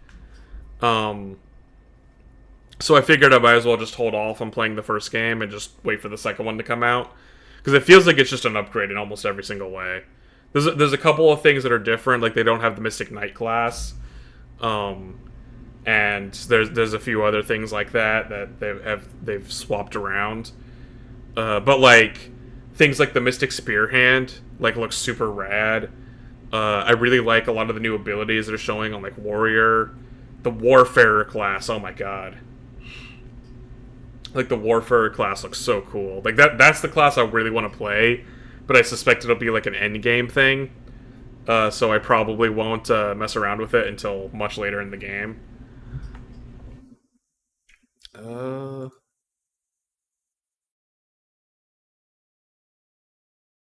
guess I might as well go this way.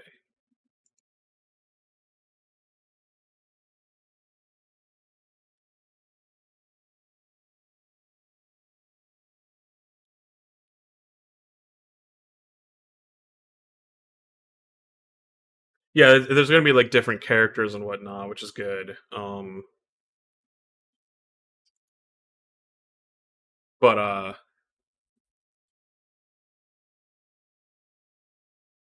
yeah, Capcom's honestly one of my favorite developers right now. Monster Hunter is easily like my favorite franchise ever. Oh man, sorry to hear that, Mosquito. Oh, you're welcome to hang out, I guess, for a bit if you're unable to get to sleep. But yeah, like Capcom, like Monster Hunter is like one of my favorite franchises. Um, Devil May Cry is like insane. And like the guy who made Devil May Cry, or the combat director, I think, is the guy who like is directing Dragon's Dogma. And so it's no wonder that they added the Warfarer class where you can swap between weapons mid fight. Um, with that in mind. Let's see here. Oh, yep, we'll do that on that guy.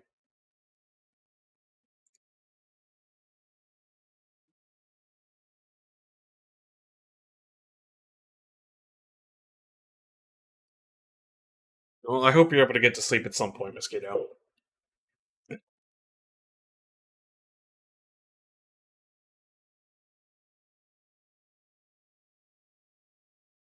But yeah, I'm definitely going to try streaming some Dragon's Dogma when it comes out on, I think, Thursday is when it comes out. Uh, when's the 21st? Yeah. I think it comes out Thursday night. But yeah, my day's been going pretty well. Oh yeah, Bury the Light's so good. DMC 5. I mean, I'll admit I haven't played like every single Devil May Cry game to completion, but Devil May Cry 5 I love so much. It's so good.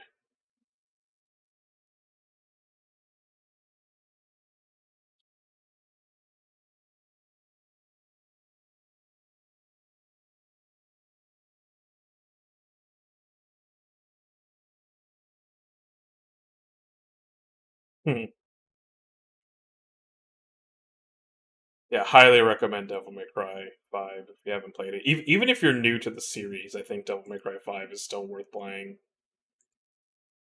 Like it's just so good even when it's taken entirely out of context.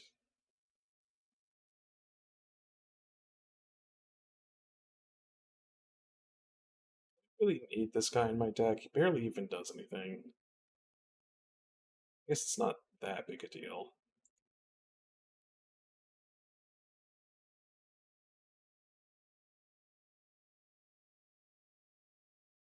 Oh yeah, God. If they make a Devil May Cry 6, uh, I hope they make a reference to that virtual plastic lawn chair meme.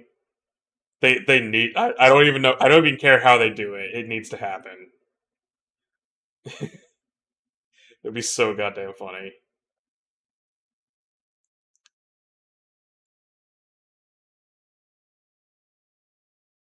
Yeah. Oh, Devil May Cry 5 is like $10 right now. Yeah, you should definitely get it.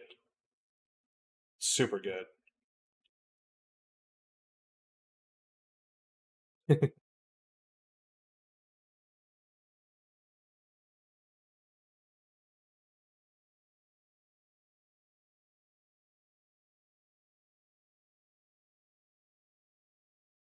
Songs are definitely like a massive strong point of that. I mean, it is a very complicated action game. I'm not gonna lie. Um, but I feel like it gives you enough room to play around with, especially on the lower difficulties, that it's pretty easy to have fun with it. Like I do not claim to be any kind of combo master in Devil May Cry, um, but I still think that uh, like it's especially with Virgil, like you could do some crazy stuff with that, and like Dante's moveset is quite possibly the most insane moveset for an action character like ever.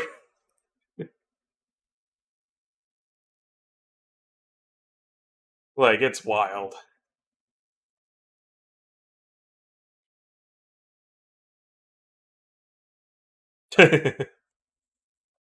Yeah.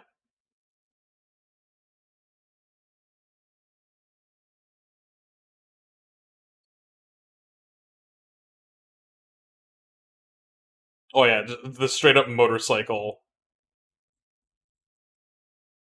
Yeah, and the cowboy hat as a gun.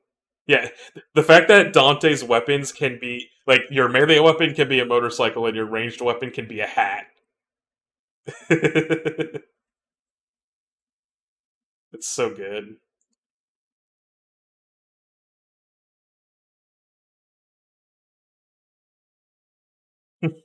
Gee, I've never heard of War Thunder before. Just make sure not to leak any uh, military secrets while you're playing. Don't want to get in trouble. I wish. Maybe one day I'll get paid to actually do this. It would be nice to be able to turn this into a living, but you know, that's probably not going to happen anytime soon.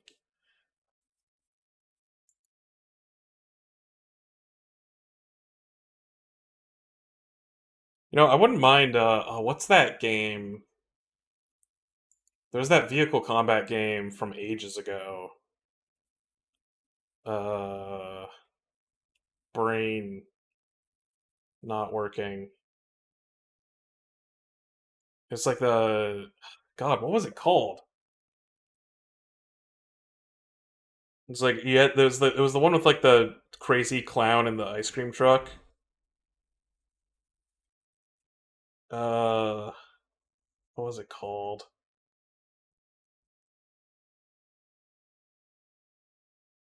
Editing can be a very laborious process, I can tell you that right now. Not to mention that like trying to get your hands on the Twisted Metal, that's what it was. Yes, thank you. Um yeah, like those kinds of vehicle combat games always seem fun.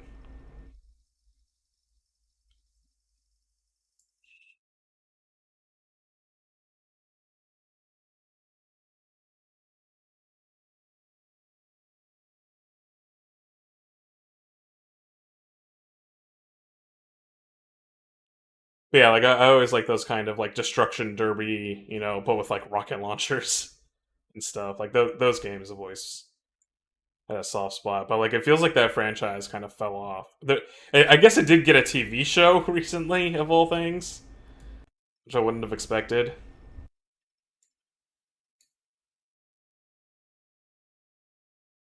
But yeah,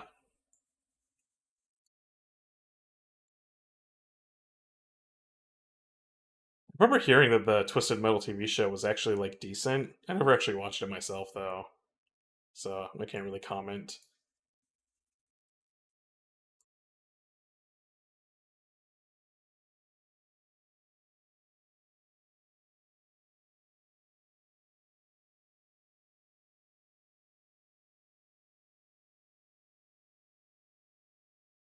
I remember there's a card game that's like all vehicle. I think it's literally just called Car Wars. My dad used to show me tons of like really old school like board games and card games back when I was a kid. Um and I remember that one of them was like some kind of oh yeah, Wreckfest. Yeah, I've seen that. Yeah, I remember back when like that system was first being like created, because like that the whole thing's been like in development for like a decade, hasn't it? Yeah,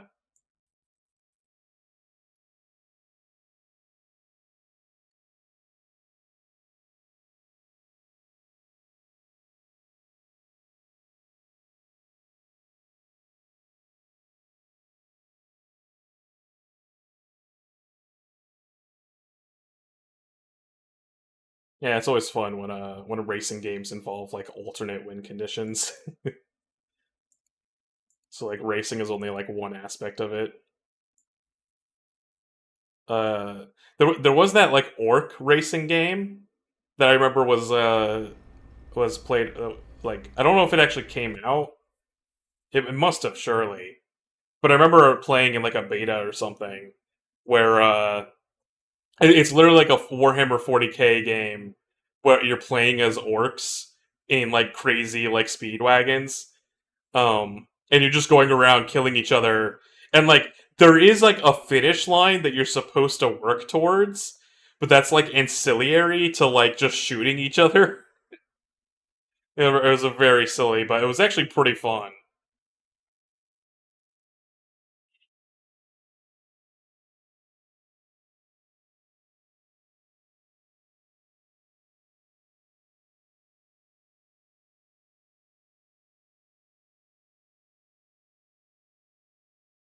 I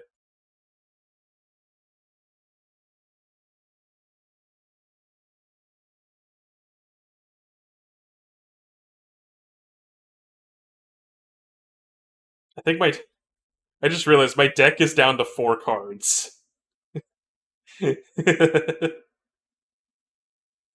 I now draw my entire deck every turn. I might have optimized this deck too well, if such a thing is even possible.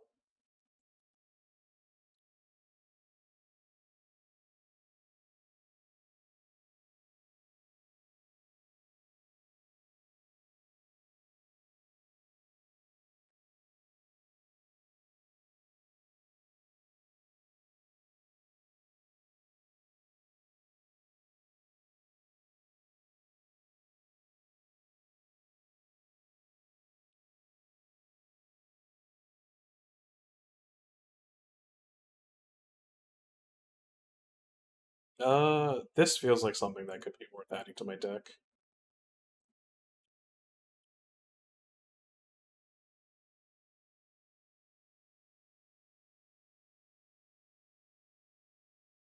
Oh yeah, it's not. I'm not drawing my entire deck because I draw too many cards. It's because my deck gets rid of so many cards until I only have 4 cards left. Because like all the creature cards that I play, once you play them, they're not in your deck anymore. And if they die, they go to your graveyard. Um, and then this card has consume, which means it goes away forever. Uh, this card also has consume, and so like the only cards that are left in my deck are this card, and I guess this card. And so as a result, after a while, my deck is just literally just 4 cards, and I'm able to just completely like always play the same thing every turn. So hey, Roman, glad to have you here. Yeah, this is a game called Monster Train. It's just a fun deck building roguelike that I enjoy. I'm having a pretty good run so far. Um, yeah, let's go this way.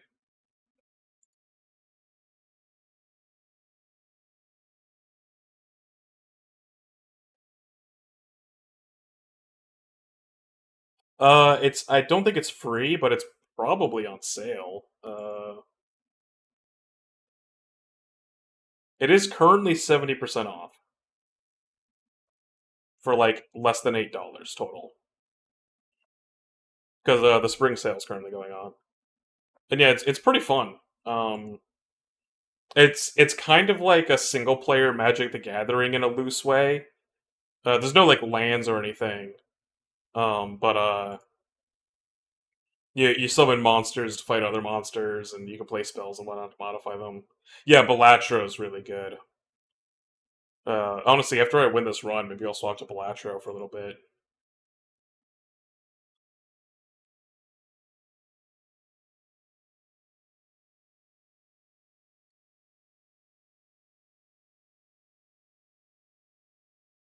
Do I even need to give a spell holdover when my deck just whittles itself down?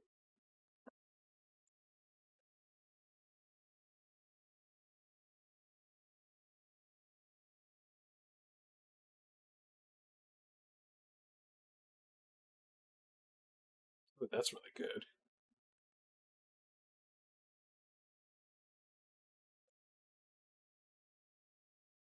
Then I could duplicate. I could get a second Transcendent.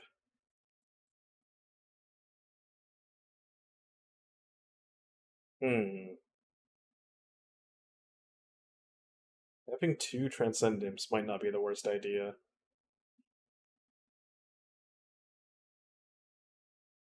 Oh yeah, it's just a casual robot cat. It's got like a robot arm. You know how it is. It's just normal shopkeeper stuff.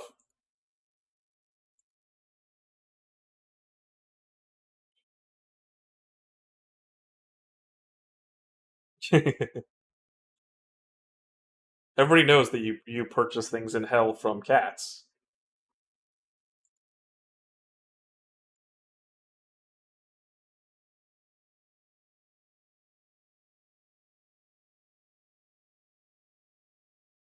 Of course, though, I have the mana to play both of those, so that might not have been the best idea.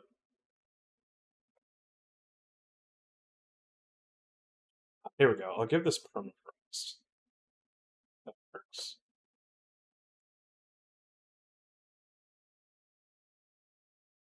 Okay, about to go into the final boss of the run.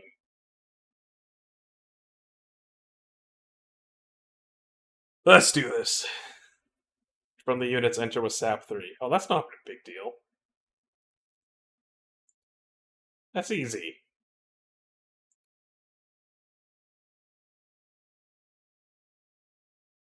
Okay.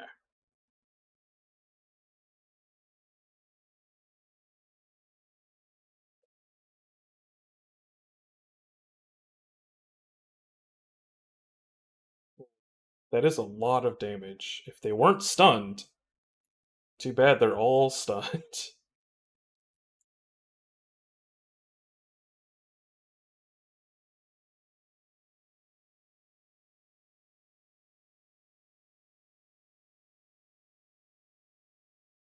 There we go.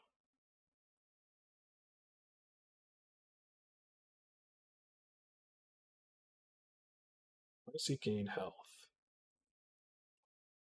Ah, you. When a unit on this floor dies, okay, he's gonna give him armor. God damn it. Ah, whatever. I'll just deal with it.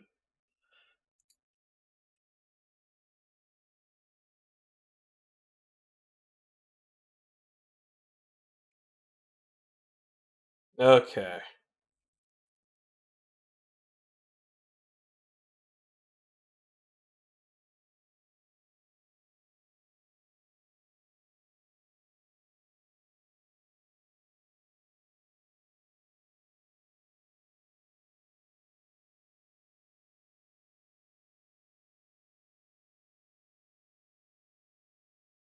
That guy will be fine, I guess.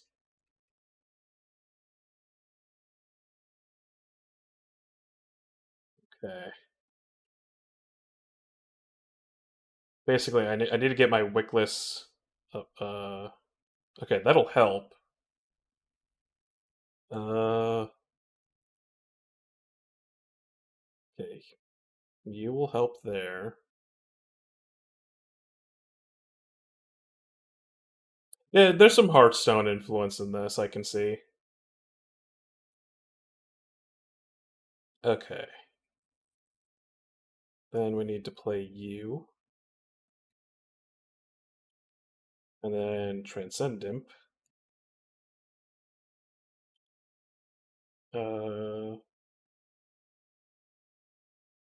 You I can't do much about, but you'll die in just a couple of hits, so I'll take the damage.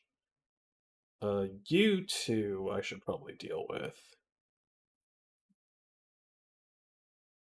Yeah. There we go. Okay.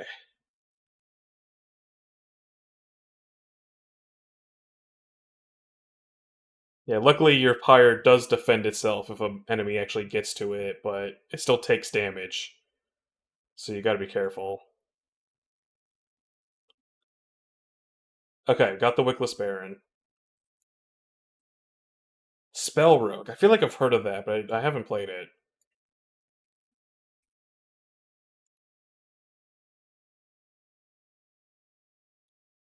Okay. Let's see here. If I pop down you'll whittle down the first guy. And then the back guys will get taken care of. Then Transcend Imp will buff my queen with some more armor. Yeah, that takes care of everybody. And we're whittling down the boss. Ah, Slay the Spire with dice. So what, like Dicey Dungeons? Dicey Dungeons is really good, actually.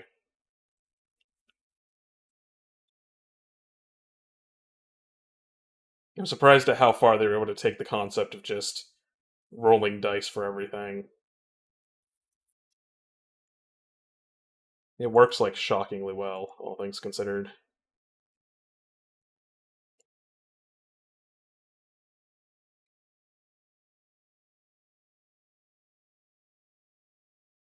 You're good. I can take care of you in a minute. There we go. That takes care of that. That takes care of that. I guess I'll just use this to burn that guy down.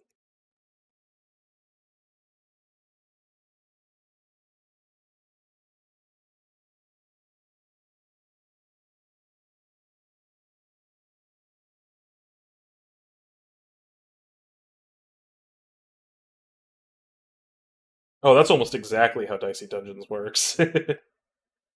Yeah, Dicey Dungeons is each turn you roll a set of dice and then you slot them in to different pieces of equipment. And so like you have a sword that does like the number you slot in plus 2 damage. Or you have a spell that like on odd numbers it weakens your enemy or whatever. So it actually sounds very similar. I might have to check it out then. So yeah, Spell Rogue. Let me search that on Steam real quick. I assume it's on Steam. Yeah, Spell Rogue.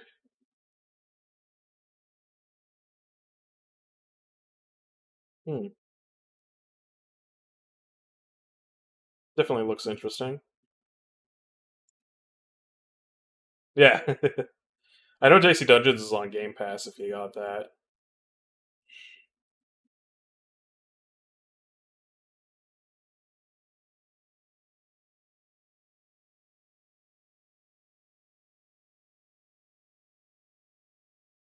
Let's see here.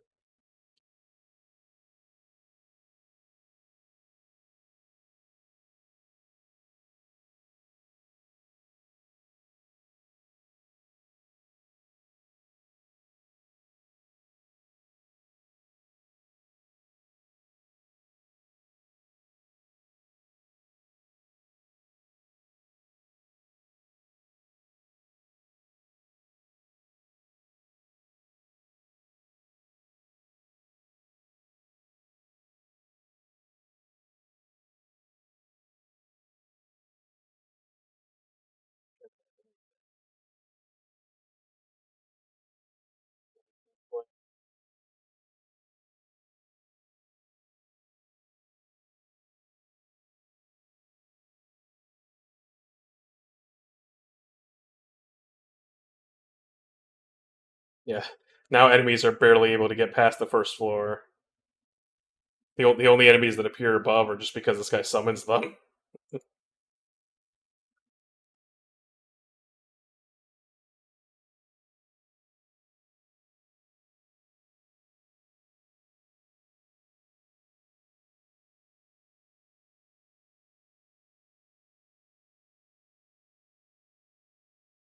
Yeah, I think I'm gonna beat this boss just ever so slightly. In fact, I'm not only gonna beat him, but one of my monsters is gonna be stronger than when we started.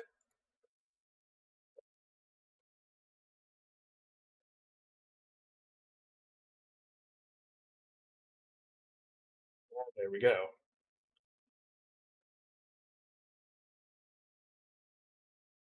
And that's the run.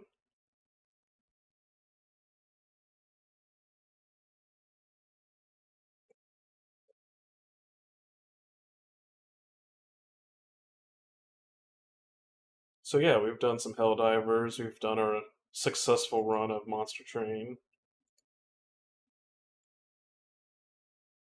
Debating if I want to stop here or maybe play something else.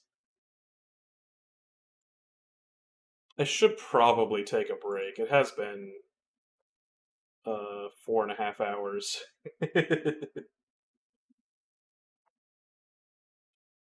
uh, but like I said, I'll probably keep streaming. I don't know if I'll stream as often this week, but I'm definitely going to stream on Thursday or Friday to stream some Dragon's Dogma. Because that game looks like it's going to be super fun, and I definitely want to try it out with you guys. My current plan is I want to play a warrior to start because I know you can unlock that early on, and then I want to get Mystic Spear Hand, and then eventually Warfare. But yeah, I think I'll call it here for today. We've been streaming for a little while. We've had some fun. We've talked for a while, and of course, there's an ambulance driving right past my place that hopefully you can't hear if my noise canceling is working.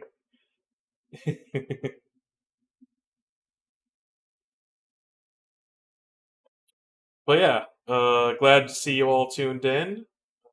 Once again, thanks to Asmon, I guess, for showcasing my video earlier yesterday. And I hope to see you all later. So, thanks for watching.